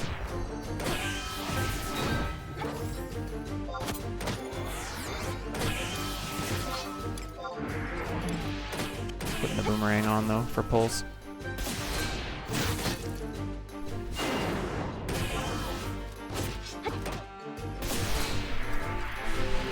I don't know what the respawns are like here, but my thought process is kill the orcs that are here, and then we can always come back later.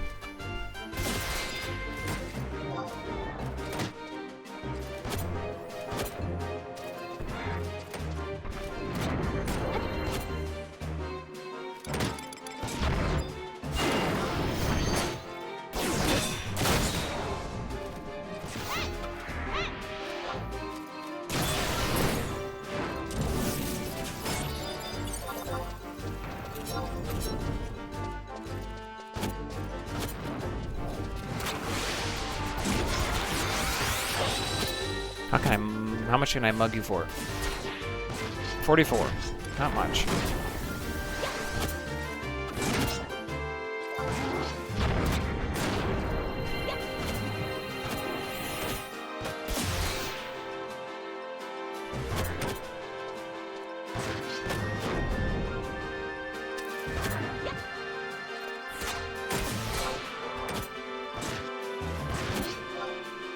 No.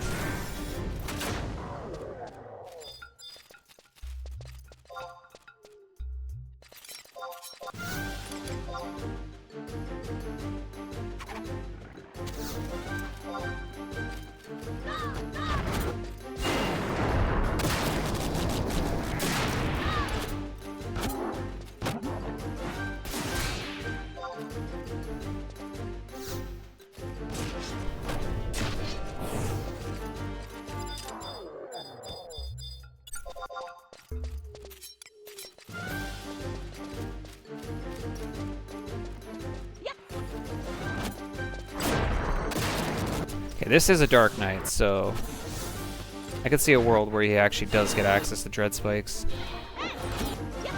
Counter stance.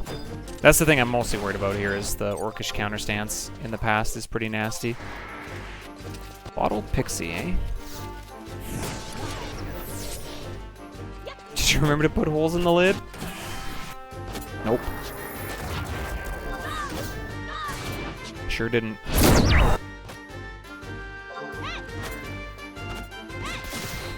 That was obnoxiously loud.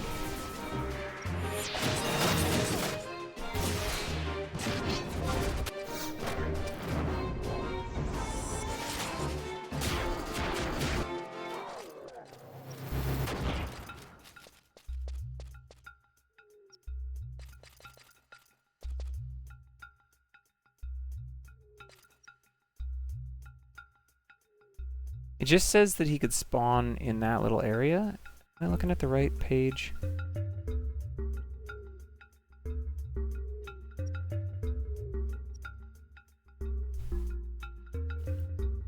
Let me just double check here.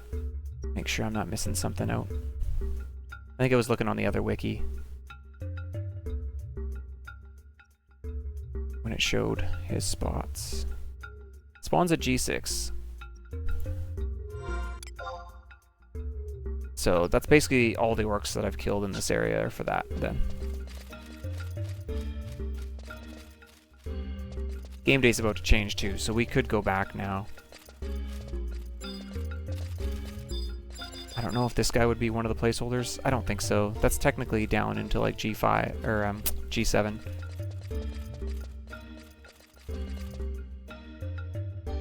What are respawns like here? How long are they? Does it say? That's kind of the other thing I'd like to know.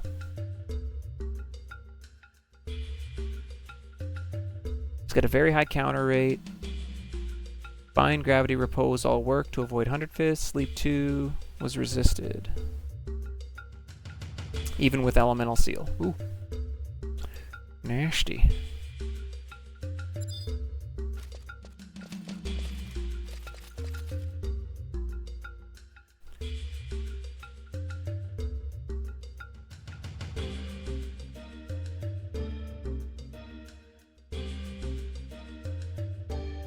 Well, we'll check it out. We'll see how long this respawn is, because I'm kind of curious. I get limit points while I'm here, which is kind of nice. Get like a merit point roughly every time we kill all the orcs here. It's like free merits. Which I could just keep going. I could just keep killing right now. I'm just kind of checking here to see. There's not a lot of information on this drop. Like it says 1 for 9. So it's like, well.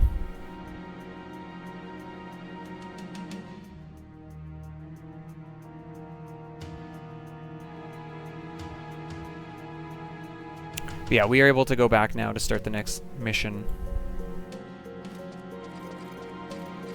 in Sandoria. I just want to kind of see. Yeah, Treasures is done. Treasures and COP finished in the last 2 days. We got all of our COP cutscenes today, so we have Raja's Ring now.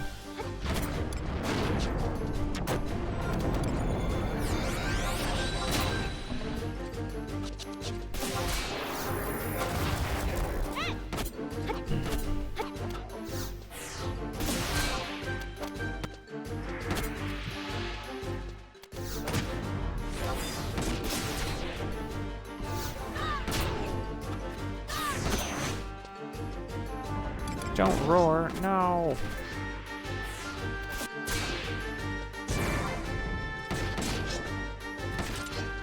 Classic.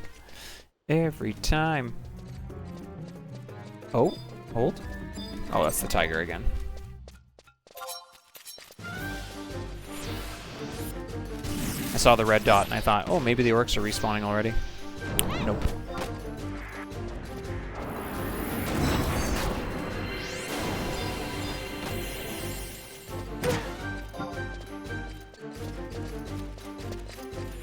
I'm paralyzed. Thank you.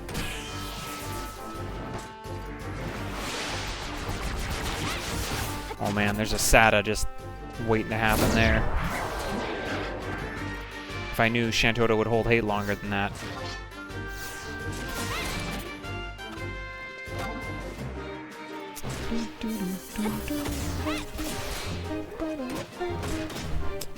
I'm not sure where in widescan he'll appear, if he appears in widescan. But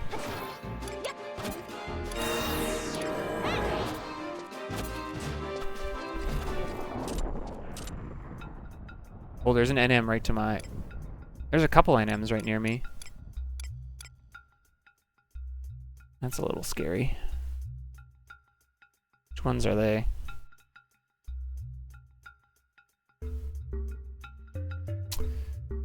He is a Dark Knight. Drops the scarf. And he drops a sword. The scarf has Gill Finder enhanced and evasion +5. So it's good for thief. Increases the gill drop by about 95%. Wow, that's actually a lot. The effect does not stack with other gear that enhances Gill Finder. And then the other guy is... He drops the Orca Strap and the Polearm. Attack +3. Nah. Gross. They're both level 83 though. So they wouldn't be joke fights.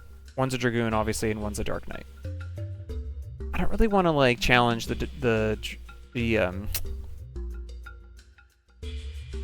Dark Knight just for the sake of trying to get an item for thief, though, that I don't really need.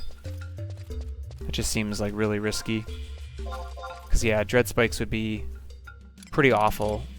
We would definitely want Koru so he could dispel them. Otherwise, we'd be in big trouble.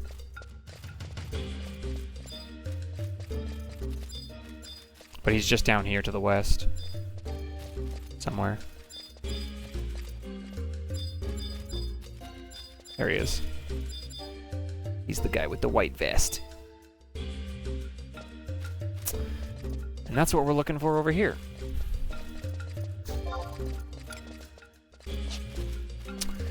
But I'm just going to wait for one cycle of the respawns, because I mostly just wanted to see how long the respawns would be.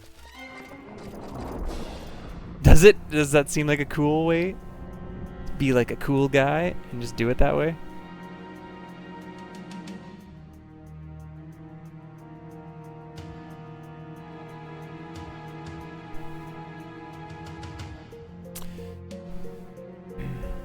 There's a fight that I would still really like to do here on Chell to get that the BC&M fight.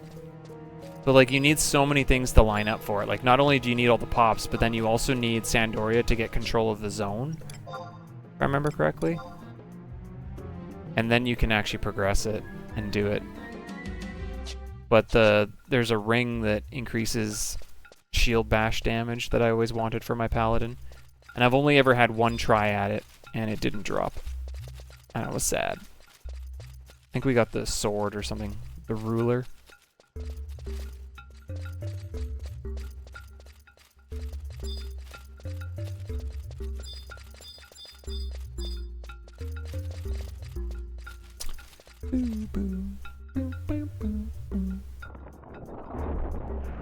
Anyway, there's lots of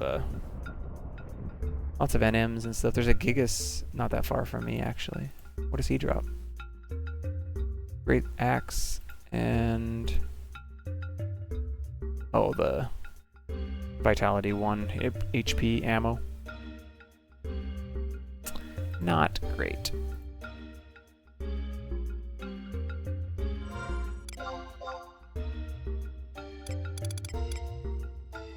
I assume the NMs maybe all appear at the bottom, based on those two being at the bottom of the list,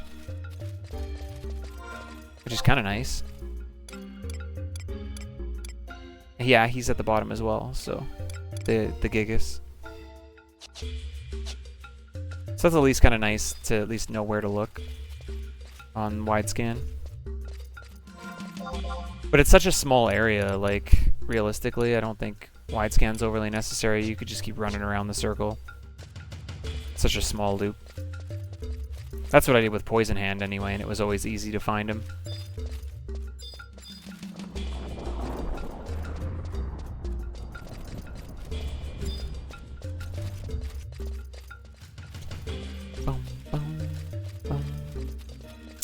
It might be 16. It's 12-minute in Devoy.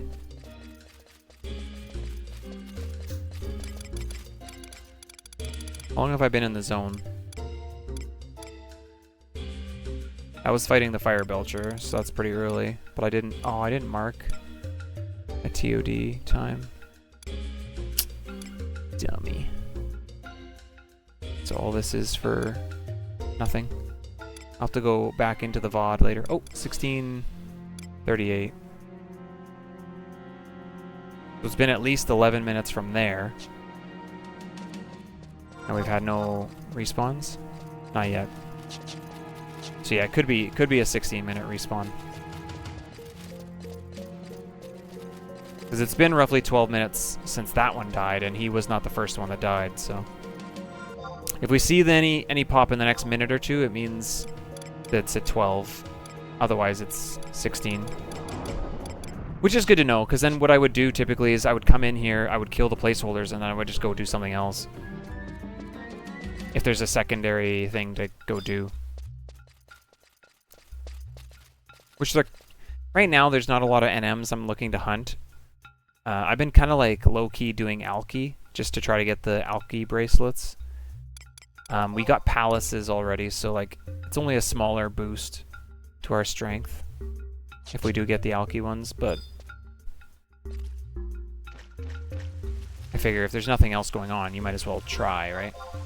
But it's starting to look like, yeah, 16-minute based on the time.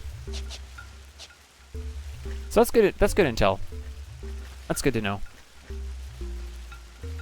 It means they're gonna pop here within the next probably 2 minutes. Depending on when that first one died, probably within anywhere from 1 to 2 minutes.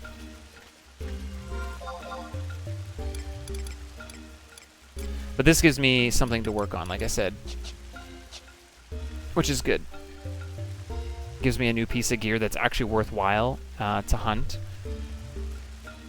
And it's not something that we'll just sit here doing over and over and over again. Odds are I'll do it like in the evenings, come and kill a placeholder, see if he pops. Like I've been really, honestly, low-key camping NMs. Like, there was a mode there where we started to get a few items, and I started to get a little more serious at it.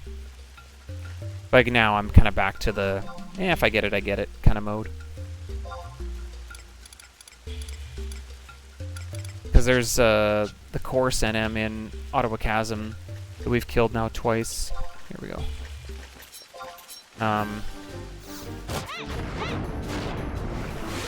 And he hasn't dropped the Kote, but it's like, it's not that big of an increase in upgrade between those and Okote, so like I'm not stressing out about it.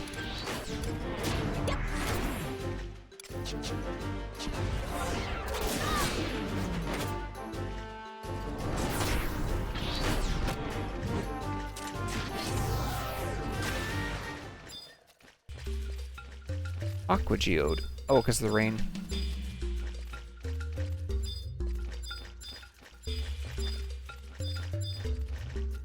I have a feeling it'll be one of those placeholders. One of those three over there will be the placeholder, probably. Unless he doesn't work the same and he's not like a direct placeholder, because that's kind of how the 2 in Ostroja worked. But hard to say. It's fun to get a slightly different battle theme too now that we're hanging out in the past. It's one of the cool things about this challenge is you get a good variety of the soundtrack with all the different areas you fight in and things you do.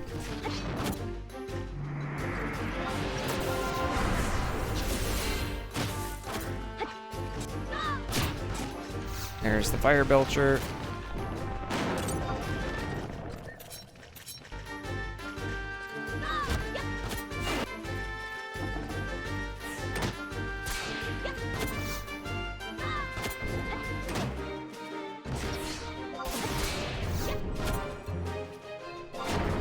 This NM was?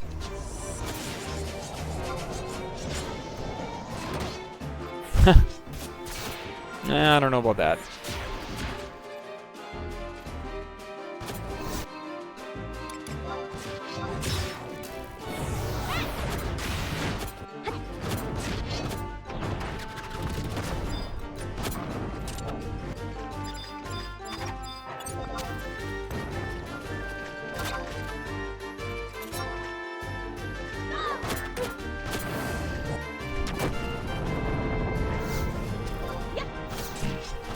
According to this page. Okay. Well, that's good to know.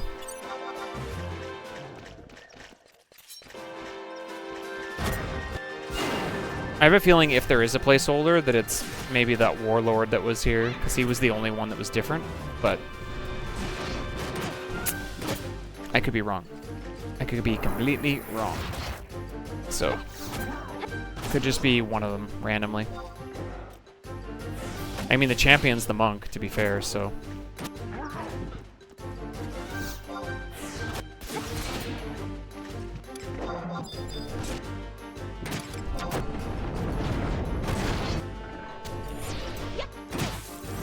No, my bit! Give it back.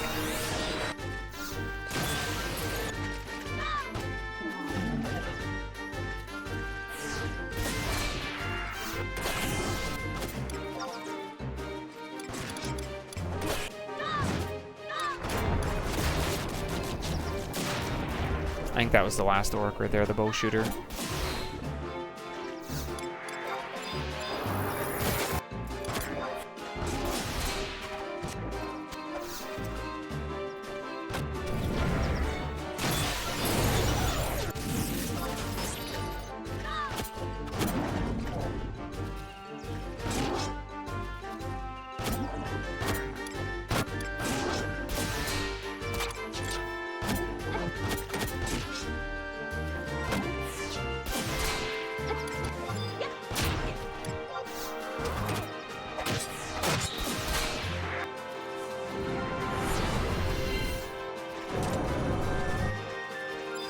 Okay, well, we'll come back here and check again later. And worst case scenario, somebody else comes back here and he's up and they kill him. And we've at least aided somebody else in attempting to get the drop. Which I'm okay with, honestly. It's the hospitality that we can give in the game. Alright, let's go do mission 2. We gotta go switch to monk now because we do have to kill something.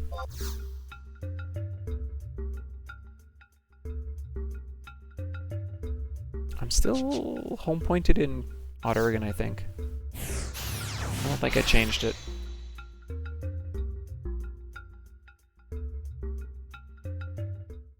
Yep. It's kind of nice having a home point here. Feels like that's where it should be sometimes.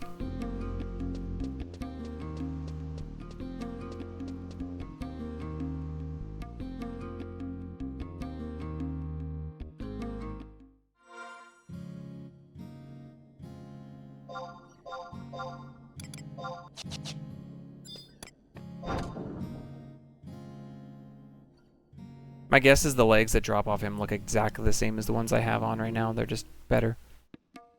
So visually wise, I don't think it'll change much. if at all.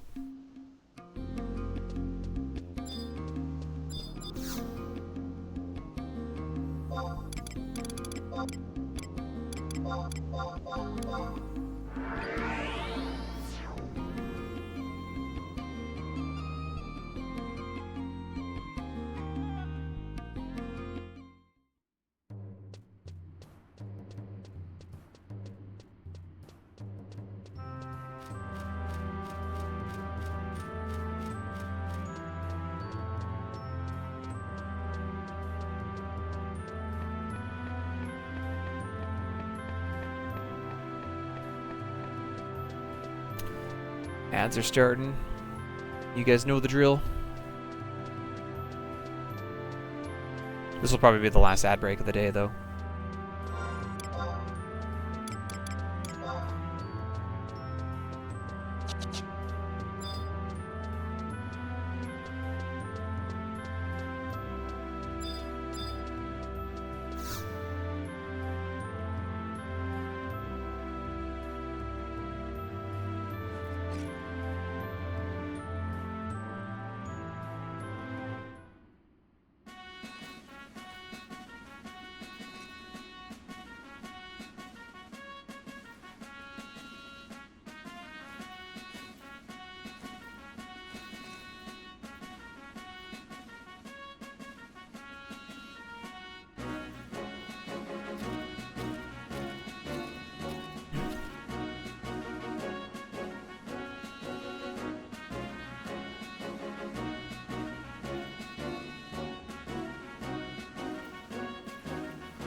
First light tomorrow.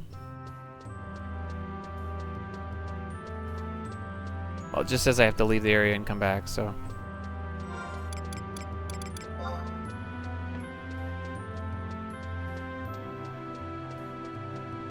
Hopefully that wasn't the cutscene I was supposed to get on the last quest. Or I'll be really sad. Because I'll be like, why didn't I get that cutscene before?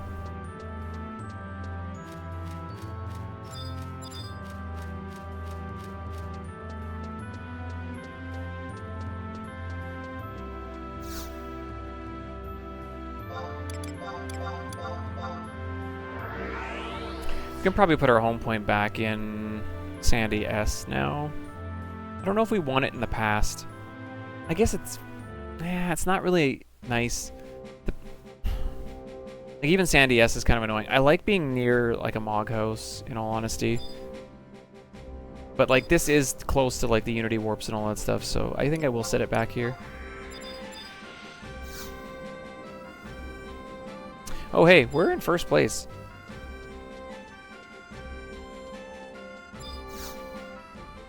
Let's go.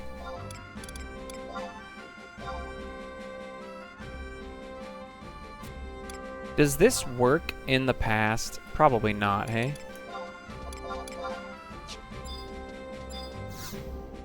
I'm gonna guess no.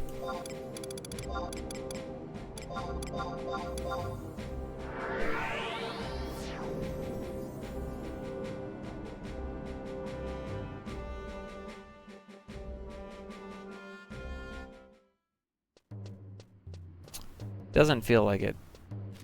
This feels like normal speed. That's too bad. That would have been kind of cool.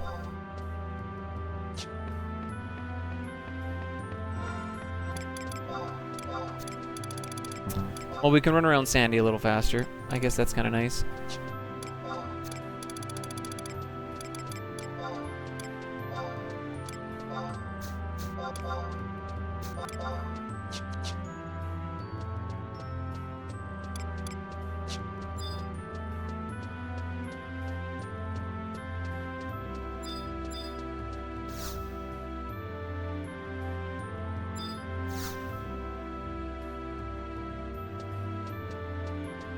Alright, sweet.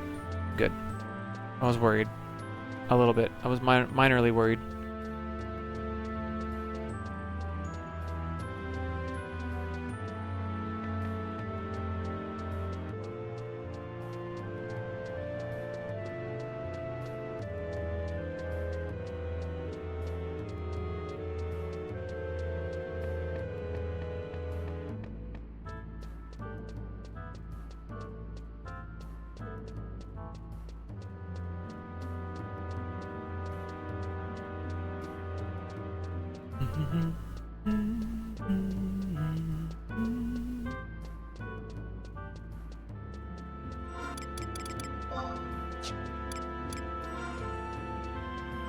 Just check my currencies here for a second.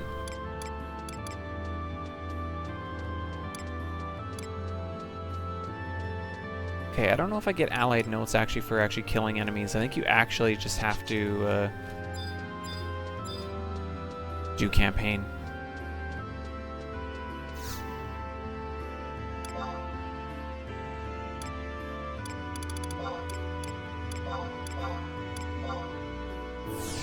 Which is fine, I guess. I was just hoping I wouldn't have to do any.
They look like they're just jaunting behind him, like toying with him and playing with him.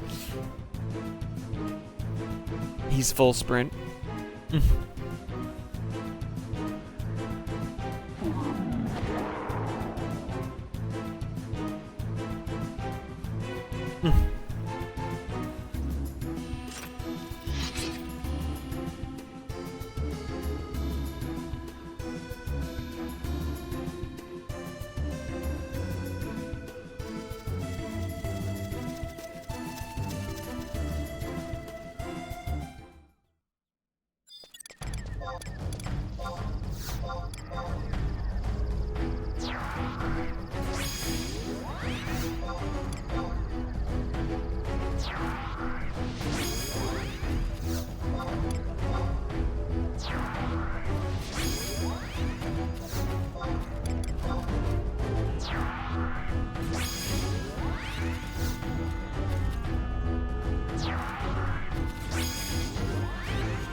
I think it's just on the other side by the lake, on the other side of the river.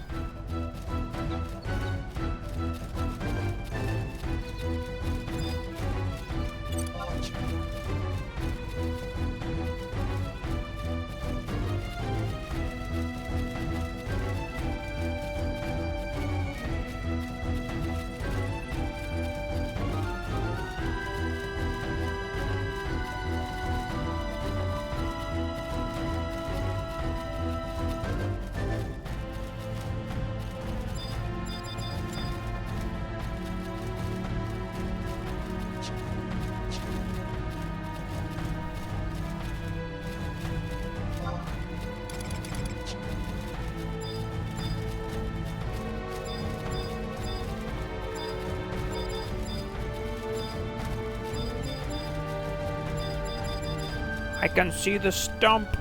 I'm coming.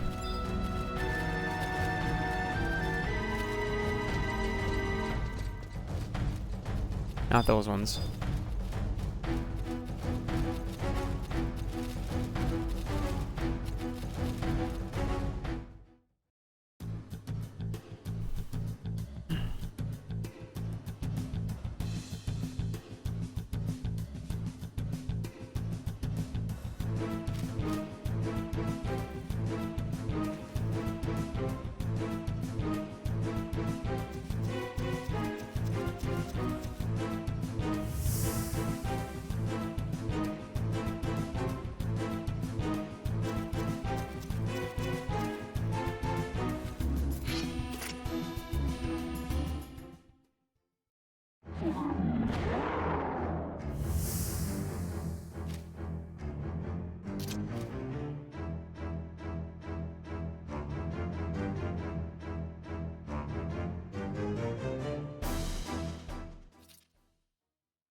Glad we had that secondary cutscene.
Nope.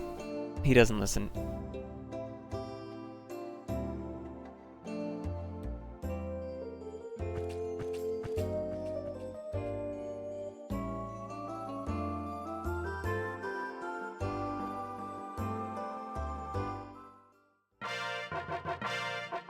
Angel Stone. Alright, we can continue to mission 3.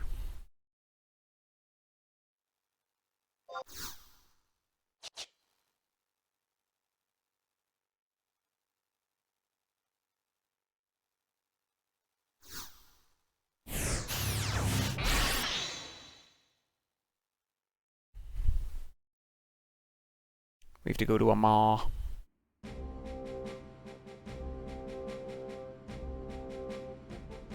I think we just have to exit one of the primary 3 maws. Doesn't matter which one.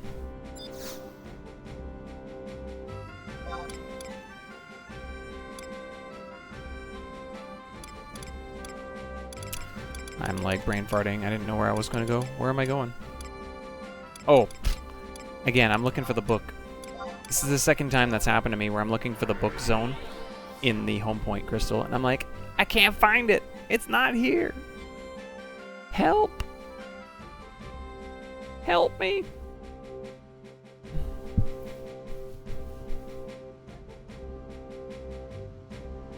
Turns out you gotta go to a book to warp to a book.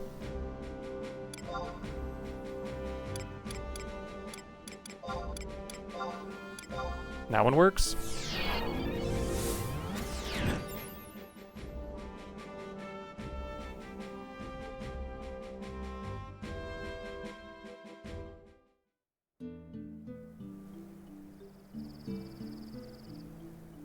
Treasures is done.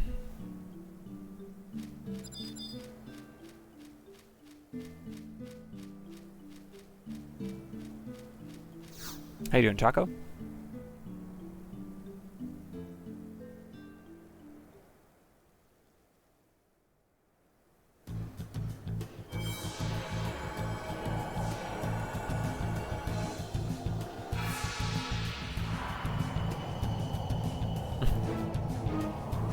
Yep.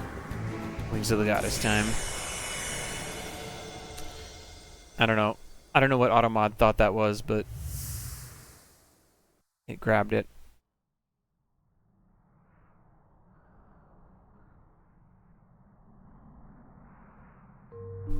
Yeah, treasures went really fast. I mean, we were already done the first 12 missions, to be fair, but realistically, those were just cutscenes, really, for the most part, so...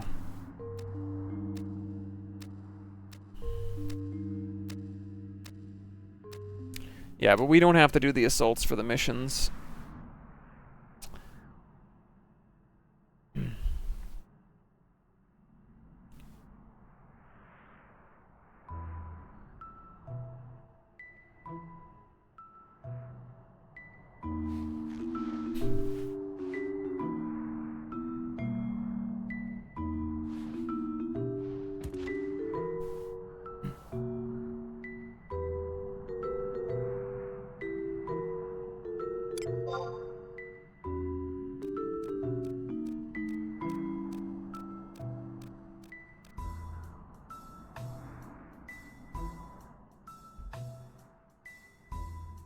Yeah, we'll have to see how it goes.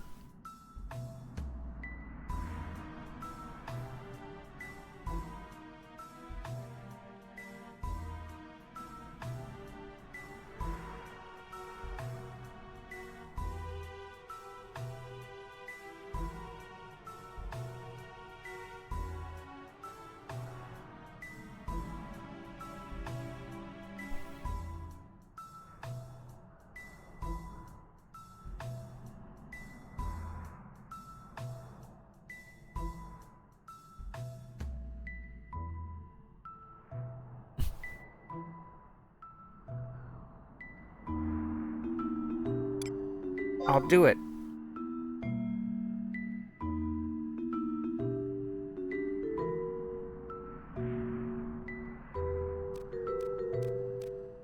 So much rests on you.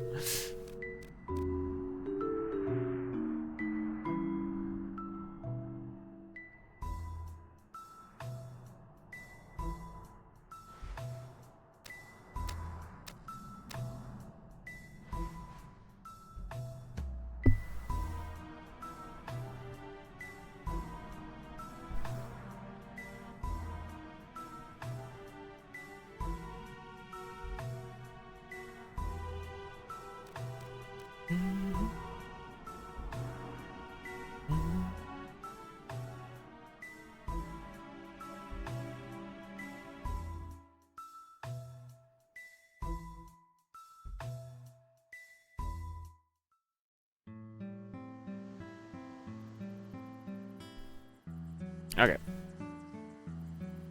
Now we gotta go...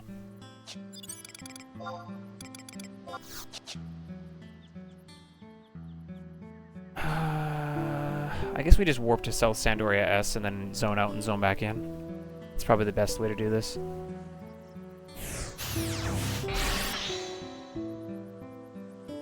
A lot of running around right now.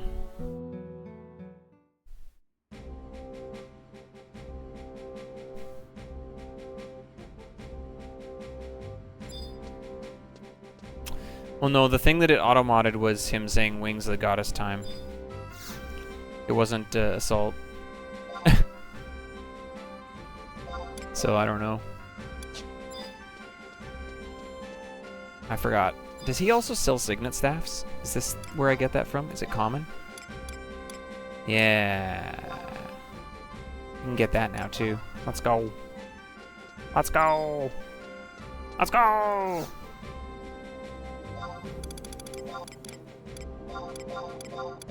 That's pretty cool. Actually, the book would have been a better warp probably, but it's fine. It's a short run.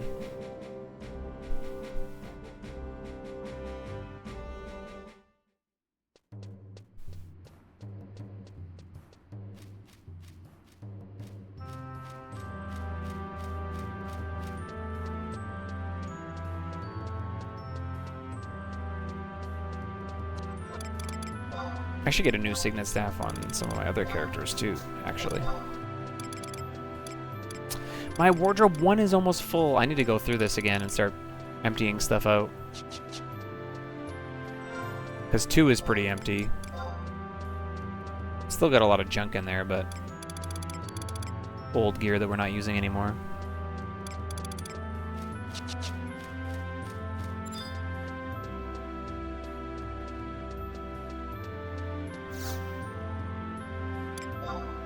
Who knows, right?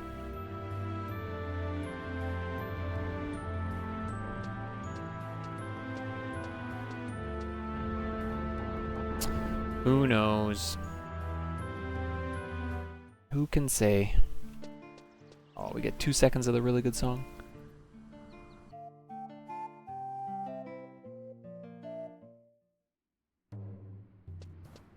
Wait, where's my cutscene?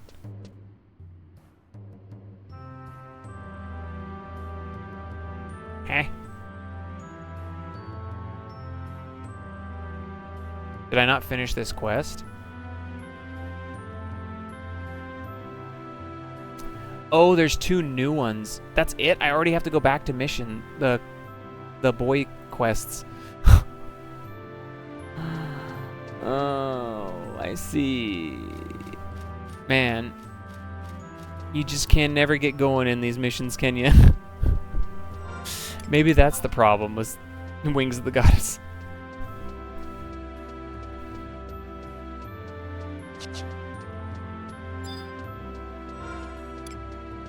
Alright, where is this guy?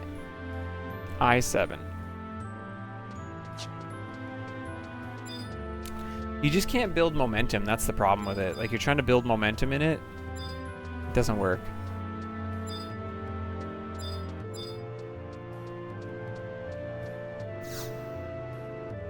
It's hard to get the momentum to power through. It's not like the other missions where you can just bulldoze. Realistically, though, if they had written the questing parts, side questing parts, into, like, the main stories, I understand why they don't, because there's different quests for different nations. But it wouldn't seem like it was constantly going back and forth and stopping and back and forth and stopping.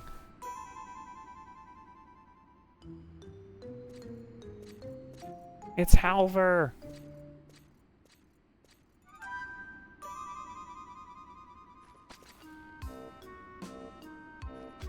And he's not old.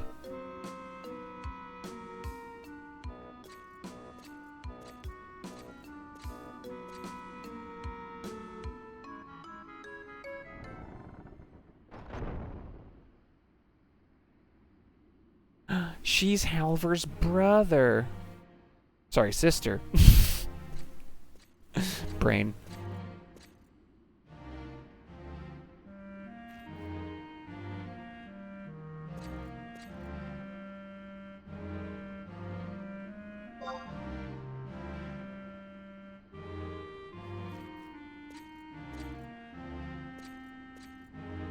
Words are hard. Alright.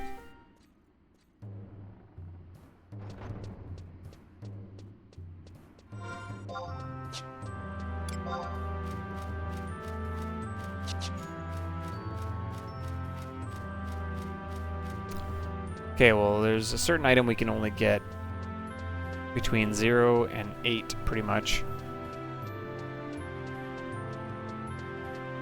So...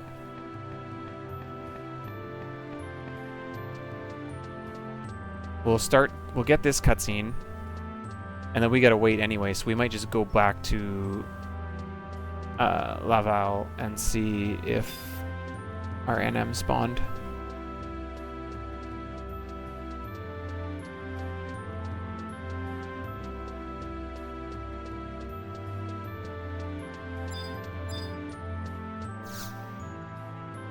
I don't think I have to fight anything in this one, I just have to get the...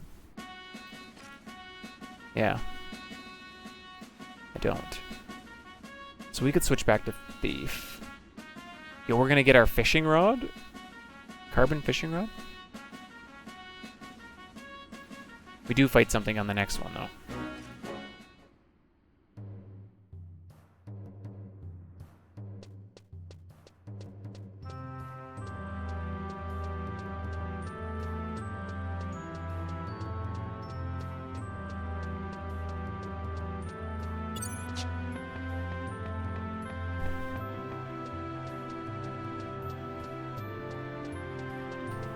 Yeah, there's just lots of time-gated stuff in Wings. Maybe they were worried people were gonna finish the storyline stuff like really quick, and so they wanted to like kind of like slow people up. But I feel like that kind of strategy never works. Not in a MMO setting. It's an underestimation of how people will push through.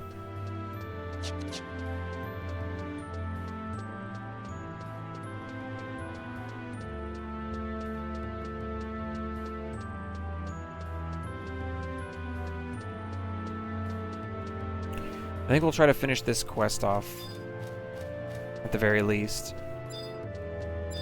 And then we're at least looking good for starting into actual missions.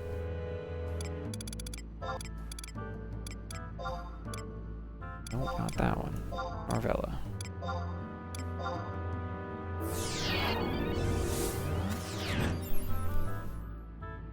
Do you think he popped? Who thinks he popped? Press 1 if you think the NM is popped.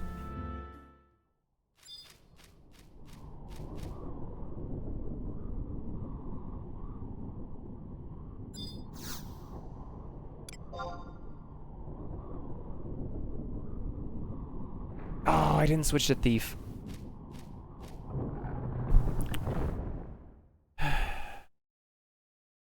Whatever. Played it on Monk. I don't care. Odds are he won't be up, right? Totally. Nobody pressed 1, so... You never played through Wings of the Goddess? There's parts of it that are a slog. 100%. But I agree with Maha that I think the ending is worth...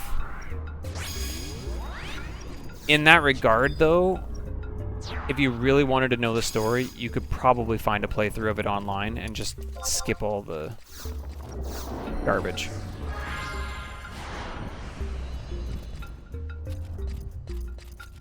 Because there's some pretty... This storyline gets bogged down a lot in the early stages. Actually, in my opinion, the early stages, they hint something that's really good.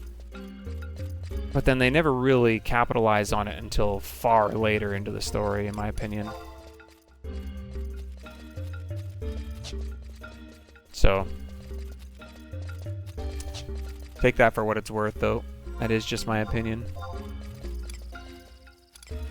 I can't quite see far enough. Maybe from the bridge?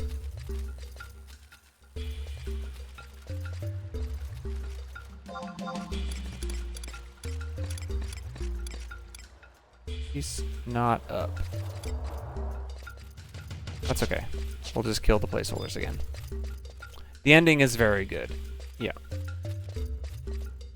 I agree.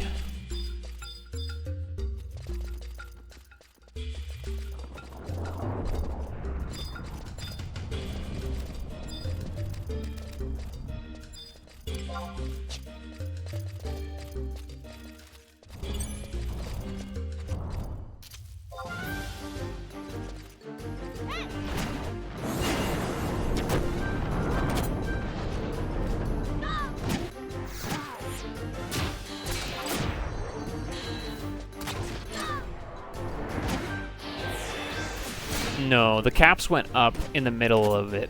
So there's a portion of the beginning that's 75, and then it eventually goes all the way up to 90.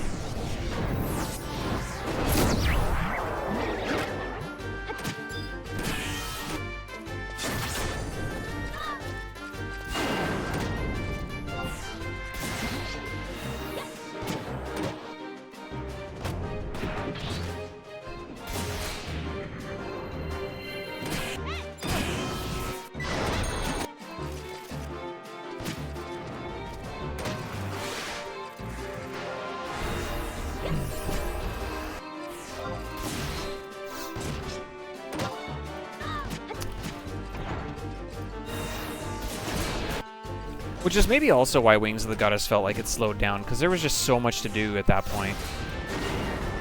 You know? Void Watch, Abacy. Like, there was just so much content. Legion eventually then also was in that mix.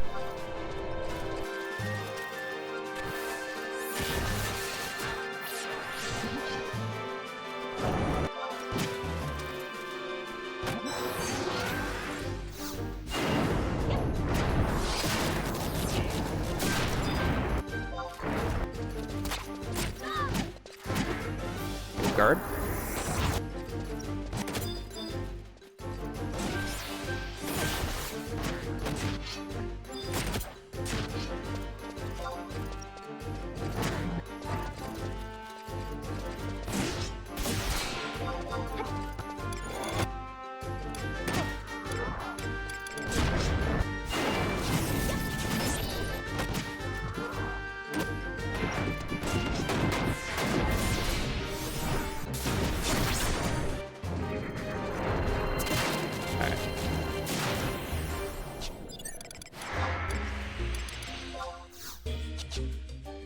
Alright.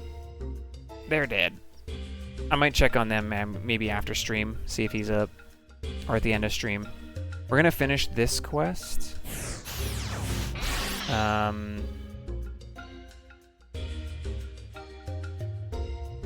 Depending on how long this takes when we go to start the next one.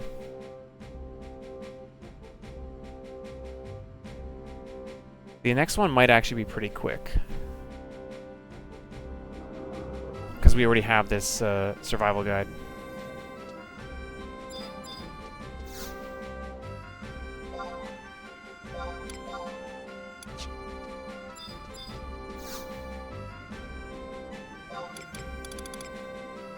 Oops. Almost did the exact same thing I did last time.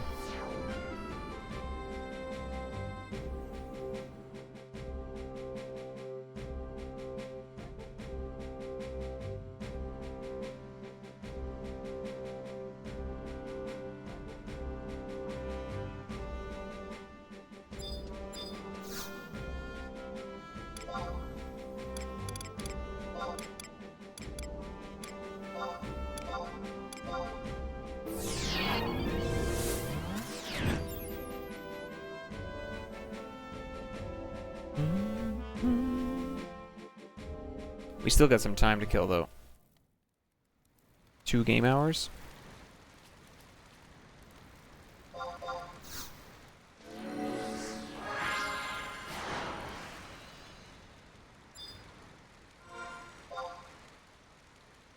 H6. Oh yeah, it's over there by that other bridge. If I remember correctly. It's okay, we can go down the one way from this side. We're going to obtain our first fishing rod.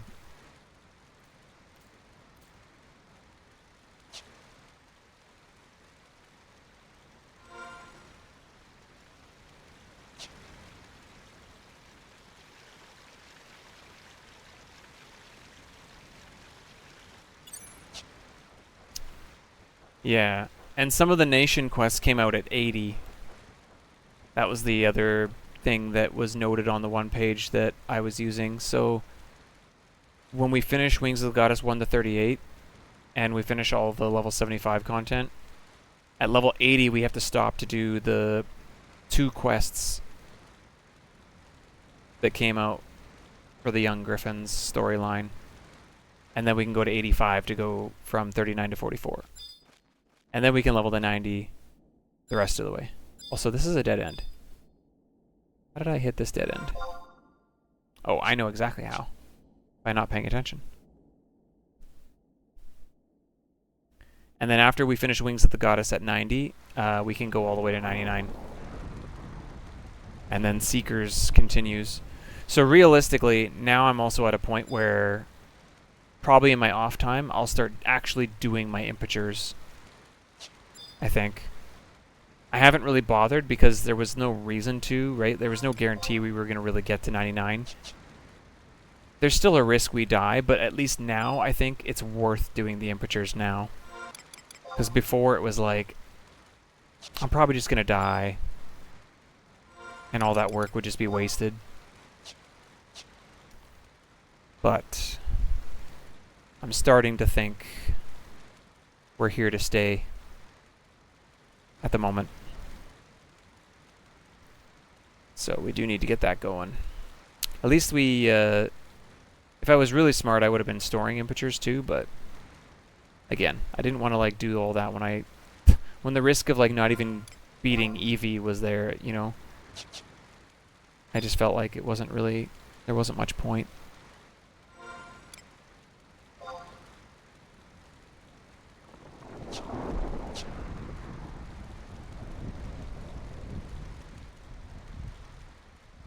And there's still a lot of missions to go yet for 75. Like, I am curious to see how the add-on storylines go. All 3 of those. You could make the argument that those are also going to be maybe some tough fights in there. I just don't remember them that well.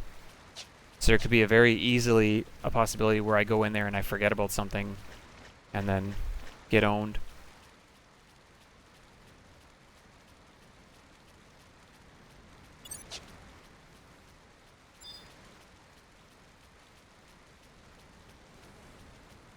But I'm feeling... I'm not sure if there's going to be anything like that Arc Eevee fight, in all honesty. I'm not sure.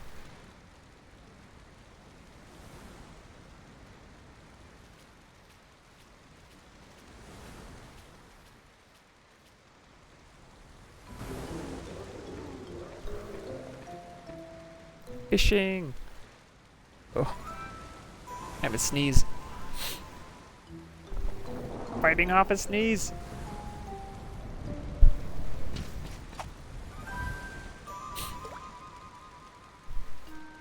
Eesh.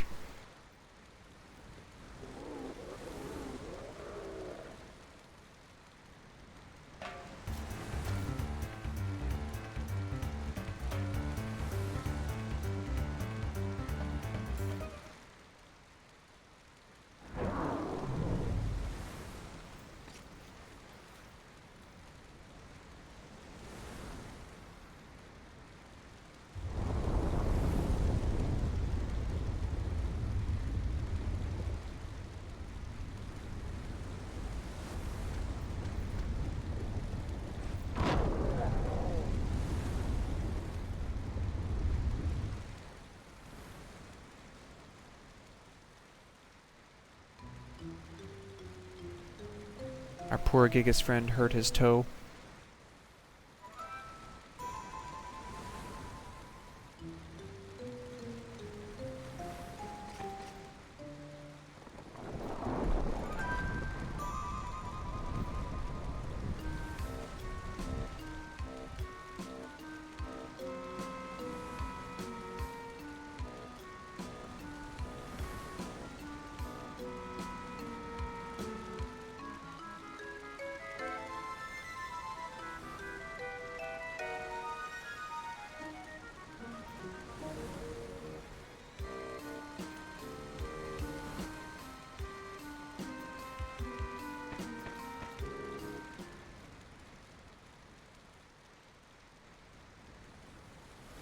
Alright, F5.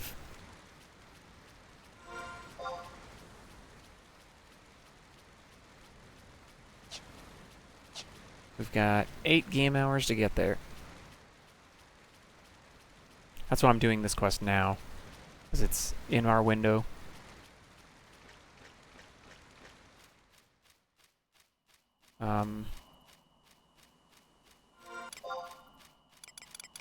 Man, it's kind of crazy, like, to think these last few days have been so heavy on content, completing content. Oh, I'm going the wrong way again.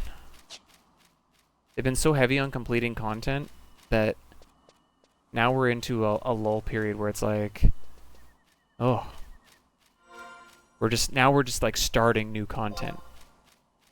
Like, we've spent like the last like 2 to 3 days just like all of the progress and work we've been putting towards has just come to a close. And now it's like we're starting a whole new chapter in the attempt.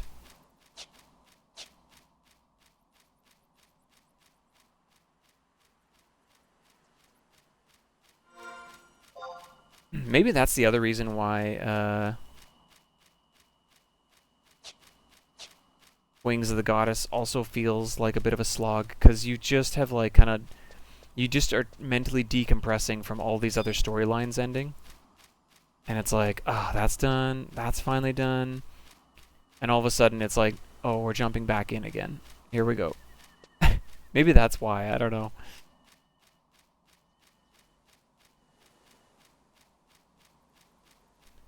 I'll have to look ahead and see which storyline actually has to be kind of completed before you can move forward in Rhapsodies of Vana'diel. I'd be curious on that as well.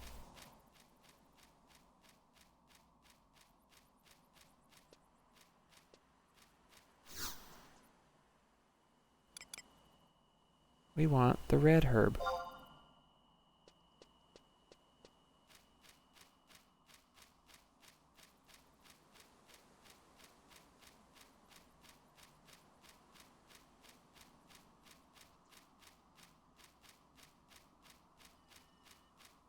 Oh, I guess maybe it doesn't matter. You just gotta grab the right one for the right time. So I guess it doesn't matter.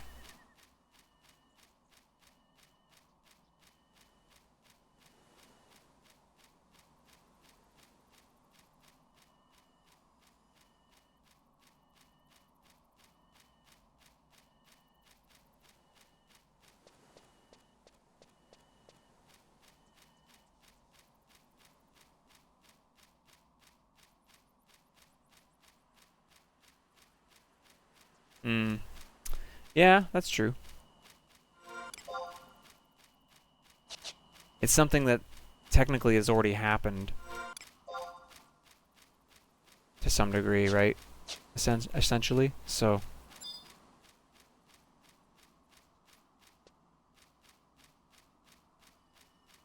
I think they do a good job of creating like a side story that turns into the primary story, essentially. Like you almost feel like the history part of it does turn into the side story, though. For me, it did, at least. Eventually, it does. But it takes time. And there's, like, this is how they introduced, like, is it Moblin Maze Mongers and stuff was around this time, too? So...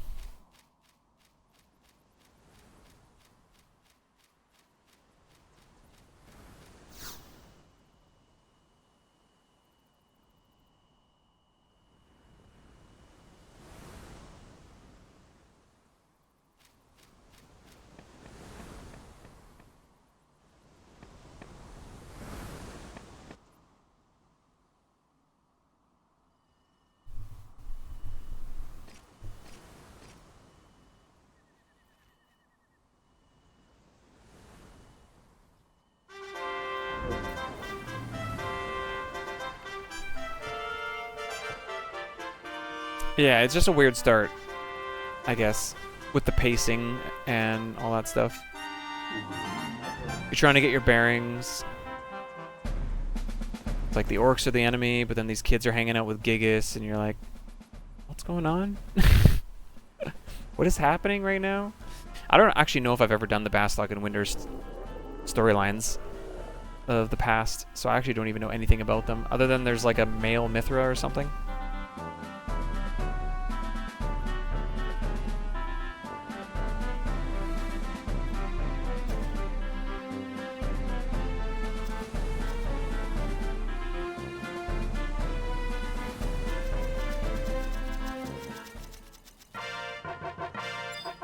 I got a carbon fishing rod. Let's go.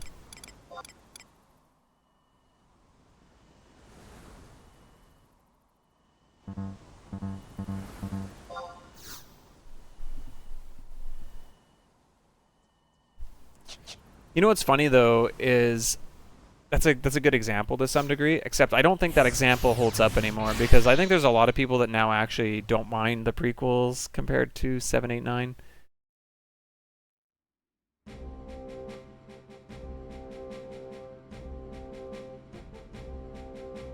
I've talked to a lot of people that did not like the prequels, that all of a sudden are just now, you know what, I'm okay with them. And I was like, oh? What changed?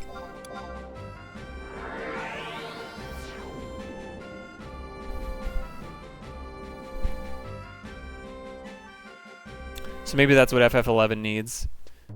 It needs a new storyline that goes into the future, that ruins the game. Honestly, episode 7 wasn't that bad. I didn't think episode 7 was that bad. Episode 8 was just really confusing. And I finally did watch episode 9, and I fell asleep in the middle of it, and don't really remember anything about it. Other than there was like some fight, and apparently Palpatine wasn't actually dead. Spoilers.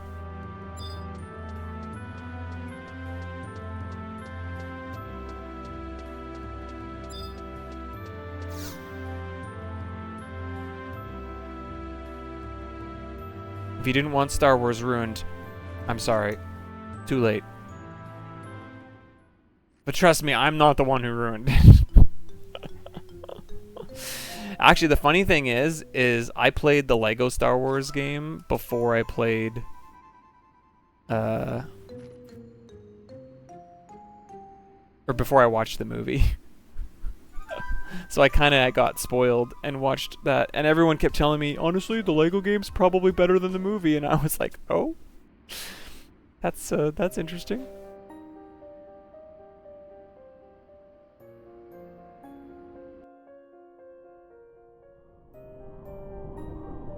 Yeah. Yeah, the storyline took a long time to come out. That's actually really true. Like, Rhapsody's honestly had the same problem, in my opinion. Just the way they released it took forever. Because actually, I played the first third of Rhapsody's I played, and then I quit the game. I came back when the second part was released, finished that, tried to wait, and I was like, nope, and I quit again. And I came back way later after the third one was already out, and then I finished it. So it's like you just lose steam. Like, you don't have coherency in the story anymore when you're not playing it all in one go, which is part of the problem.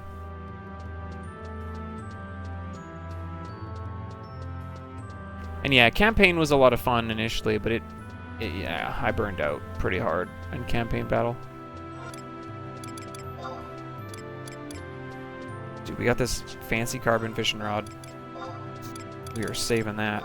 Saving that, baby. Never know. We might be fishing up Gugosauruses yet. Don't tell Sick, though.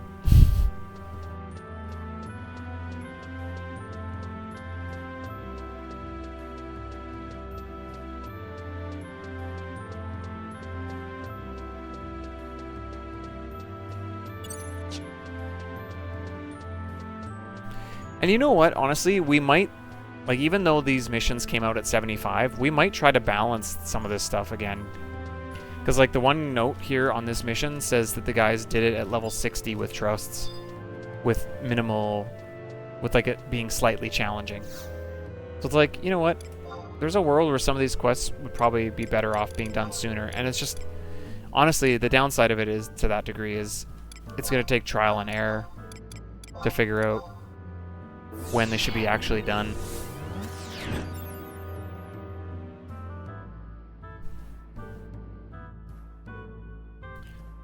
They're never going to disable campaign, though, right? There's no way. I don't see that happening.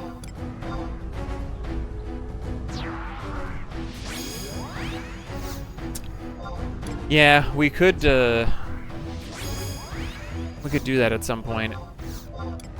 Because we could do these missions sooner rather than later on a new character and test them at lower levels. If we get a character that like dies to Diablos or something, then just go level to like 50 and then try at level 50 and just see what happens. 50 might be too low, but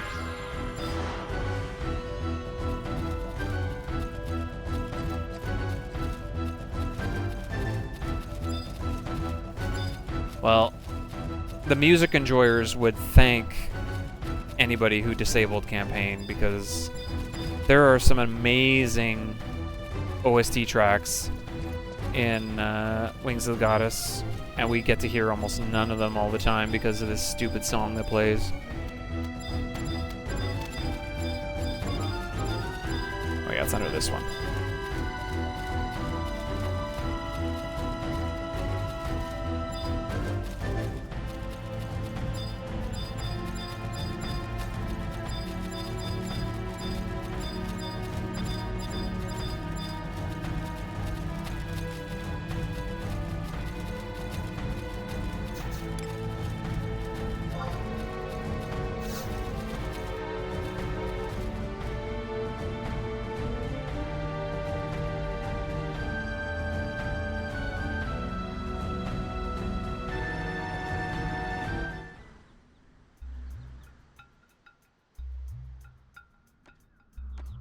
A level 75 Red Mage Sub Ninja soloed it with no trusts, so...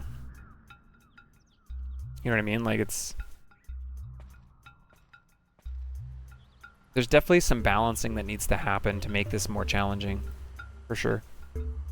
Otherwise, you're basically just doing a playthrough. And then you're just getting to the final fight, which actually might be hard. You don't know.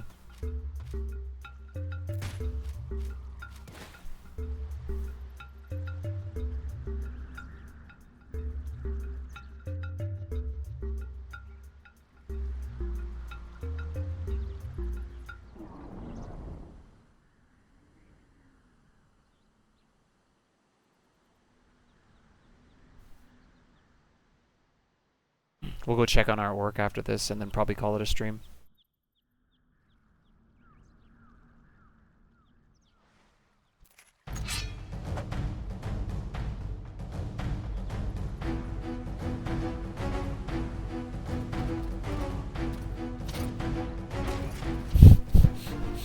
Just kicks him in the face.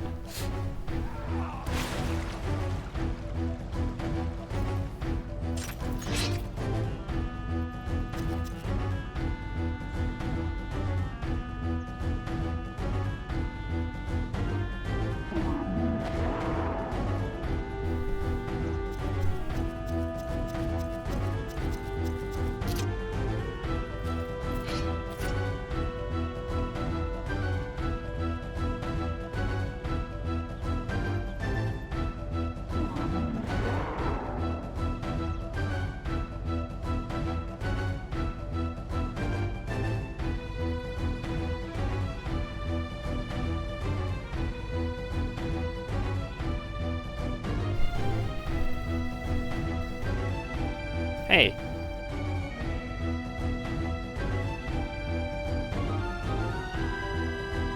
Not cleaning. I already did that today. Cleaned the bathroom today. Can't make me do more cleaning.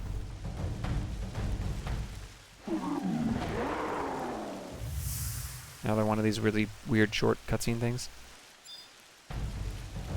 Oh, he is aggressive to sound? What? That was weird.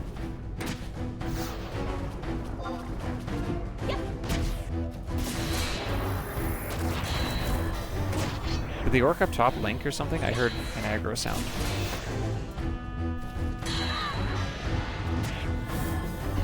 Nope, he's just walking around.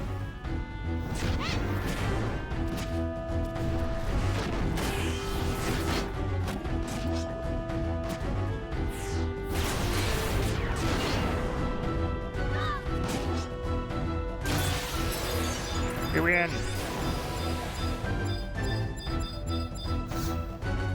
Couldn't find it.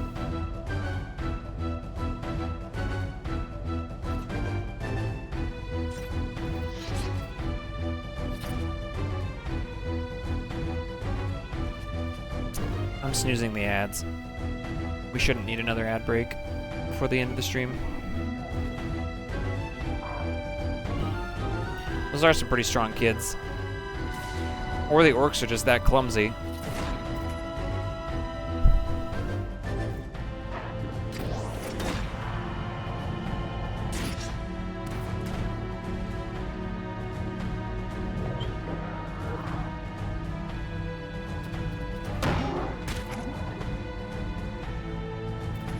I'm gonna go with number 2.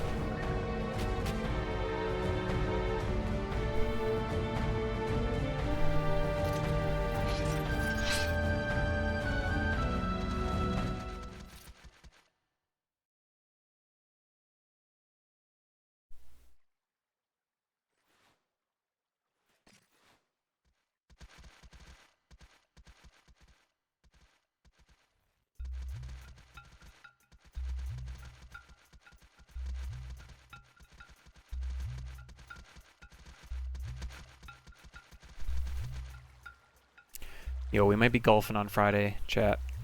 Which might mean either early stream or no stream. We'll see. I'm getting texts. I'm getting texts. Things are being set up.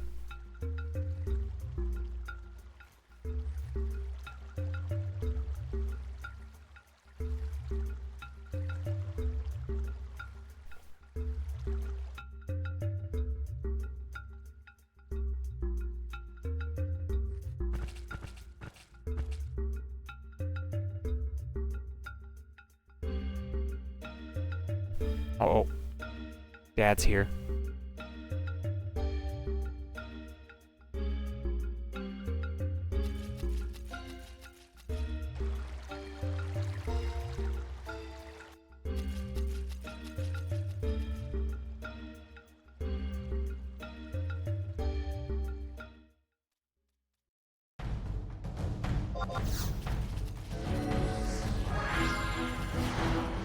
Chat, did you look in Chantoto's eyes there? I did. I didn't like what I saw. That's why I'm running away.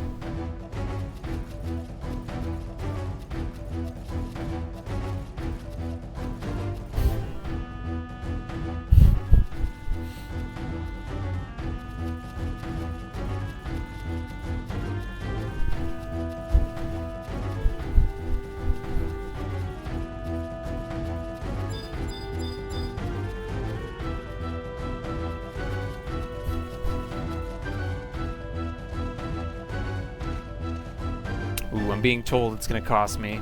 If I want to golf, I have to trade him Joe Burrow in our fantasy draft.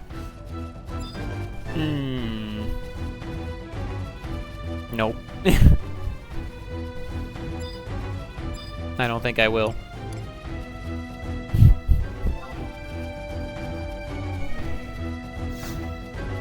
I'm curious to see how McCarthy does this year. I picked him up as my backup. Just in case, because Burrow's so injury prone. He was amazing for me last year, but he's just so prone to getting hurt that I'm a little bit wary. So I figured I should grab another guy. And McCarthy is still kind of a, I don't know, unknown, just because he got hurt in preseason last year, so.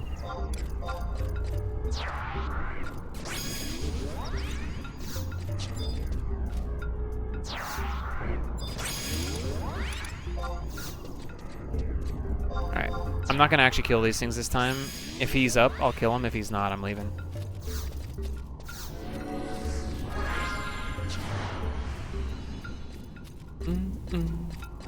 This is something I can do later on Thief if I want to. I'm not gonna panic. We've gone this whole time without the additional 4 dex and strength. I think it'll be okay.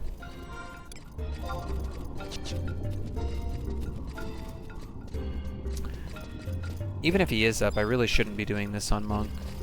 We want Treasure Hunter.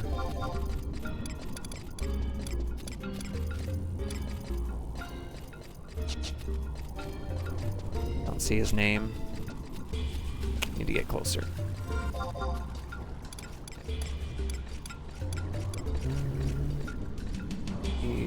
I don't think he's up. Unless he doesn't show up at the bottom. There's a world where he doesn't show up at the bottom, I guess. But I would guess that he does.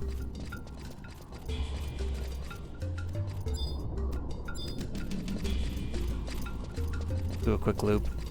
Really fast. Champion, bow shooter. Okay, yeah, I don't think he's up. That's okay.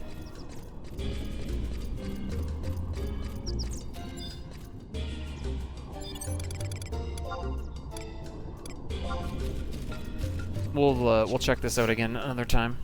We'll go get this last cutscene to close off this quest, and then tomorrow we will be starting fresh on the end, or the Wings of the Goddess missions. That's good.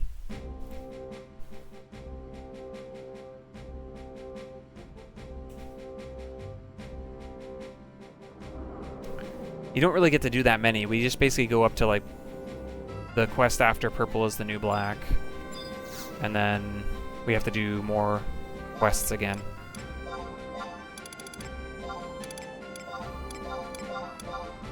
They really slow you down at the beginning, and then they give you a chunk, and then 2 more quests, and then a chunk, 2 more quests, and then a chunk.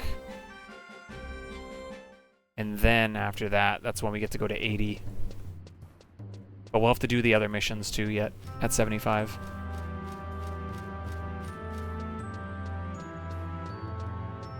This was a good stream though. We got our ending COP cutscenes done for Raja's Ring. We got Treasures of Oturgan finished, the second half. And now we're into Wings of the Goddess, so I mean, I can't complain. This was solid progress. And we will make progress through Wings of the Goddess. It's fine. Like, it's not super crazy. It's just we're not working on 15 things at once now, in all honesty. Like, I think that's why it feels kind of like a because, like I said, you're doing like 4 things at once, and all of a sudden now you're doing 1 thing at once. So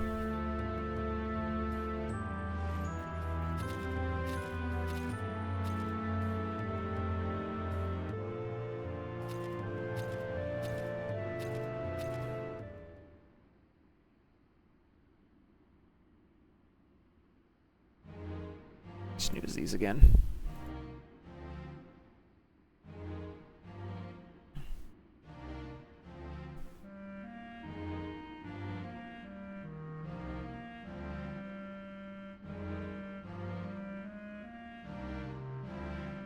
Oh, he's angry.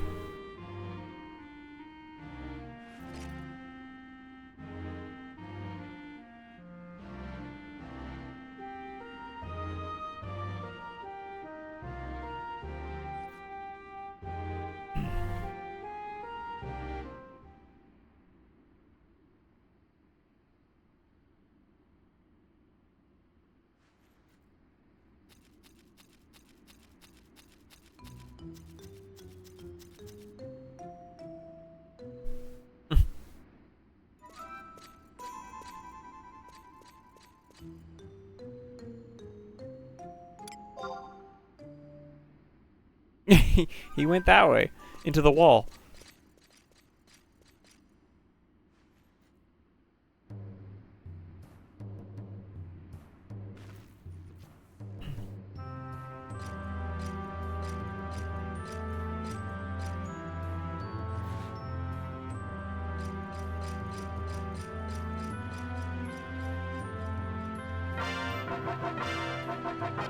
Alright. Not too shabby. Apparently if we go to Wyatt at L6... Dude, L6 is going to be like at the other end. We're not going to do that right now.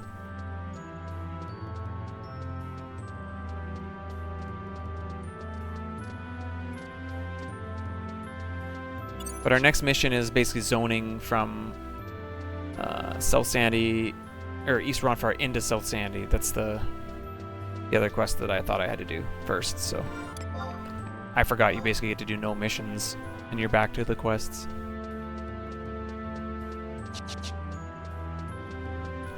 So I think that's where I will run up to, and then we'll call stream. Yeah, thanks everybody for hanging out. This was a pretty nice stream. It's been a long time since I've gone through treasures. It'd be really enjoyable to go through them like slower. But in all honesty, like we've talked about that before, like I think a lot of people have already done that. So odds are, really, if you really wanted to catch the story again, you could just do it with somebody else's playthrough. I don't have to be that guy.